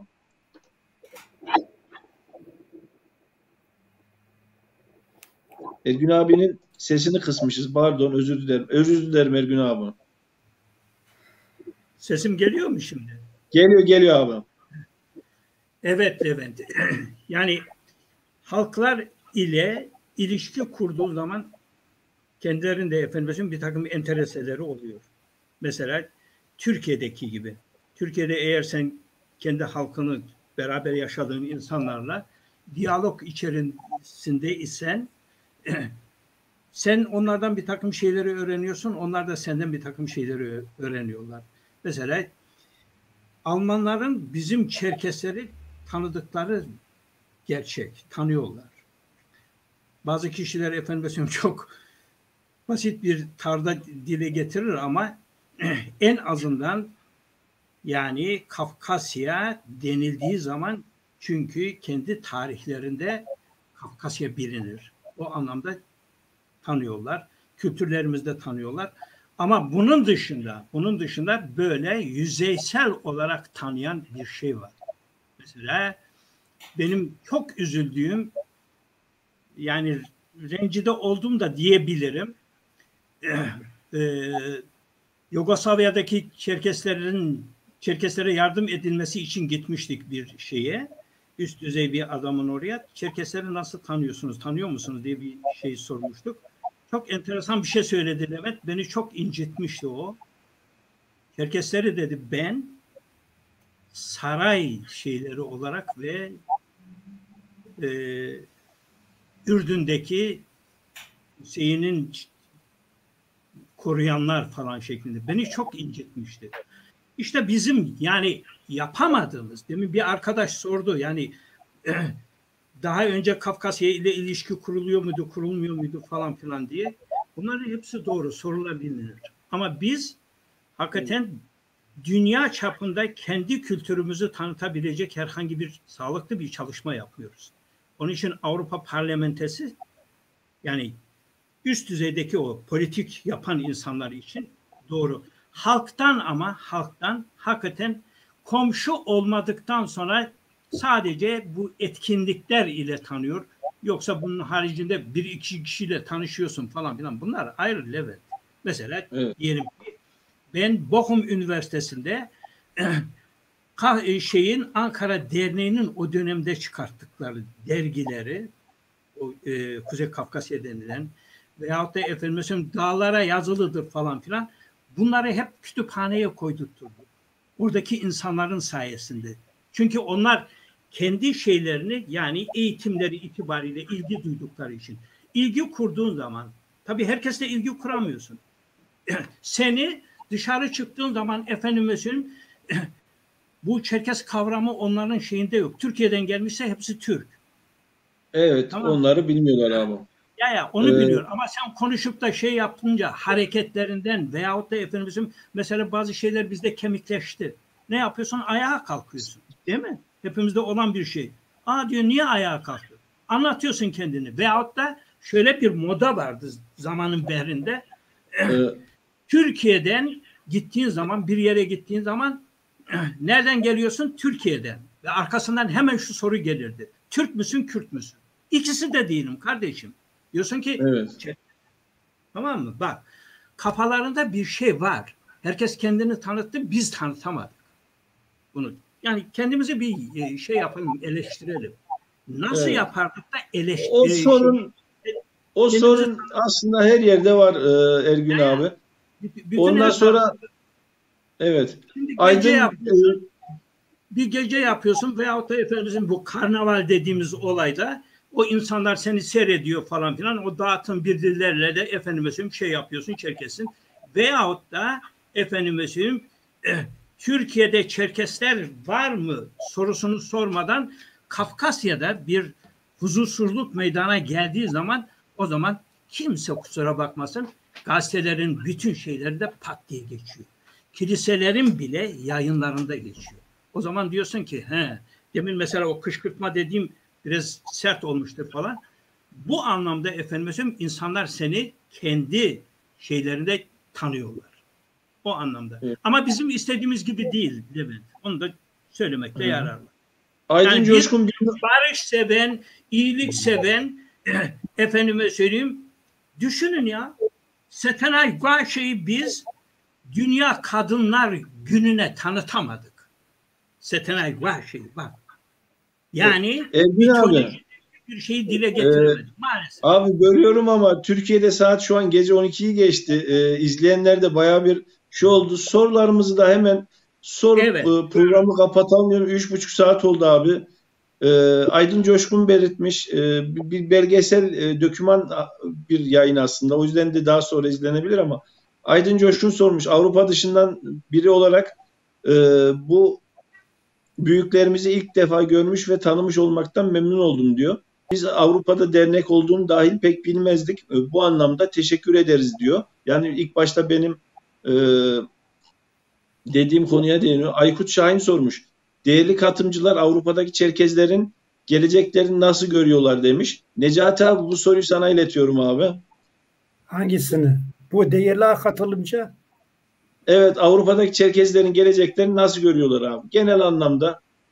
Genel anlamda Avrupa'daki demek şeydi de dernekler desin. Dernekler dese daha iyi. Bu internet şeyi ve birazcık bahsetti. Eskiden derneke hafta sonlarını iple çekerlerdi insanlarımız. Fakat şimdi o kadar şeyini kaybetmiş ki istediği gibi internete haberleşiyor, görüşüyor, sohbetini yapıyor. Bu şeyde azalma var. Ama gene onları canlandırmak bizim elimizde olan bir şey. Sen geçen konuşmamızda sormuştun.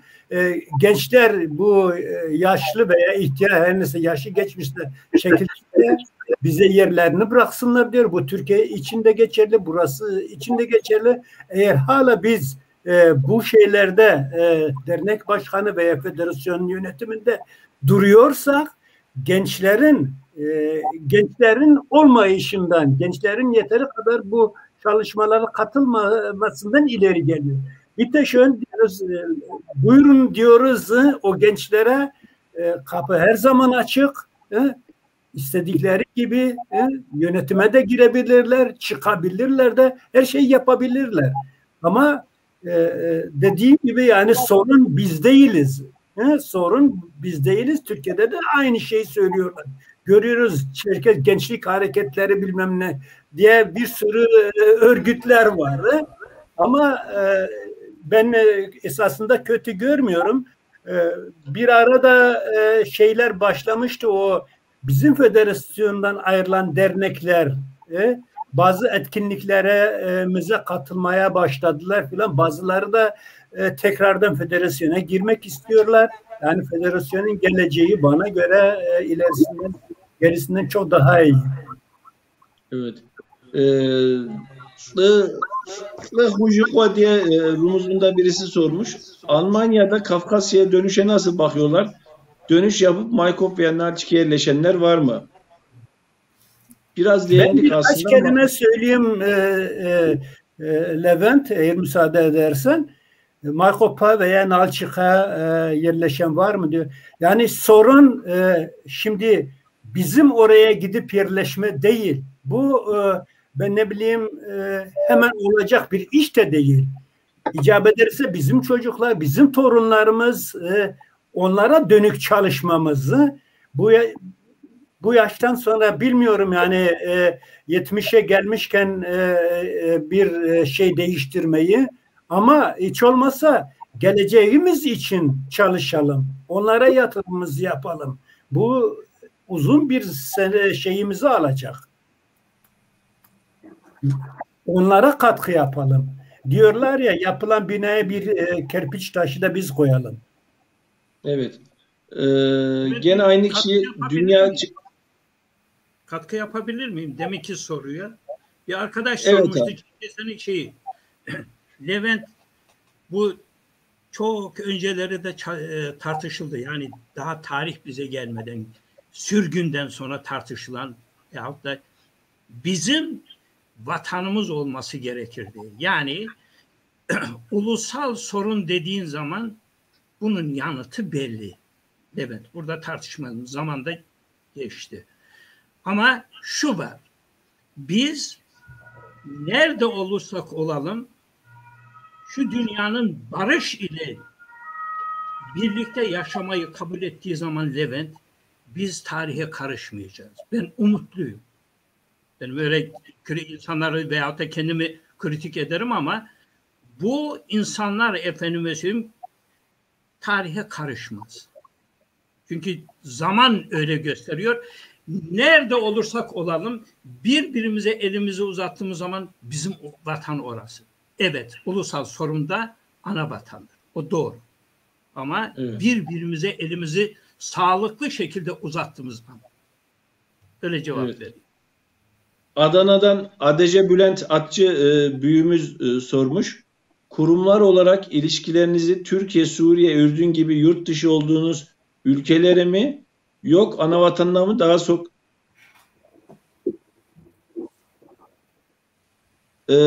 anladığım kadarıyla kurumlar olarak ilişkilerinizi Türkiye, Suriye, Ürdün gibi yurt dışı olduğunuz ülkelere mi, yok ana vatanına mı daha sıkı ilişki içindesiniz? Yani diaspora ülkelerindeki Çerkezlerle mi, yoksa ana vatandaki ana vatanına mı daha sıkı ilişkiler söz konusu diye soruyor Adana'dan Bülent Atçı büyüğümüz. Hüsnü abi, senden alayım abi cevabı.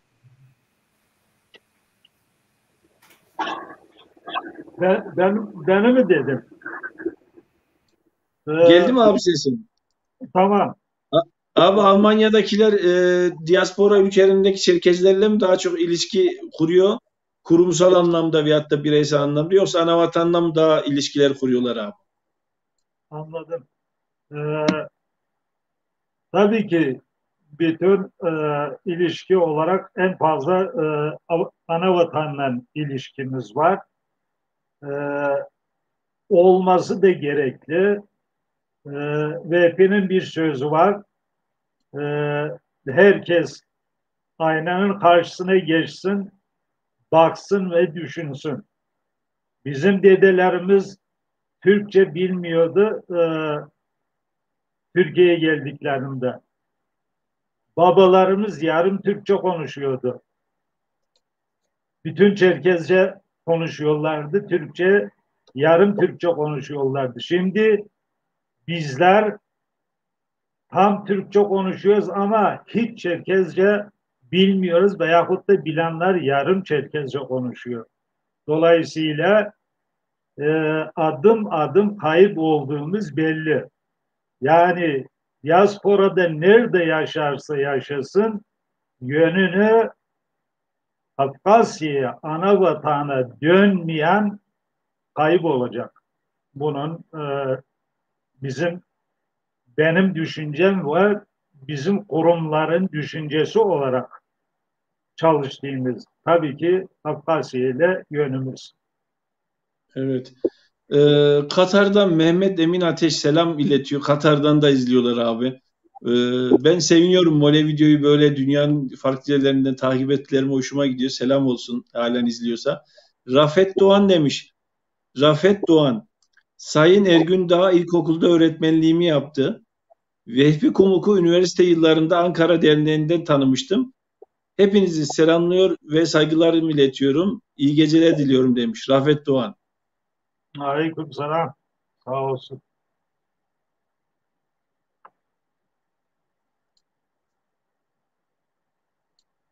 Ankara'dan Kangoş Feriha Eviren Kankoç sormuş. Avrupa'da Çerkez gençlerin derneğe ilgileri zaman içinde artarak ilerliyor mu yoksa gerileme mi var diye sormuş.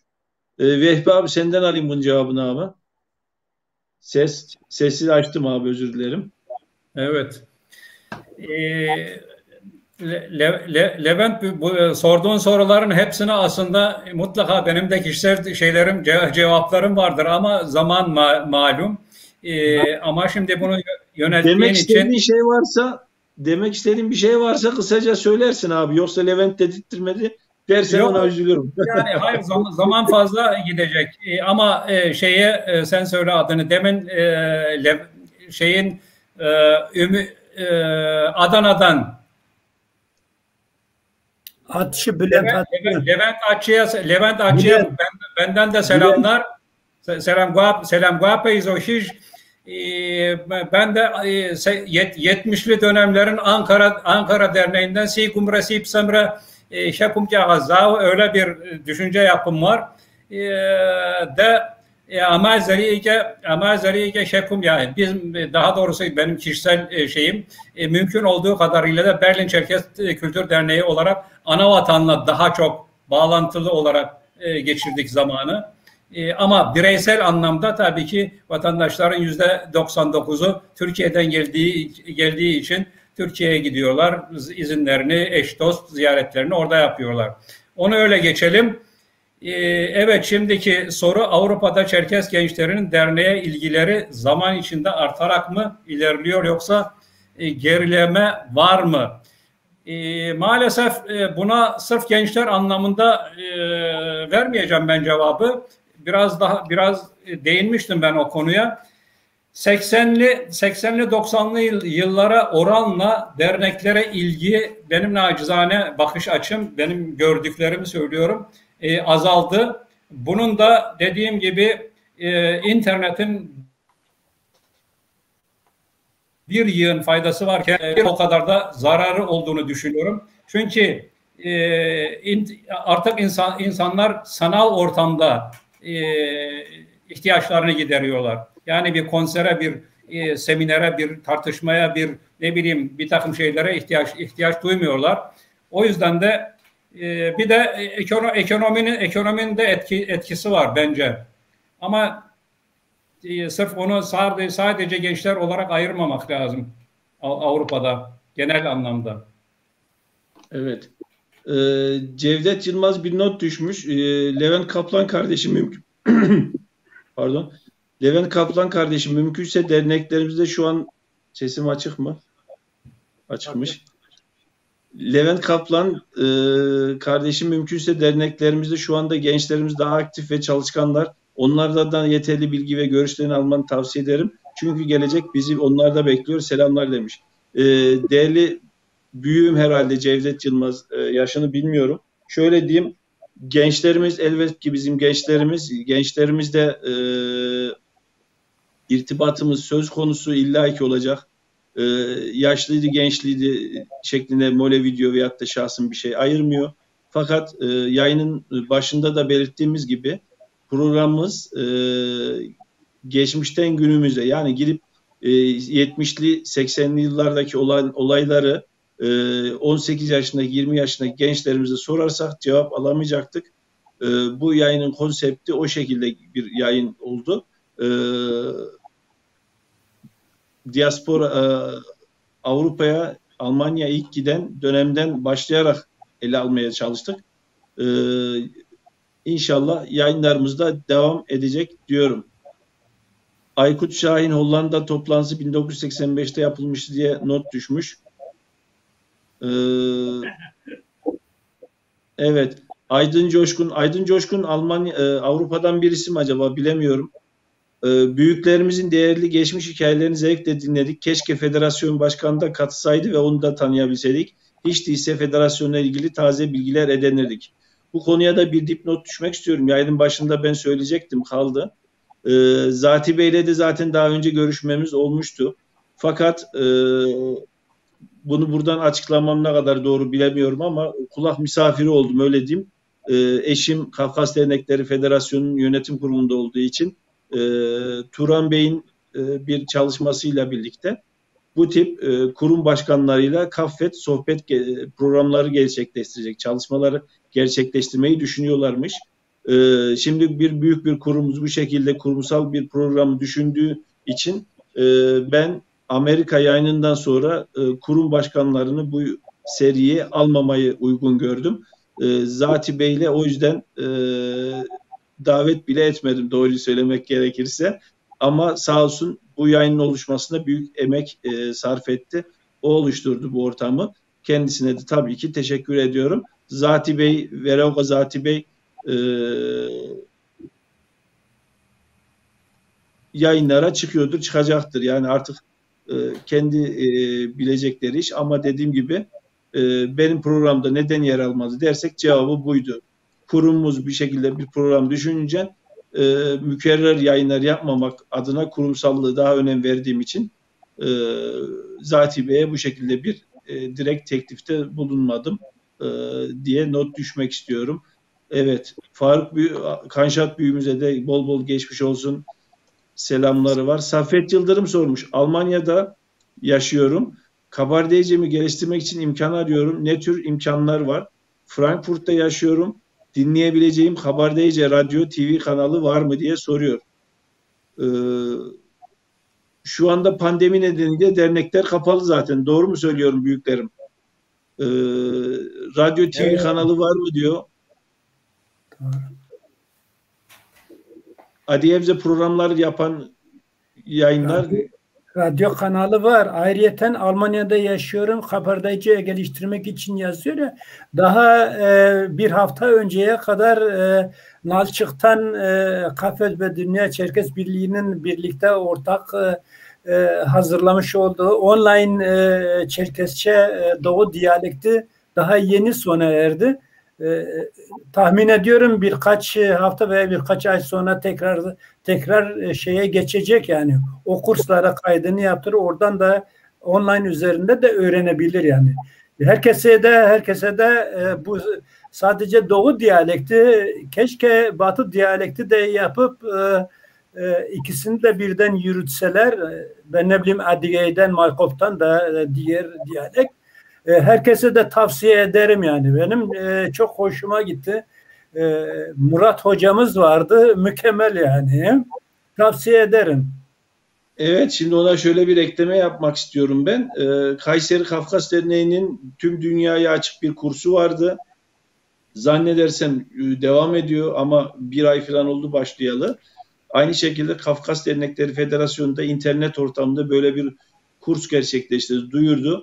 Kurumlarımız diasporada veyahut da hangi ülkelerinde olursa olsun bu tip programlar gerçekleştiriyorlar uzaktan veyahut da bireysel olarak. Hatko Halil Hollanda'dan yazmış. Selamlar Hollanda'dan. DÇB'nin kurulmasında Hollanda Çerkes Kültür Derneği'nin yadsınamaz katkısı var, emeği vardır. Rahmetli Hatko Orhan Arıt'ı bu anlamda saygıyla anıyoruz. Tekrar iyi yayınlar demiş. Hollanda'ya Mole videoda zaten bir konuk etmek için bizden de selamlar Halil'e. Girişimlerimiz olacak. Hollanda'yı da tabii ki ele alacağız. Bu yorumları ben de ilk defa görüyorum. Hemen hızlıca gidiyorum. Bülent Atçı, DÇP kötü ama bileşenleri çok daha kötü diye bir not düşmüş. Ondan sonra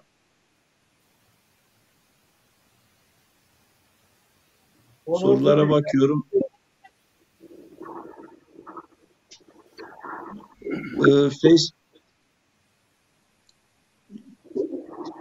DÇB son 20 yılda Çerkez ulusunun çıkarları için ne yapmıştır? DÇB yapılan eleştiriler kuruluş amaçlarını değil Rusya devletinin çıkarları doğrultusunda diaspor yönetilmek olduğu için değil mi diye Vatey Umar Kayseri'den sormuş.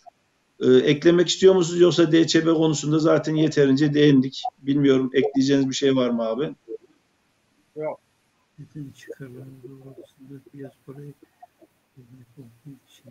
Vallahi Levent ben burada bir şey söyleyeceğim. DCB bütün dünyadaki Çerkeslerin sesi. Ben onun için demin söyledim. Yani DCB senin yani Çerkes halkının ortaklaşa kurduğu bir üst çatı. Bunun olumsuzluk, olumlu yanını bu Çerkesler şey olur.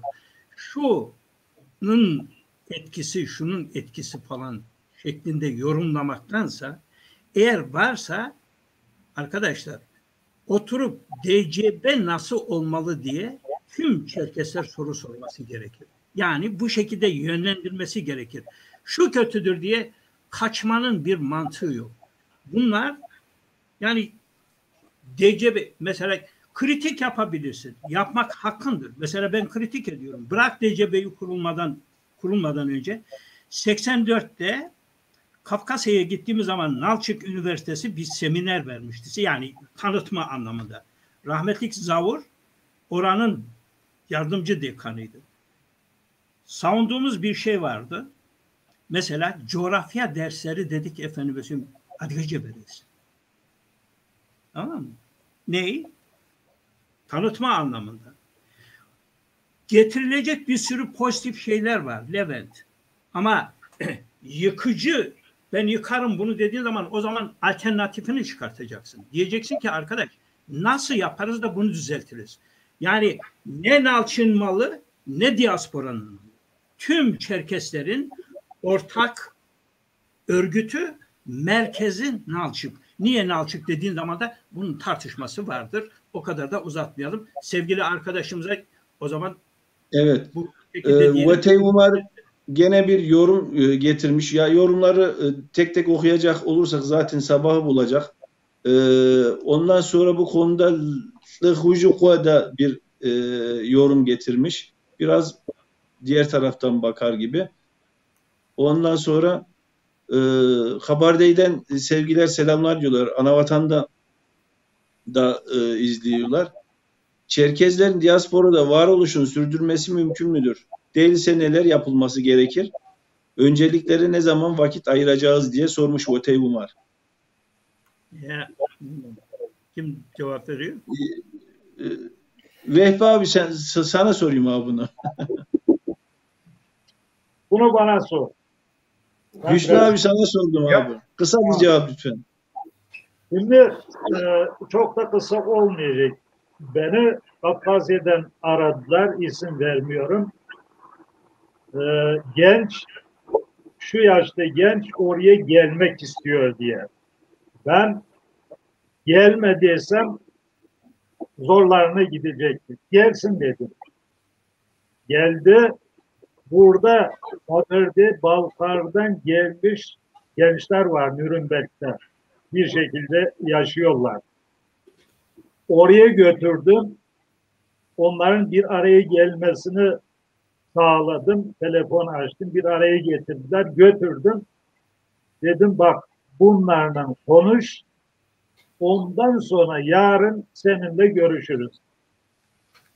Oraya bıraktım. Ben başka yere gittim. Onların yaşantısını, uğraşlarını, çektiklerini hepsini dinledi. Saat yarım olduydu. Arabaya bindirdim. Yürüdük gelirken Sişnafır zgazeciniz yani ben döneceğim dedi. Ben dedi onların çektiklerini çekecek kadar o kadar oraya o duruma düşmedi. Ben Nalçık'ta yaşayabiliyorum dedi. Çok memnun oldum, sevindim, getirdim. Ondan sonra da geri döndü orada. Yani burada hiçbiri kalıcı değil. Yani diasporada hiçbir Çerkez'in benim köküm Çerkez olarak kalsın diyorsa yanlış söylüyor. Dolayısıyla buraya hiç kimse özenmesin. Zor kolay ana vatana yönelsin diye düşünüyorum ben.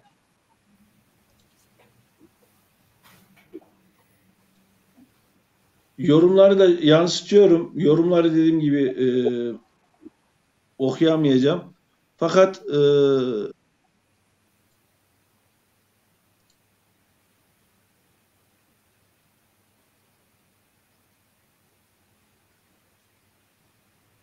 Ya işin ilginç tarafı son kısımlarda konu Kaffet'i eleştirme, DÇB vesaire şeyine dönüşmüş. E, Yani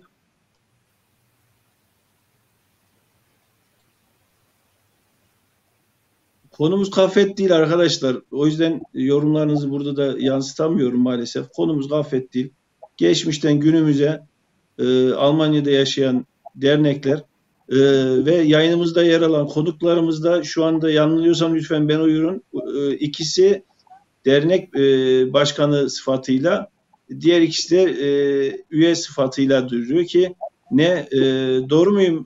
Federasyonun sözcülüğünü gerçekleştirdiler şu anda veyahut da başka bir genel anlamda Almanya'da yaşayan herkesi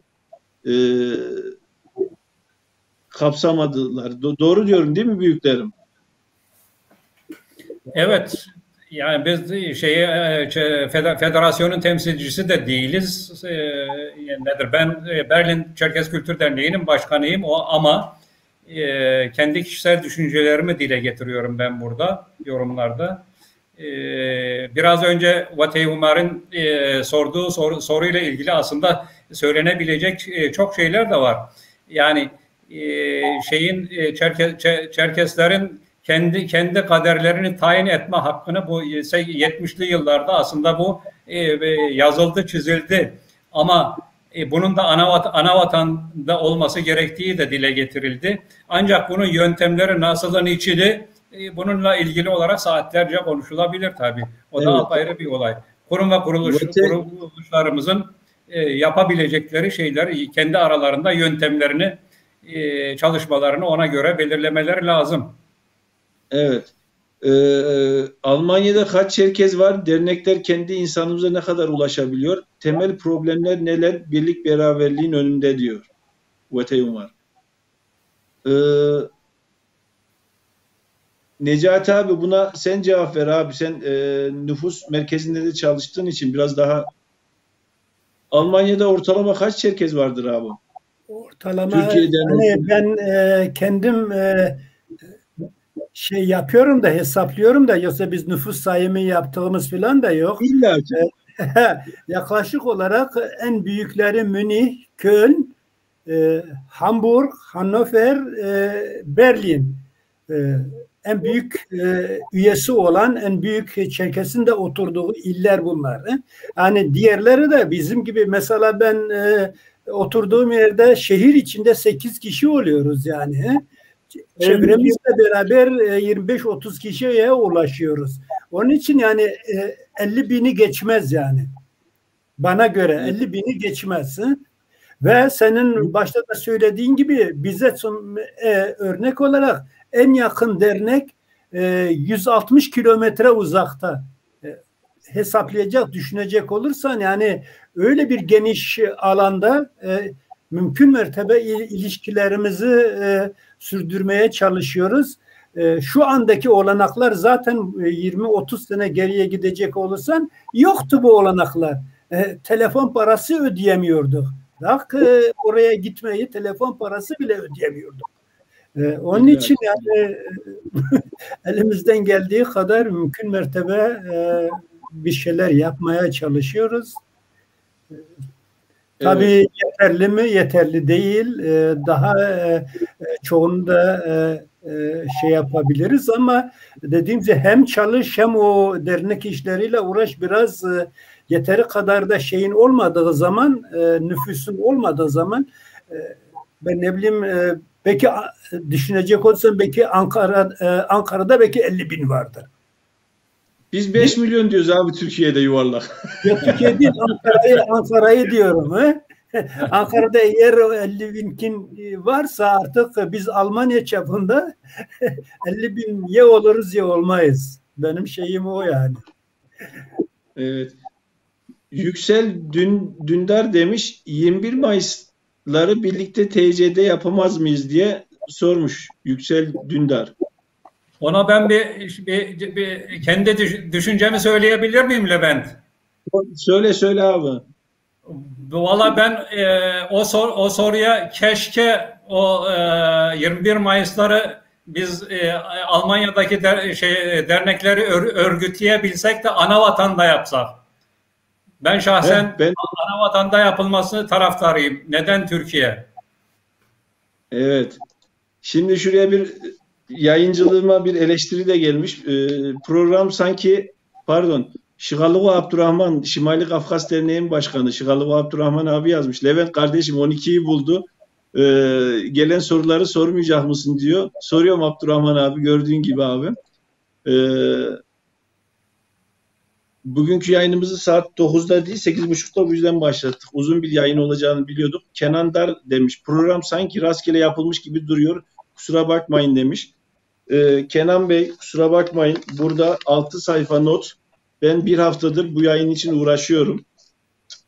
Ondan sonra değerli büyüklerimle 3 kere bu sorular ve bu cevaplar için 3 kere istişare toplantımız oldu. Evde ailemi, çoluk çocuğumu bırakarak, işte mesaimi bırakarak bu işlere koşturuyorum. Yani siz de kusuruma bakmayın. Rastgele Mole Levent ortaya çıkmaz. Rastgele ortaya çıkan bir birey olsaydım rating programları yapardım diyordum. Sadece öyle diyerek bir yerlere de taş göndermek istiyorum. Rastgele olmaz. Ben bu büyüklerimle 3 kere toplantı yaptım. Değerli zamanlarını bana verdiler. Ben de bu şekilde şey oldum. Notlarım arkalı önlü 10 sayfa. Ben açıköğretim lisesinde, üniversitesinde, lisesinde diyorum. Bu kadar çalışmış olsaydım doktora mı yapardım? Rastgele değil. Rastgele toplum karşısına çıkmayız biz. Mole Levent çıkmaz. Yayınlar yapmaz. Bilge Eken Avrupa Dernekleri güzel çalışmalar yapmış. Çok daha etkinlikler bekliyoruz demiş. İnşallah imkanlar el verdiğince Avrupa'da olsun, Türkiye'de olsun herkes dünyanın neresinde olursak olalım gönül ister ki aynen öyle olsun. Sıkıcı sormuş. Avrupa'da iki federasyonu arasındaki temel fark nedir söyleyebilirler mi? Net olarak sorarsak ayrılmaların sebebi nedir diye sormuş da bu soru bence farklı mecralara kayacak. Yani engellediğimden değil, hem saat ilerledi hem de bu konuyu insanların olduğu ortamda görüşmek bence daha iyi şeydir. Diğer federasyon hangi derneklerdir, kaç dernektir? Bu Çerkez Kültür Dernekleri federasyonu kaç dernekten oluşur? İnanın ben de bilmiyorum. Temeline de inmedim. Federasyonun böyle şeyler olduğunda yakın zamanda duydum. Kulağıma geliyordu ama yani içeriğini bilmiyorum. Konuklarımıza da bence şu vakitte bunu sormayalım. Çünkü konu başka mecralara kayacaktır.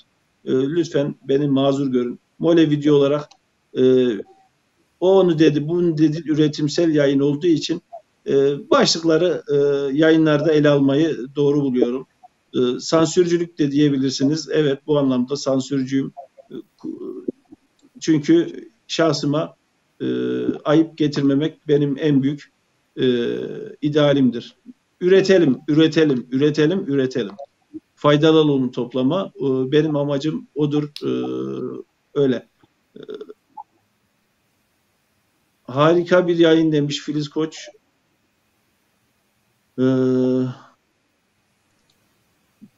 Fehim Altın demiş, Hamademiz Hüsnü Bey, Ergun Vehbi, Necati Beyleri iyi çalışmalar diyorum. Ricam çalışmalarını bırakmasınlar, devam etsinler.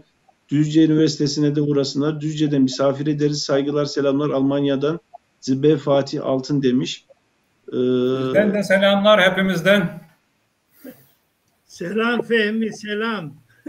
Evet, hanım geldi beni uyarıyor. Levent amma da çok konuşuyorsun, çok yorum veriyorsun diyor.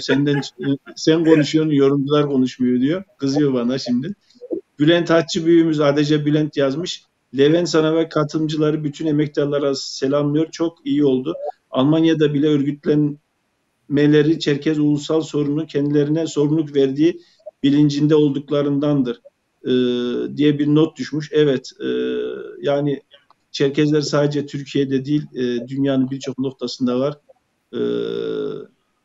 Bu şekilde tanımaya çalışıyoruz inşallah.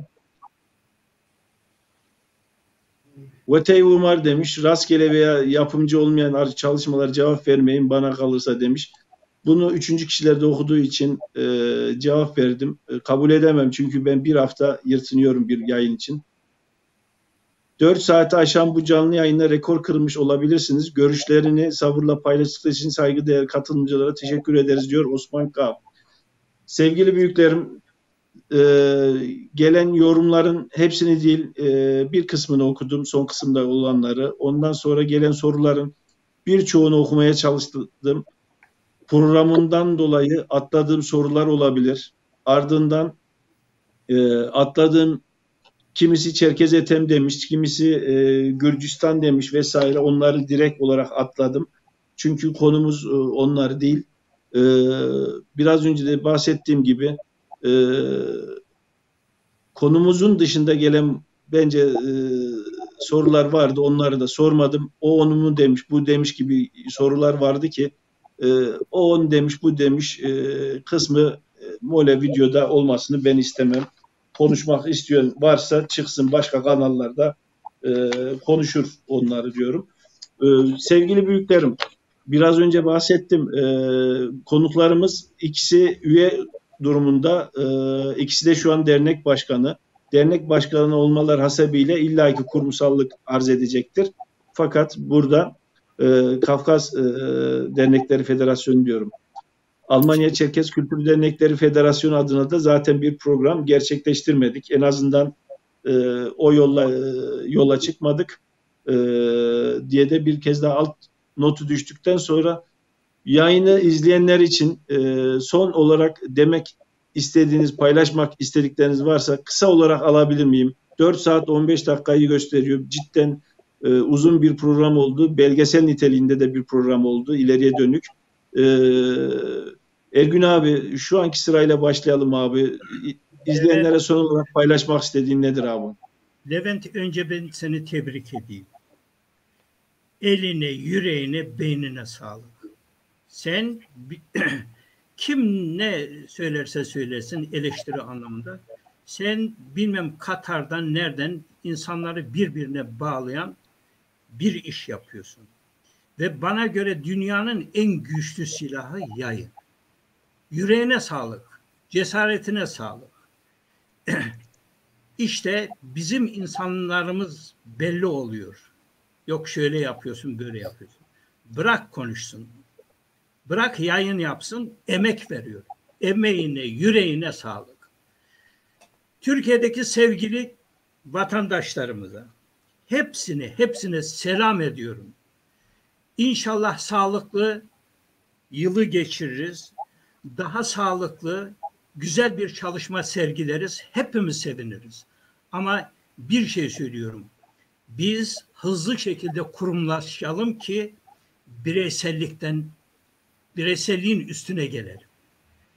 Bu şekilde olduğu zaman biz başaracağımıza inanıyorum.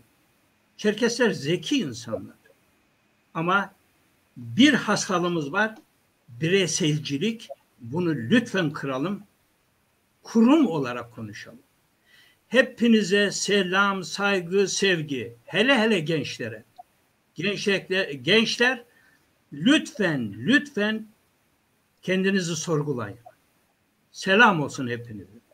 Hoşça kalın.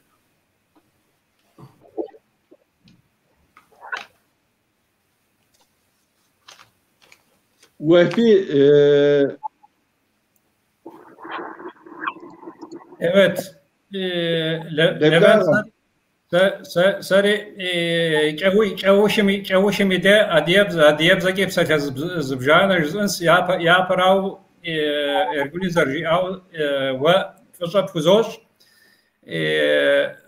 نتنم دغزري بغبجاغام شحاجة يتوانا راوي يفهمي غبجيز أو رجين تارجورو قترزو غزاجري أدياب زكي نتن زربتم شحاجة يغلياو فصل فوزوش تحموري غفاقوة أبادجا دتشنا دق دبشا زمي وزنشاغ بدا يا أنو يا غافر داشو يا قرش سوري قا خشو دونيم تتنية ساكو خاخوة لحم شبقر عادية شبقر وزن شاغم خويشة دونم أعمال زريجة عادية شبقر تيتنمي أعمال غهر دشخو عبت خشابو دتيتفنو ناسب تويش فبسو حرازة فوق سومي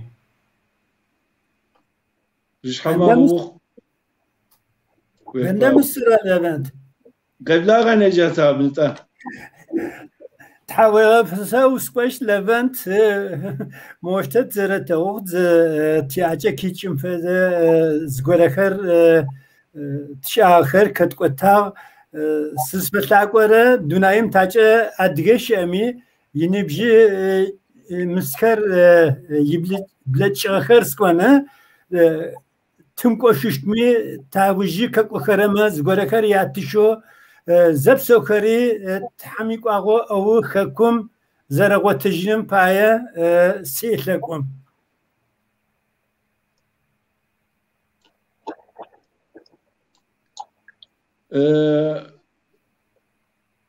دین آخرش خوشنو نگه سگیام که زرشم که نخش وراسی قابس هوغاون زناخش أم بودا جانوري يمكس سرقاوة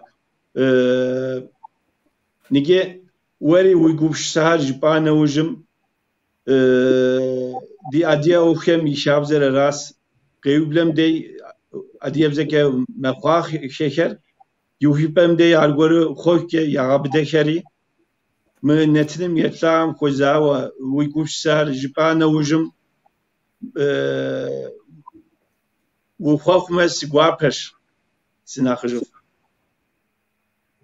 tarazı poksa şimi jaar sigge sipsege siguapo sekadai haskabil zojo sayusunurik arati jaas sem gezdak sepegensi abiyuz gepsetik bizujum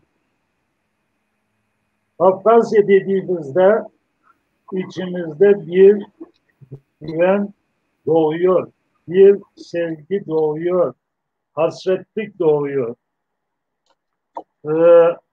Altında toplanacağımız bir çınardır Kafkasya. Kafkasya'da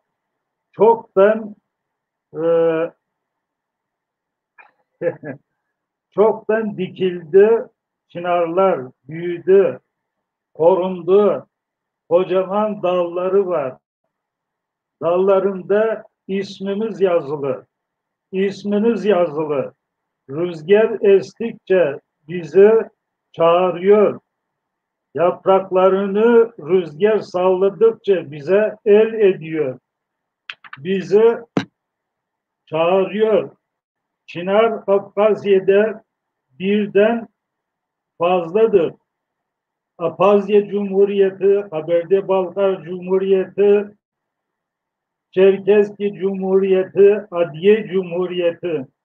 Bütün bu cumhuriyetlerin dikip büyüttükleri çınarın altına sizleri çağırıyorlar. Bizleri çağırıyorlar. Gelin bu çağrıyı ciddiye alalım. Hiç aklınızdan çıkmasın. Dedelerimiz Türkçe bilmiyordu.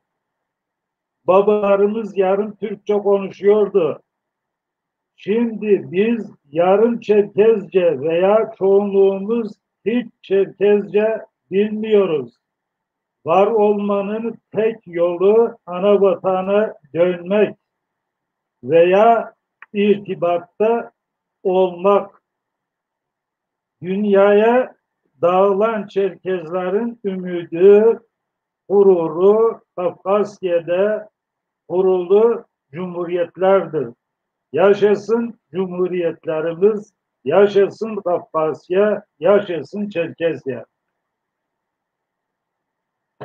Bütün herkese sevgiler sunuyorum. Yallah. Şahadiu. Kaçyahır وزنچو یاگوبسسر داشو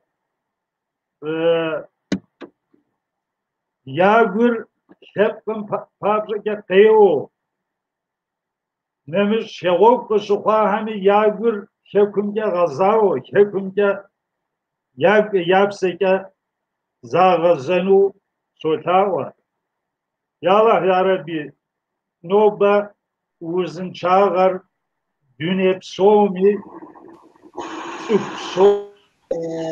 uzun çağır pariti sınagari avadi çaşif Zufan yapseke yaşhar uzun çempes yaşhar Ya Allah ya Rabbi Zufan soğumi yagüpsüsser kabzo yagur kabzo doğrulukun kuyku Allah'ın yarabsoha. Soğumi Allah razı olsun. Iskovgav siz kuyup soruyu sıfahami. Allah'ım khairke fışiğa. Allah'ım veri uygaz ve şiğafa. Denke bğazımik. Upso nastıfo.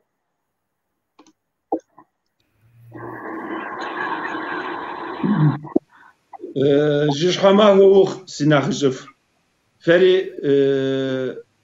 في زمان فقدتاسي حراز خوشزوها قرأي كبساكت حراز خوشزوها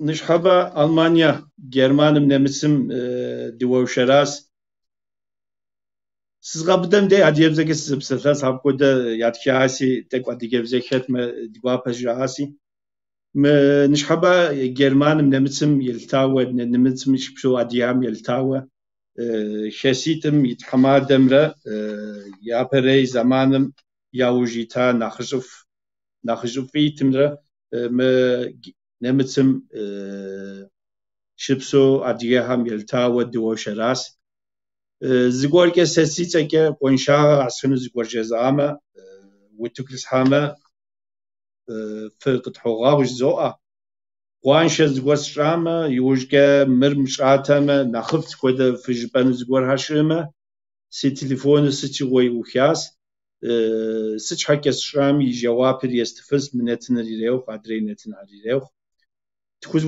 ویکم ودیز دری زگور هر و تکلت هن یاوش دیت میز فری فبرتاو فلواق جاكنس مستحبة قطر يريخ وزنيلي يريخ تركم غالهم يريخ أوروبام يريخ شكم يريخ تركم زيت عوية بلاس مر قارويش كوسر كزمانة ياسي إنرجي قديتر تحمشكور كمكود أوخشر قاكود حماكم تحمجيمة شكم نتن شدراغوكينوس كود لاندر زمازة كوديز واس شكم دزم بسال ثورة نتنهات مشاورة دبزة بياس تركب زكاة دوشرة عبش حكة حمجيم دي نابر دي نتنر دي جوبر شكم ك دقات غازة جنرة أبي ك نتن شنوس ريكلام هر ك متحماكم يقسم استمتع وخاو نتن شنومي تحمجيم وتوكل تحنس م سريال كيكاس شبسو أديها سريالم يشانري قدامري تحمجيم يوردانم شبسو أديها يلتاو خنس أبتيقوا سولاجة زغور هم كسبسلانوس قوم همره أدري قرار همت قونس أوروباي ريخ أدري قرار هم يريخ أراش دنش بسومي نترم يطلع بسومي سجورب سك سلام قواب سقزوش يا بيجي جزءات ورق قزاتي من نترم وتقول حنو قدا بقاست حراز بخوخ سي فيسبوك سايت من جزءات وتقول حات بلكات حماكم من نترم تيقواوا دزدلاجم دي سي كمبيوتر قطات وانكفاتي أبديجي عاس ذاتي ديريز غورجة سبب تخوفمس دقوا باش لوانت وري ولا جواهم أما بسمكة وخن وآخري زگورگس دابغون جاتی هوا خونم تحراز خوش زاوه پت یزر زما کنه وجم یواسر جزنم زانجو دوکومنت کلیغا حاسم کودیز آخش سدر حاسی تحمجی ما کامپیوتر و قابش کنسی و پروگرام هری نگیری خونس جاس ابی تحراز خوش زوا نشحبه نتنر تشام کامپیوتر ی آخش نخبر ذاتی غریغا حاس ابی التاوه تحراز خوش زوا سی کامپیوتر نگیری متاوشت ستخوني مستشغل أو تحم رازبوك من لابتوب قاشخوا مستم نخبر ذاتي غريغة حاس عبي التاوة ترازبوك جزمامة يم قصحن سزوء أبي وجكا دغابدنم دي تحمكوي تيبا زي ريكلام دي نبجو فرات نبجو فيلم يلتاوة دي يبزاك ريكلام تشاتر دي نتنم يكون دي قيوبلم دي وجكا يوشبام دي يزغال ثغونو تاوا قنا خواس أو زي مخم سزغابدم دي ريكلام ضد ريكلام بيج دونيم راديب زي ريكلام وكودا خواوا دي مغوا بيج دنما شكم دوشاس جوابير قاقوام شابخا خونو كودا لجوا قبشساس فراتي أبيت حراز فوق زوء أراش دي ريكلامر يوج جاز مقامة دي دوانشي دي نتنر دي وخينش زوء ديماج كودفو ديماج كودفوبج مخرج زغور جدامة فقط هوغاو زوء قاكو نتنهم تحم قرأ ديسكولي غازي زوء وزن شوف شتكا جبونا وخونغر لابسة زفاخطلانو شاهطوان قفخوخ شليك تبي بانوراما بروجكتم ششو عرلحو وساليت مخو يلاسيب لمزش حاشخاو فبشنجو ونجلا زغرغحا يستنبل يكم خوازو شليك تبي متروستانسم لاسو ناسفو باشيتو باشيشو زيخا تريزيدنس شجاوناخر زاجاف مغاج نوبا قاسوخ زيخافخا ونزاغا باشن أمالخر لنقوى يفغازي ديديش فغيبلاغا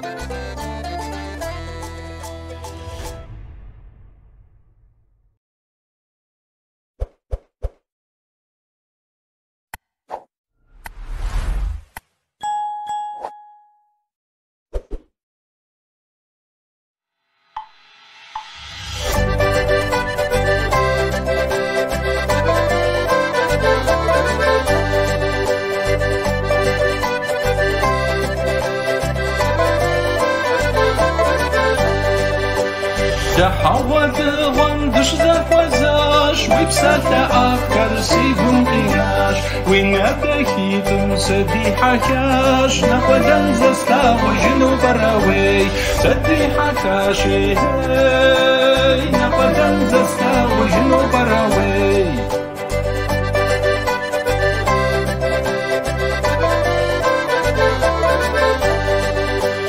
وسعاش خنجا سساغشنا ويبشنا ما قميصة صوتا سيدا وفتمي زشز مغانش نقدن زستا وجنو براوي زشز غانش ناقنوي نقدن زستا وجنو براوي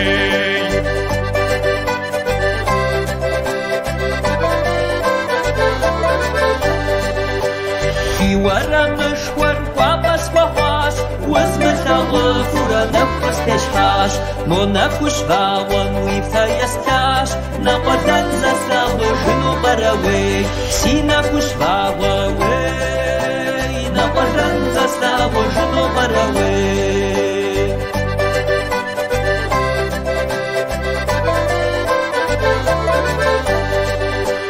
موسين بجوكم أوان سقاس شوان سمر شورا سقاف لاناش ويناتكي ترسيبون قجاش نقوكن زستا وجنو براوي سيبون قجاشي وي نقوكن زستا وجنو براوي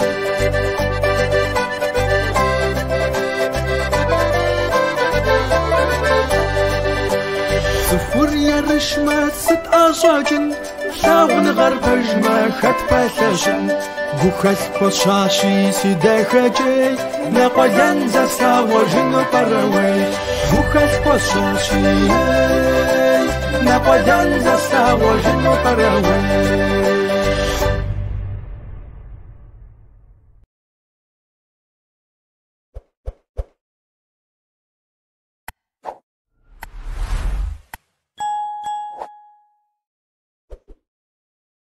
Жыбыунэ ухуэныгъэр лъапсэ зэвгъэхъулӏэну щӏэгъэпӏэн къыфхуохъу.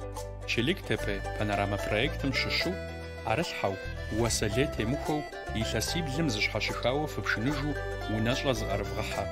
Истамбыл и кум хуэзэу Чилик Тепе метро станцием лъэсу унэсыфу, пэшитӏу, пэшищу зыхэт резиденц щӏыкӏэ унэхэр зыӏэщӏэвмыгъэкӏ.